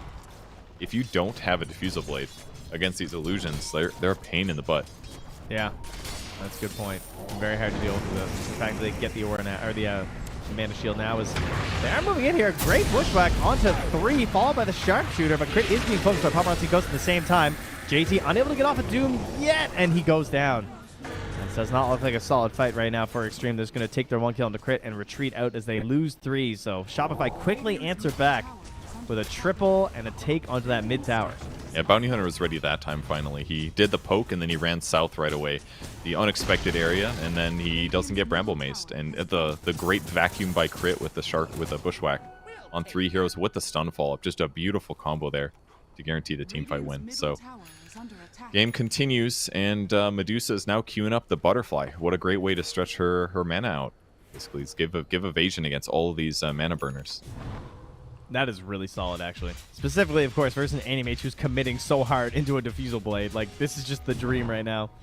When are neutrals with evasion? There's none in tier 2, are there? Oh, we have the Gossamer Cape. That's kind of funny. But he'll probably be looking for something else. Probably. Grove Bow, Vambrace. People's Gift is... Array, maybe even. People's Gift is good, because it gives you strength and int. Mana would be good. Probably Ring of Aquila is fantastic, too. Specialist Array, you're right on that one. That would be okay. A rare hero that actually kind of likes Specialist Array. Yeah. If you Specialist Array with Split Shot, do you Split Shot I actually don't know. I doubt we'll find out, though, because, you know, as you said, there's a lot of pretty good items here, and we have so many choices now. As Paparazzi easily gets another kill on the Saberlight. This is not looking like, not only not the same game for Shopify, where they're just able to snowball around. They still have a great lead, but it's coming at a different way. It's coming from an Alchemist and a Medusa just splitting the map and farming, while Xtreme are the ones who are picking up more of the kills in this game, and it is hurting the supports quite a bit. We got level 8 on Kaka, level 8 as well on DY, whereas... Oh, actually, Fly has caught up. My bad. They were both, like, almost 2 levels behind on Crit and Fly before that last fight mid, so they are getting back into it. He did end up getting Gossamer Cape on Medusa after all. Wanted that free evasion. It's not the most broken thing with Butterfly, because it always will dodge the first one. It doesn't like wait to proc until they actually hit you. Tested that one out, but it's still really solid on Medusa here with the Butterfly. She got split shot, damage reduction, talent too. So my thought process was it might be bad because it's based on a timer. Like it's not like every so many attacks. It's every 5 seconds, and like this aim attacks so fast anyway. But yeah, even one missed hit is gonna add up to be a lot because of all the mana burns. So it's gonna save him 80 plus 4% of his max mana on the first hit guaranteed. It's slightly less good with Butterfly, but it's still solid for sure. They're like gonna be forced to go some True Strike. Ooh, Ghost retreats to the top here. He does spot him with the ward, so he knows to stay hidden. Yeah, and they're gonna pop out of the smoke there on Crystal Maiden as they all move up towards this dire area.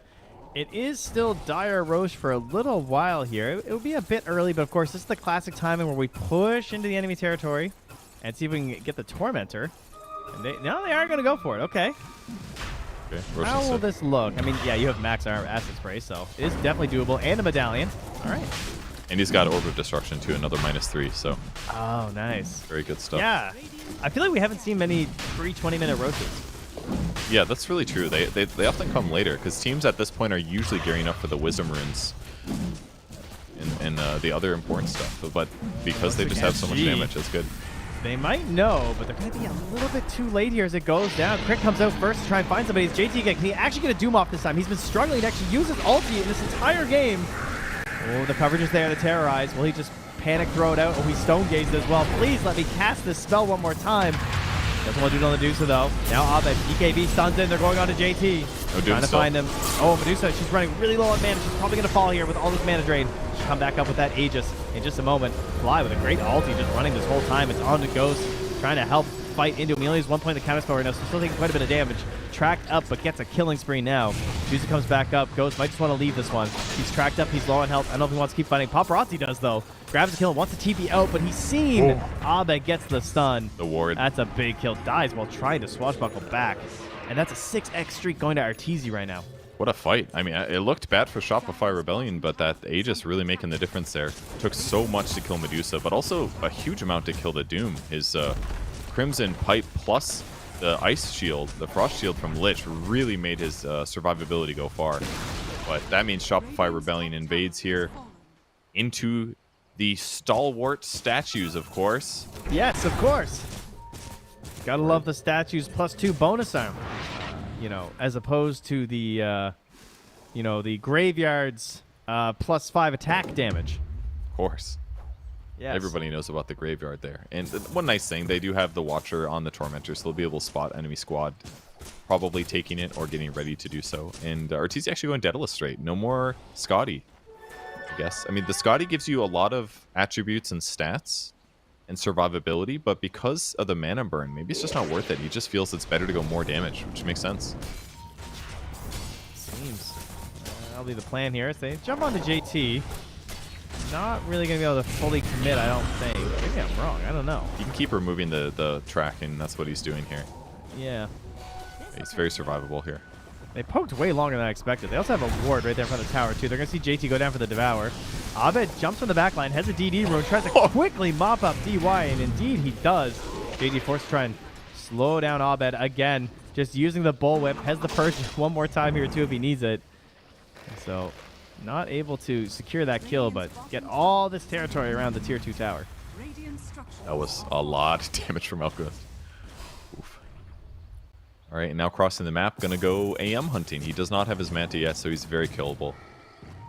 Don't see too many like mass TPs to outposts like this, but makes sense with these two. The Hoodwink and the Elk can kill almost anybody here. Oh, they have to find that first blink. There it is, into the camp. Early, a little bit there on the spell shield, and so with the Bushwhack and the Sharpshooter, even at just a single point in the Sharpshooter, easily able to get that final blow there onto poor old Ghost. That was perfectly done by Abed. As soon as the AM blinks, he knows where he goes, so he blinks too. Guaranteed stun at that point. Very well done. Net worths for the Dire side still in a ridiculous place. So farmed on both the Alk and the Medusa. They've done it. They've made the opener look possible here. Can they close out the game will be the question.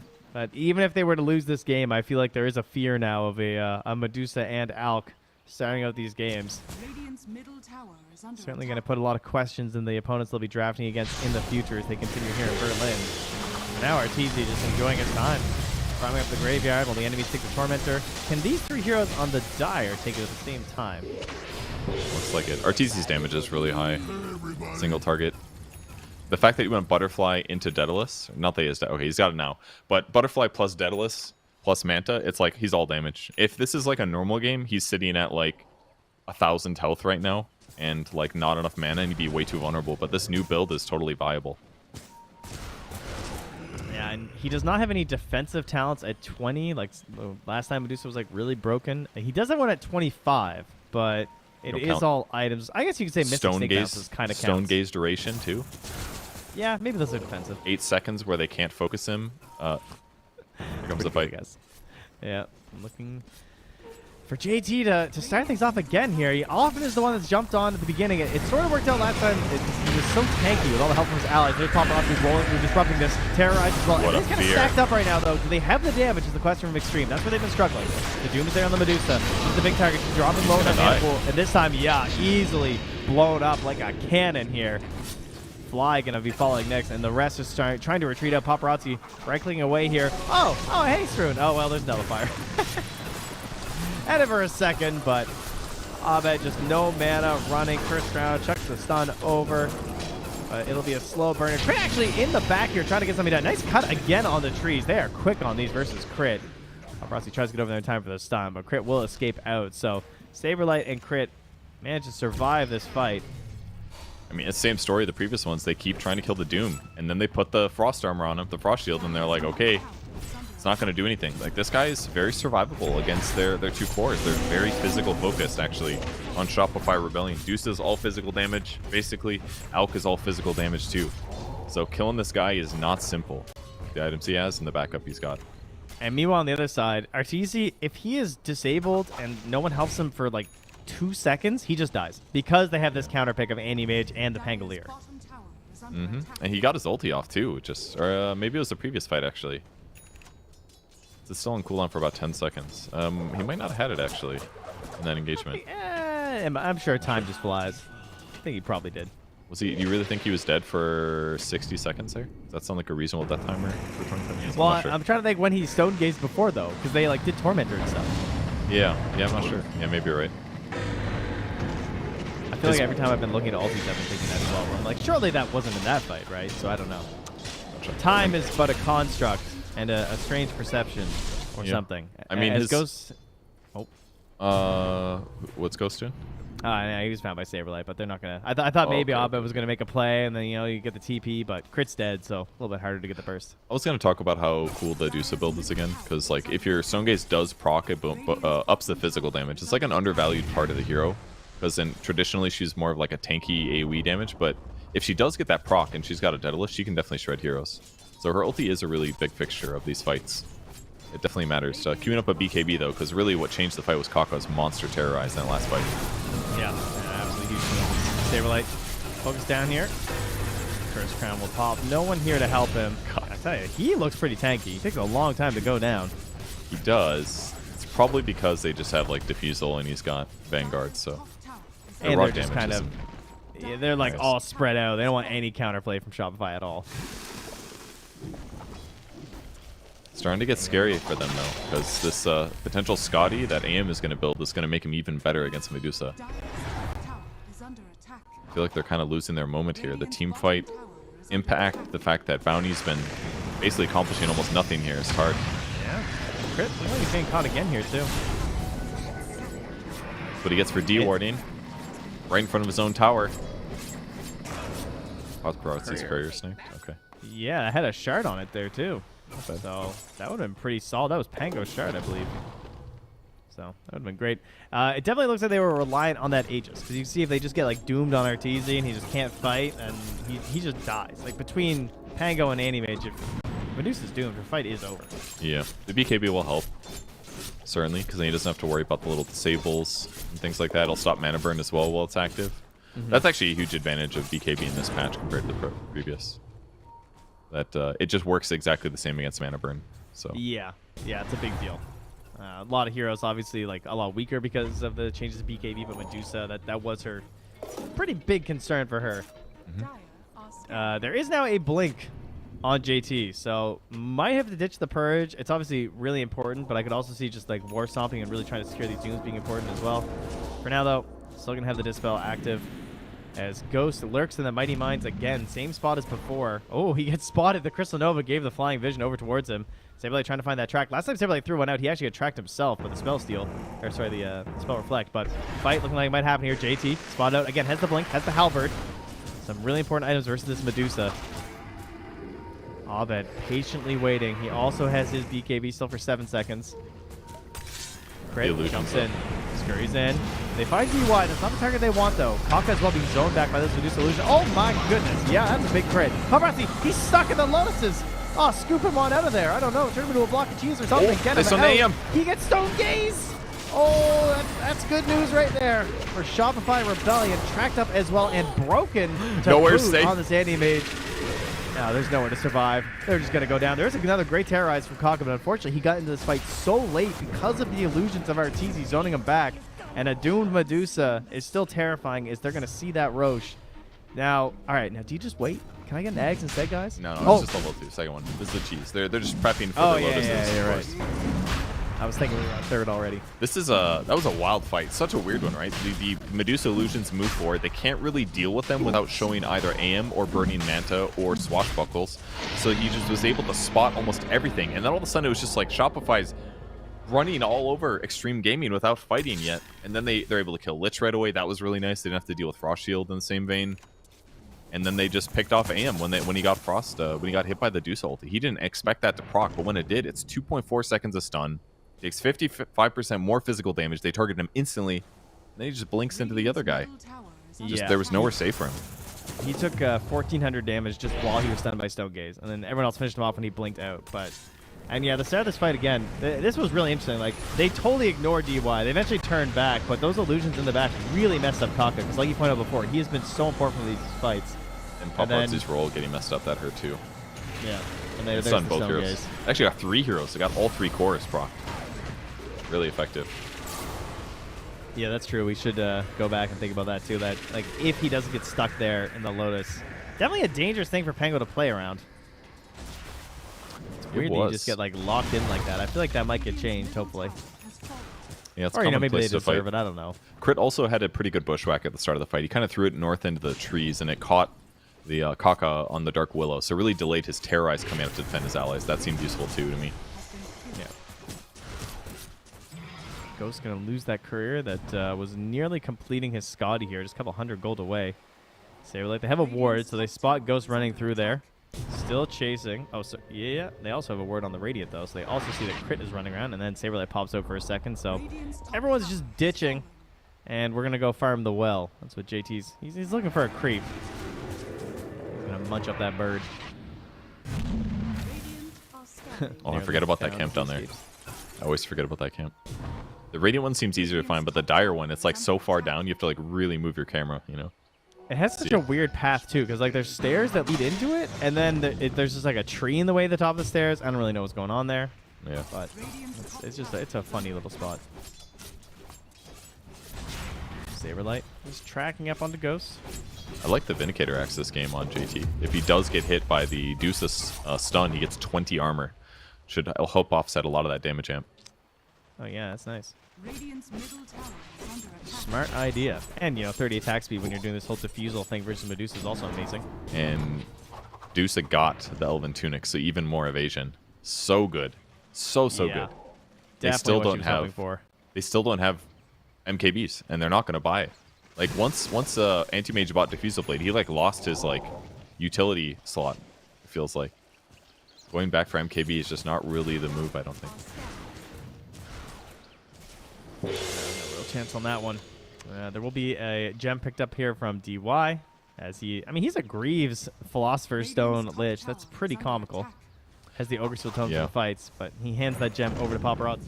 Yeah, once they keep controlling Saberlight. Because once they go on DY, he will die. He definitely wants to play the outskirts of the fight and like pop Greaves to keep his teammates alive and Frost Shield, but he really can't initiate. If he does, he's going to get killed instantly. Silver Edge now on Medusa as well, so a little bit more chance to crit. Doesn't really stack well if they both proc, but his ability to attack quickly and find the right opportunities will be much higher. Not sure what he buys next. Maybe some other utility item. Not quite sure. Rapier? It's probably Rapier territory. Not that they need it, I guess. They're pretty far ahead. Maybe that's too throwy. Wait, what happens if you Shadow Walk an ally with the shard? Do they can break stun. Also stun out of it? Yeah. Like a ranged hero will? I just haven't used it. That's kind of cool. Yusa almost died, actually. Yeah. That was really close. He burned all of his mana. And when his mana was gone, I was like, he's going to die in 2 hits. He did get it, though. And that was with Saberlight tanking some of it, too. Does that make a difference? Or is it just like everyone in the AoE takes the same damage? No, you need people to tank. That makes really? a big difference. Yeah. Okay. That's why you want to bring your friends. Is that why illusions were so good, I suppose? Exactly. That's why they were broken, yeah. Gotcha. But now they don't absorb their share anymore. They just also take damage, like you guys. And I don't. they're going to hop in. He They're going to can't grab do the this. Dire one. So he's going to burn Aegis for it? He will. Okay. I mean, it only has, 19 seconds left? So Yeah. that's good use. It's like 25. So Bounty got a shard, and CM got a shard. Bounty shard is the ally one. It's good. 10-second cooldown. Lowers the cooldown by a lot. Like 5 seconds or something. So, I wonder how it works with like all the various spells. I haven't tested this at all. Like, what happens if you like Acorn? Well, that wouldn't work, right? You can like Acorn shot. Yeah, because you'd be Acorn casting a shot. spell which would break your invis. What about split shot? You would only probably stun the target part, the main target. That's usually how it works, Hopefully. because the other ones Yeah. don't proc stuff anyways, right? What if she has split shot uses modifiers? Then everybody gets stunned. I don't know. Everyone... Good question. That one could matter. we gotta do some testing afterwards, guys. I think it's now the mana Aghanim shield. Scepter is picked up for Paparazzi. That is huge right now. That is giant for these fights. It will help him get out a lot of mana burn and a lot of additional damage here. That's an early Stone Gaze pop, and he can't really commit. He's trying to get in front of him. He's so fast. But he can't quite get there. They're going to get JT. Still has the Doom available. Throws out the Halberd. They can reduce that damage from RTC. He can't really help out in the fights. Paparazzi being chased in the backline by Abed, who threw his BKB. Oh, he almost gets Paparazzi on the high ground. He manages to roll up. The last hit gets him, though. Drops the gem way up there with the Shuriken, able to snipe him down. Meanwhile, there is a fight happening pretty much everywhere right now. And they're trying to get a re-goose option here from Xtreme as they chase down onto Saberlight. He's not quite done yet, though. Ghost trying to see if he can find something out of Arteezy, though.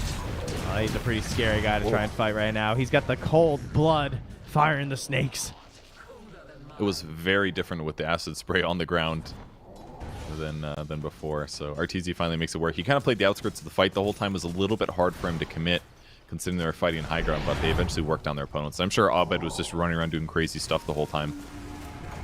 Yeah, he owned that fight. He just like ruined what Paparazzi was trying to do. He's definitely been very important for these engagements and just couldn't really do a whole lot. Ghost never really able to plant on anyone either and make any use of being an anti-mage versus this Medusa. Radiant's middle tower They have a Terrorize back up. Theoretically, when Terrorize is back and the mana, the Void is there, I could actually see a play where they hit Terrorize and he just dies. I think it's possible. Got it in 5. This is pretty risky looking, I gotta say. They're going in. Mana's getting low. Team, BKB. there's the BKB, though. That's his big axe. Can that actually save him? Trying to get the right clicks. Paparazzi has that big roll going. The Stone Gaze is there, but there's no mana, and there it is. That's an explosion. The bomb goes off. They're going to lose Fly and Arteezy. It is truly a glass cannon of a Medusa in this current patch. Now the Cursed Crown will curse crit to death as they just lose 3. That was a brazen display on that high ground.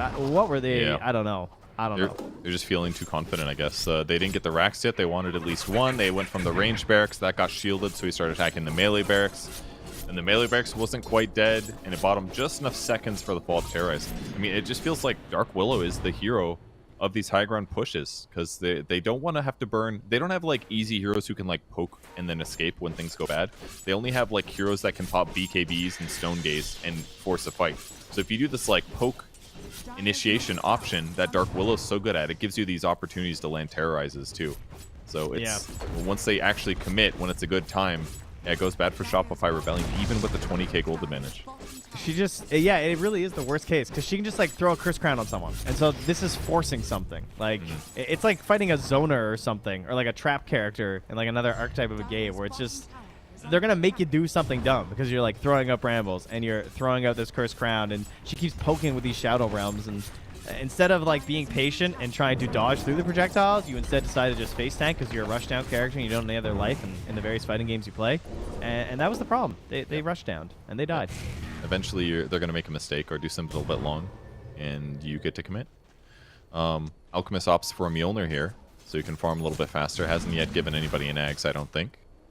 Just fine. Dusa would probably really like one.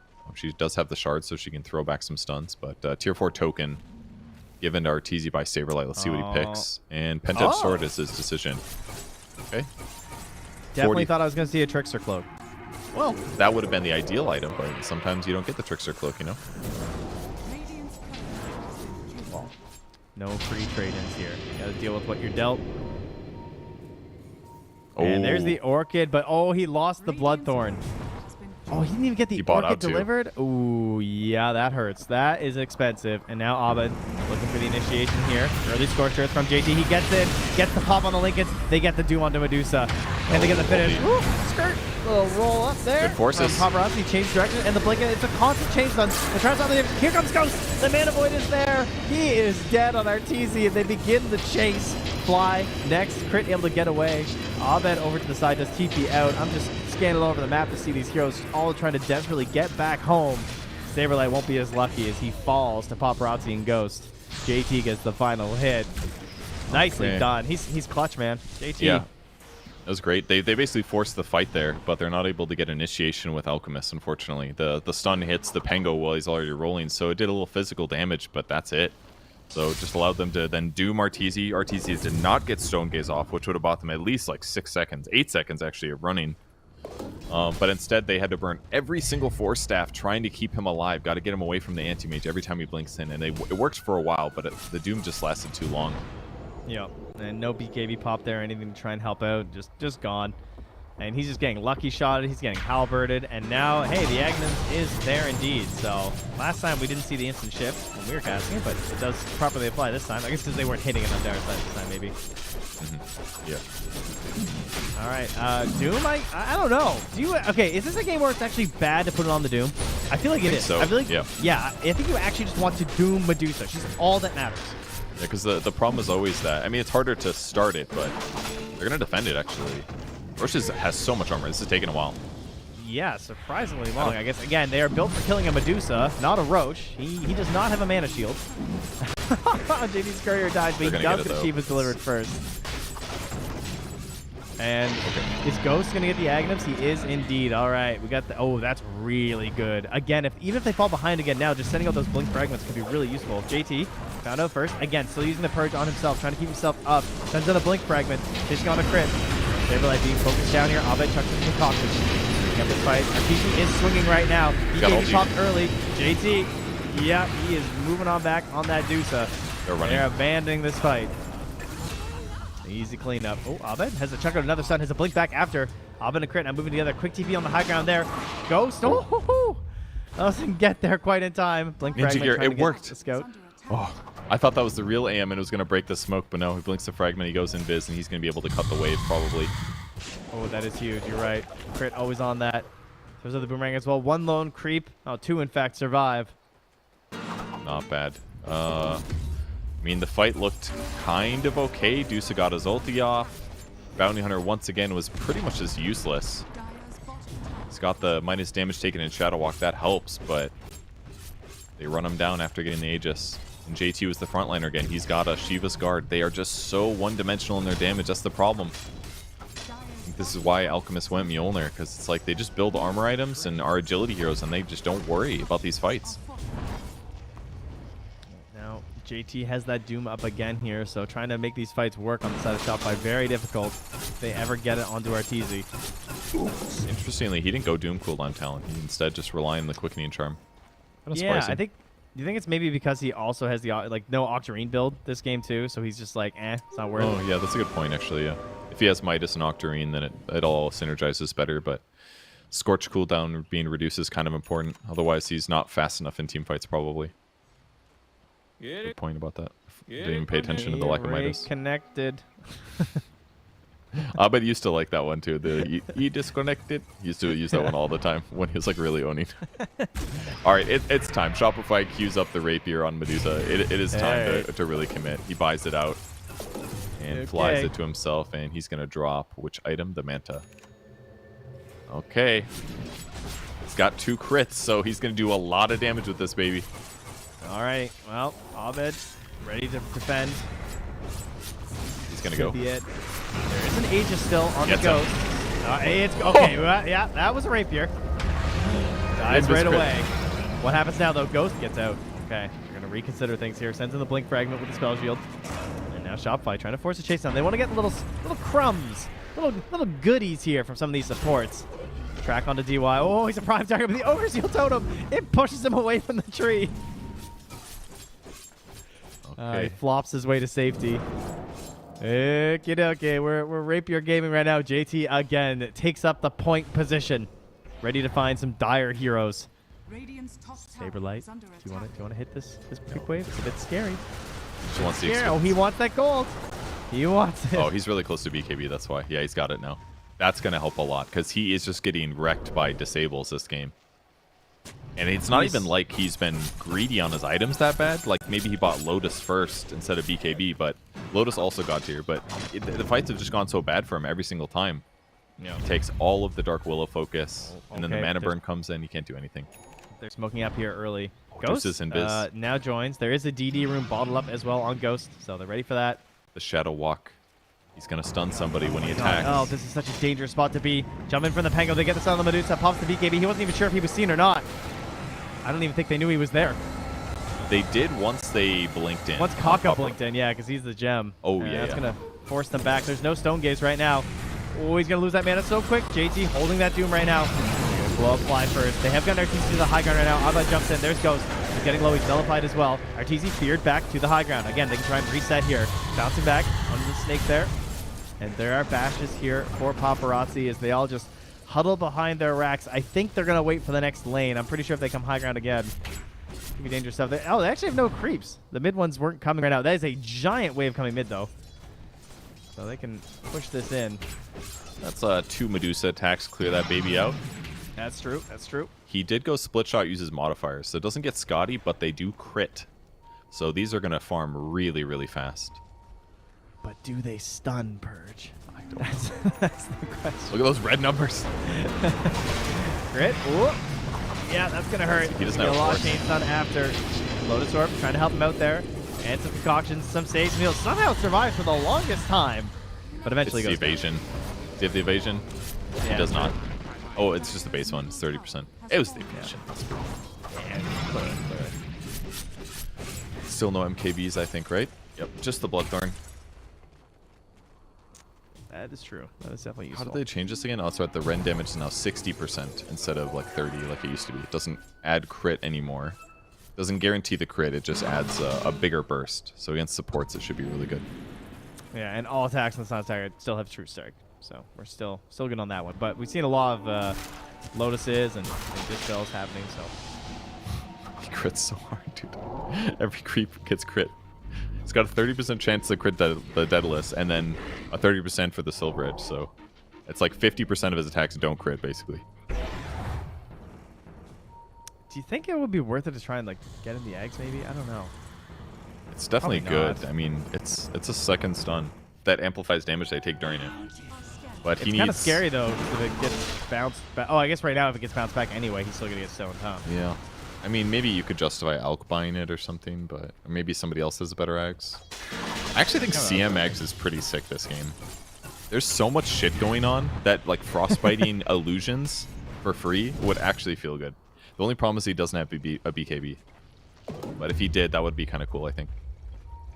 But other than that, I guess Ags Hoodwink's okay. But yeah, it's got to be Medusa's is the best, I think, in this circumstance. But he's not even 6 slotted on Elk. No. He It's still not quite needs that a time yet. He's gonna go for a Abyssal upgrade, which makes sense. It's gonna be easier to initiate. He can like blink Abyssal, much like how Ramses did it. Blink Abyssal into follow-up stun. Do you think he went the wrong build this game?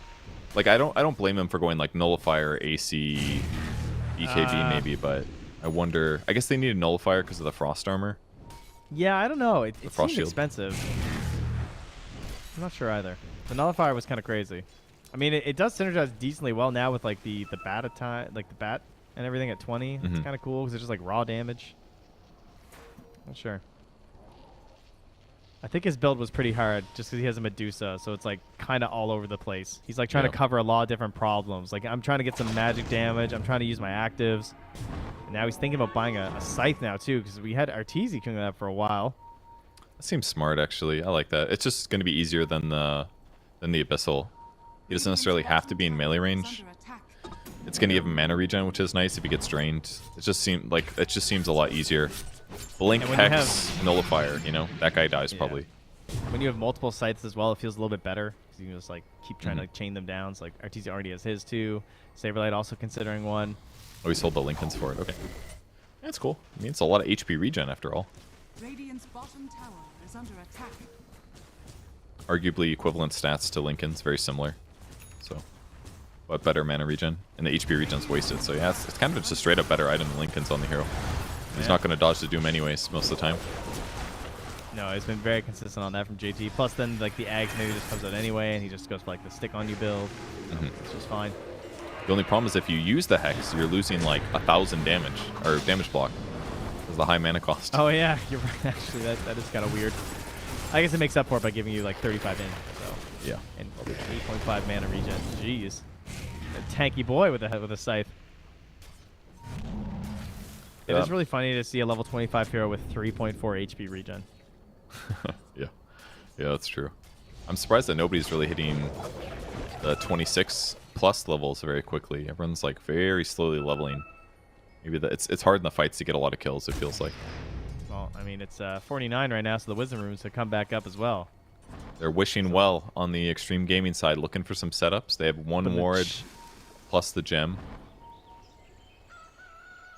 A ward for the Roche prep, basically. Roche is there right now. He is indeed. What? And this Fly's would be an moving in, egg for same them. reason. He doesn't know. Fly. Oh, he lacks critical information here. And he has no buyback as well. No gold. And they're going to start on this Roche. Do they have to commit? Crit's coming through. He's got bushwhack every 8.3 seconds with his Octarine. Kaka on the high ground. They have great vision right now as they hold it with JT and Kaka. They Constantly see the front Saber. liners. Saberlight. Yeah, he's got the gem. He's going up there. He's going to get immediately stunned up. They don't want to commit. They send in the blink fragment. A slow start to this fight. Arteezy going to find JT. He tried to get involved. Hex up. Oh, he's trying hexed. to get the big damage. Terrorize isn't going to be able to do anything. They got the BKBs out in time. JT dropping low. It takes forever, but he does die. Big kill for them. An instant retreat on the Stone Gaze. They're just going to take that W and move back. And how do XG respond? They go right into the Roche pit. Yeah, they didn't Start cleaning hesitate up at this all. Roche. Very wisely realizing that they're not going to commit now that they don't have their spells. But I don't Takes so know. long though, Purge. It's taking forever. Arteezy could like two-shot this thing. Yeah, but they're going to. All right, Are they he's buying wrapping time. around? He's throwing in the bushwhack. All right, they're That's the definitely going couple. now. It's too They're low. seeing how slow it is. Blink fragment comes out. Oh, it's so slow. Doom's going to TP, though. Yeah, Alta doesn't want to do it. They're going to let them get it. It's just so All right. dangerous. If they commit, Doom instantly buys back in TPs. And then it's a Kaka's holding 5v4. And then they just lose. Are they They gonna had give to it do them? that. They had to. They couldn't fight that. Kaka's still holding the blessing. Trying to decide who to give it to. He drops it in the base. Says, I don't want it. Somebody. Presumably it's JT. Lich is really sick. But he's kind of back of the fight, so maybe not as good. Yep. And obviously Paparazzi and Ghost already have it, so Doom it is. I guess so. I mean, I guess it's fine because this way he, like in the previous example fight, he would have just doomed himself probably. It's not like you can just use it all the time. You know, it doesn't have to necessarily be on one guy. Yeah. It's I mean, shard money. if you hit an enemy, it does still do an AoE around them. Like that, we don't often see that by the time you get the Ags, but maybe it'll be useful. They are struggling to kill the Tormentor over here, by the way, on the Radiant side. Aim's damage Yeah. is not that high. And in fact, it's bad against the Tormentor, really. All right. AM gets a shard. That's a really good shard, by the way. Lowering spell damage by 30% in close range. With that said, though, he's going to be dying to like physical right clickers, so it won't do that much. But Yeah. And Dire, was it just gold at that point? I think it was, right? They already had all their shards. yeah, probably. Yeah. Golden experience. Gold XP. Yeah. Not the worst. Aeon Disc now on crit, which would be great because he's kind of the guy in front line most of the time. Him having Ninja Gear is so good, though. This is a really good neutral item for him to get this game. I'm surprised he assembled it. That's not very quick. Oh, the Aeon Disc? Yeah. Yeah. Huh. I guess he does die. Well, not really. He's like 3k HP. Well, you know, sometimes you just don't want to worry about it. That's fine. Seems okay. It's a spooky game, dude. Yep. It is indeed. And we are quickly approaching 60 minutes here. A game that has been pretty topsy-turvy, where things looked great for Shopify. They tried to capitalize on what looked like the best timing for the Medusa, but once the Aegis was out, the fact that the Doom was in made it really hard to play this hero. Very, very glass cannon, very fragile if things go wrong. She needs a smooth track, one little pebble there can toss her asunder, so it got a little messy. But now she's a rapier. So now she just hits you. Yeah. I don't know. The biggest issue in their draft, the Medusa Elk opening, was definitely the one-dimensional type of damage that they do. It was cool that they were right that it was flex, but the fact that they're both going to end up just doing a lot of physical just has made it so straightforward for Doom to survive. That Lich pick, as a result, was just genius, honestly. Like pairing the Lich with the tanky Aura guy, it's been perfect. first time that's ever been said in the history of Dota 2 commentary. Perfect Lich Lich pick pick. was genius. I mean, it was so good. They just quickly identified, like, that's a lot of physical damage. We should get Frost Shield, and now their initiations are just worse because they can't kill this one guy. Oops. That's been fantastic. It obviously requires them to, like, play in a way that means that they are... Lich can buff the guy that's getting gone on, but they made it work. Shopify fell for those initiations many times, thinking we're so far ahead, this is going to be okay. We have a Moonshard being delivered to our TC now as well. Had to send the courier on a long excursionary mission for it. Okay. Moonshard over the Ags. Interesting. Yeah, not even close to buyback. I mean, you have a Rapier, obviously, so can't be that big of a consideration. Yeah, the buyback after losing Rapier last fight is always kind of pitiful. He's going to attack Ghost here, I think. They're going to try to go on him, but they have no disable yet. This looks so psychotic. They're just under him, and it might actually work. Hex into right click. It's just too much damage. Oh, the Aegis is gone. He's getting caught in the back line, though. The rest of the team is coming. Doom TPing, looking for his play. Chain Stun, trying to get our TC out of there. Force staff back. Again, though, Popper has the chase. BKB forced out. Stone Gate's still up. They haven't popped it quite yet as they chase on the Ghost. They're looking for the moment for Arteezy. Oh, they used the Mana Void early. It's not an Arteezy, but it's onto Abed and Saberlight. Buybacks right away. Crit. Saberlight back in. Abed holding buyback. Now going to use it. Stone Gaze is there. Oh, it's Silence onto Arteezy. Oh, the big damage. He's going to be able to bring down that Pangolier.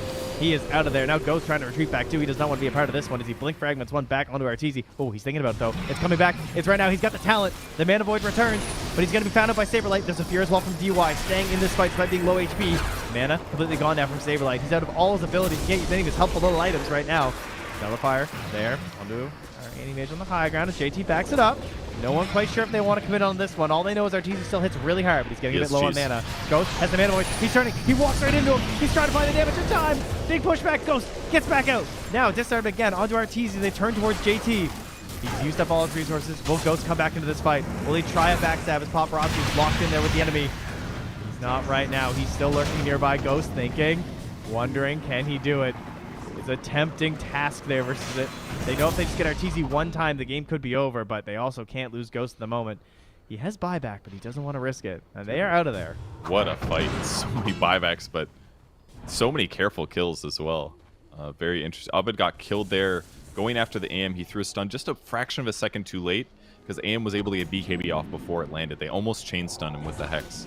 But things got scary because it got reflected. Abed got stunned back. That led to him buying back. But ultimately, defending Medusa is the big thing. The Stone Gaze, the last couple inches of the duration, reflected stunned Anti-Mage and the Pango, and they killed the Pango during it. So that was really big.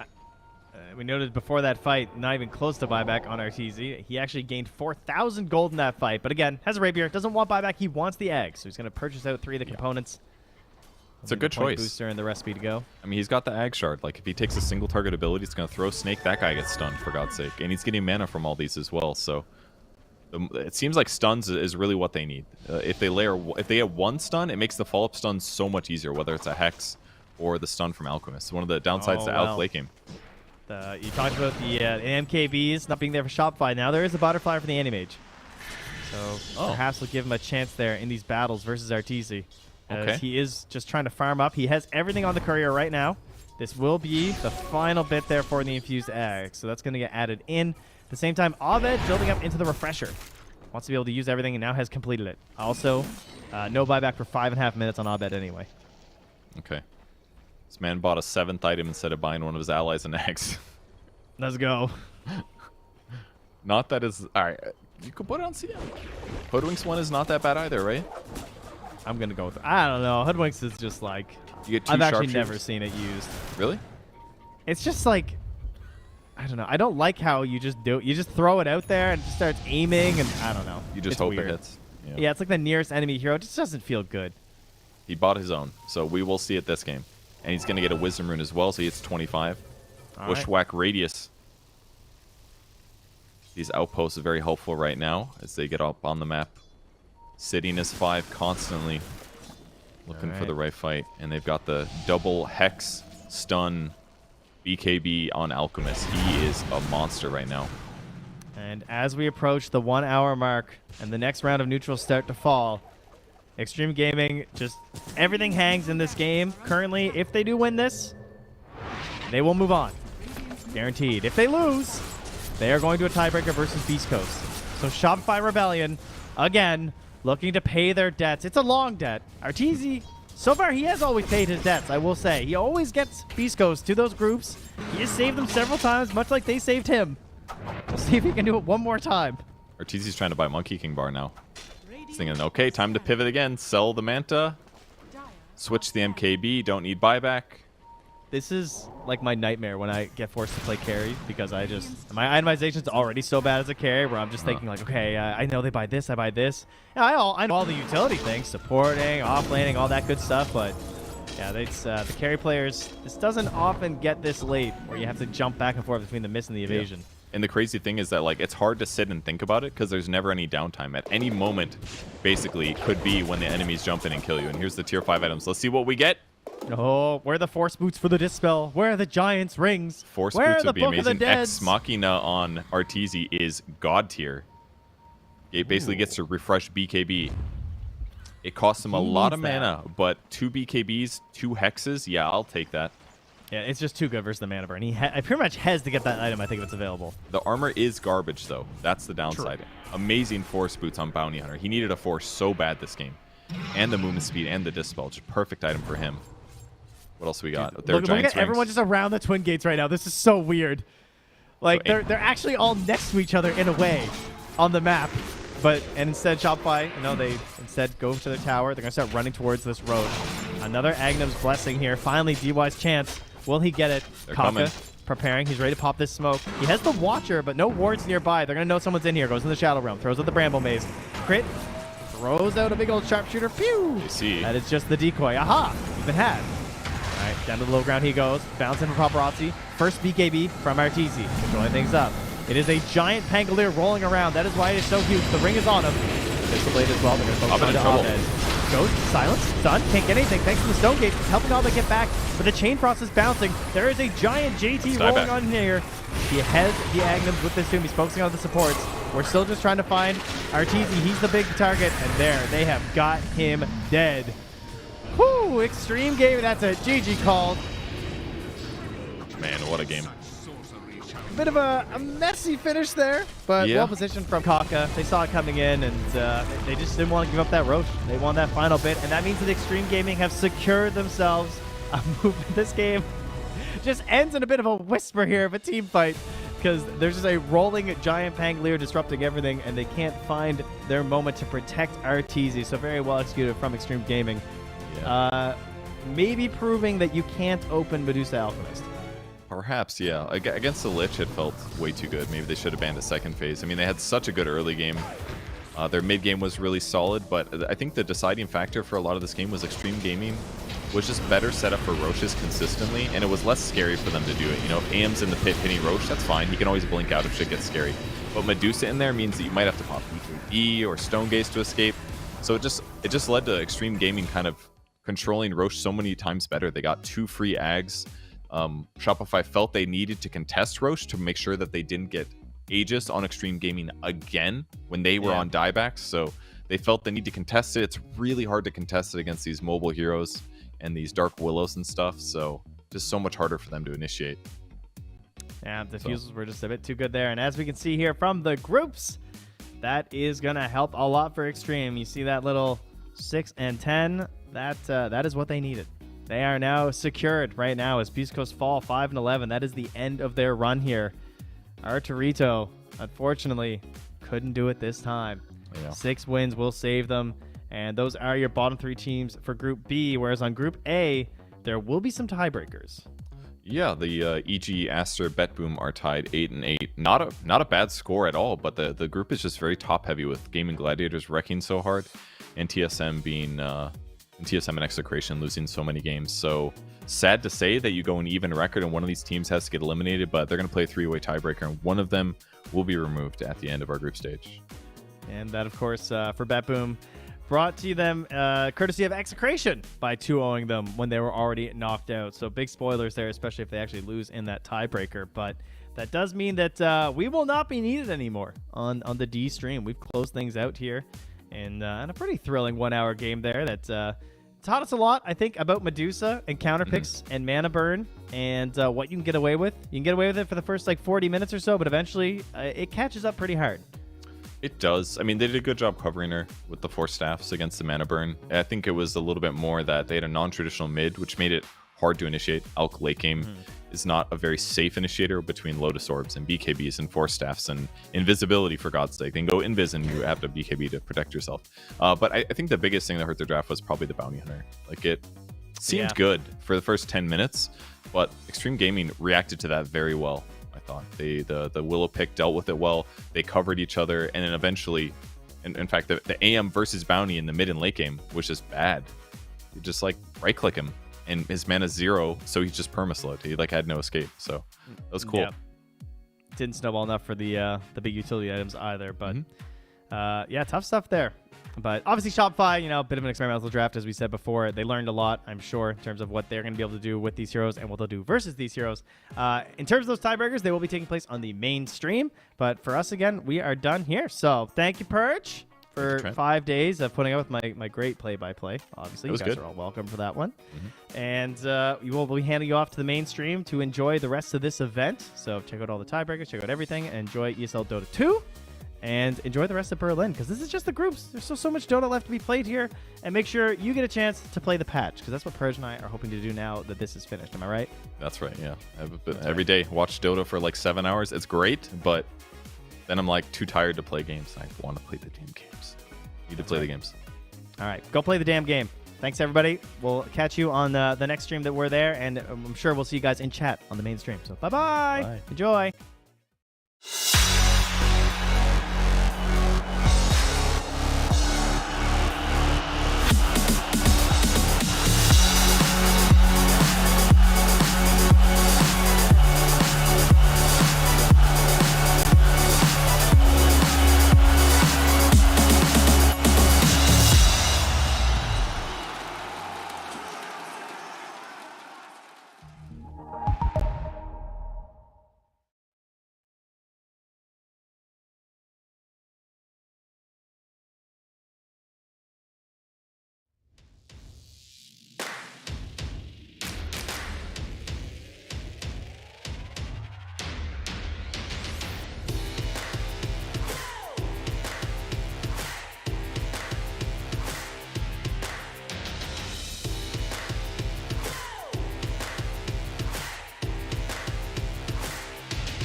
wasting time, 'cause I'm already gone. So long, can you stay the night? 'Cause you're the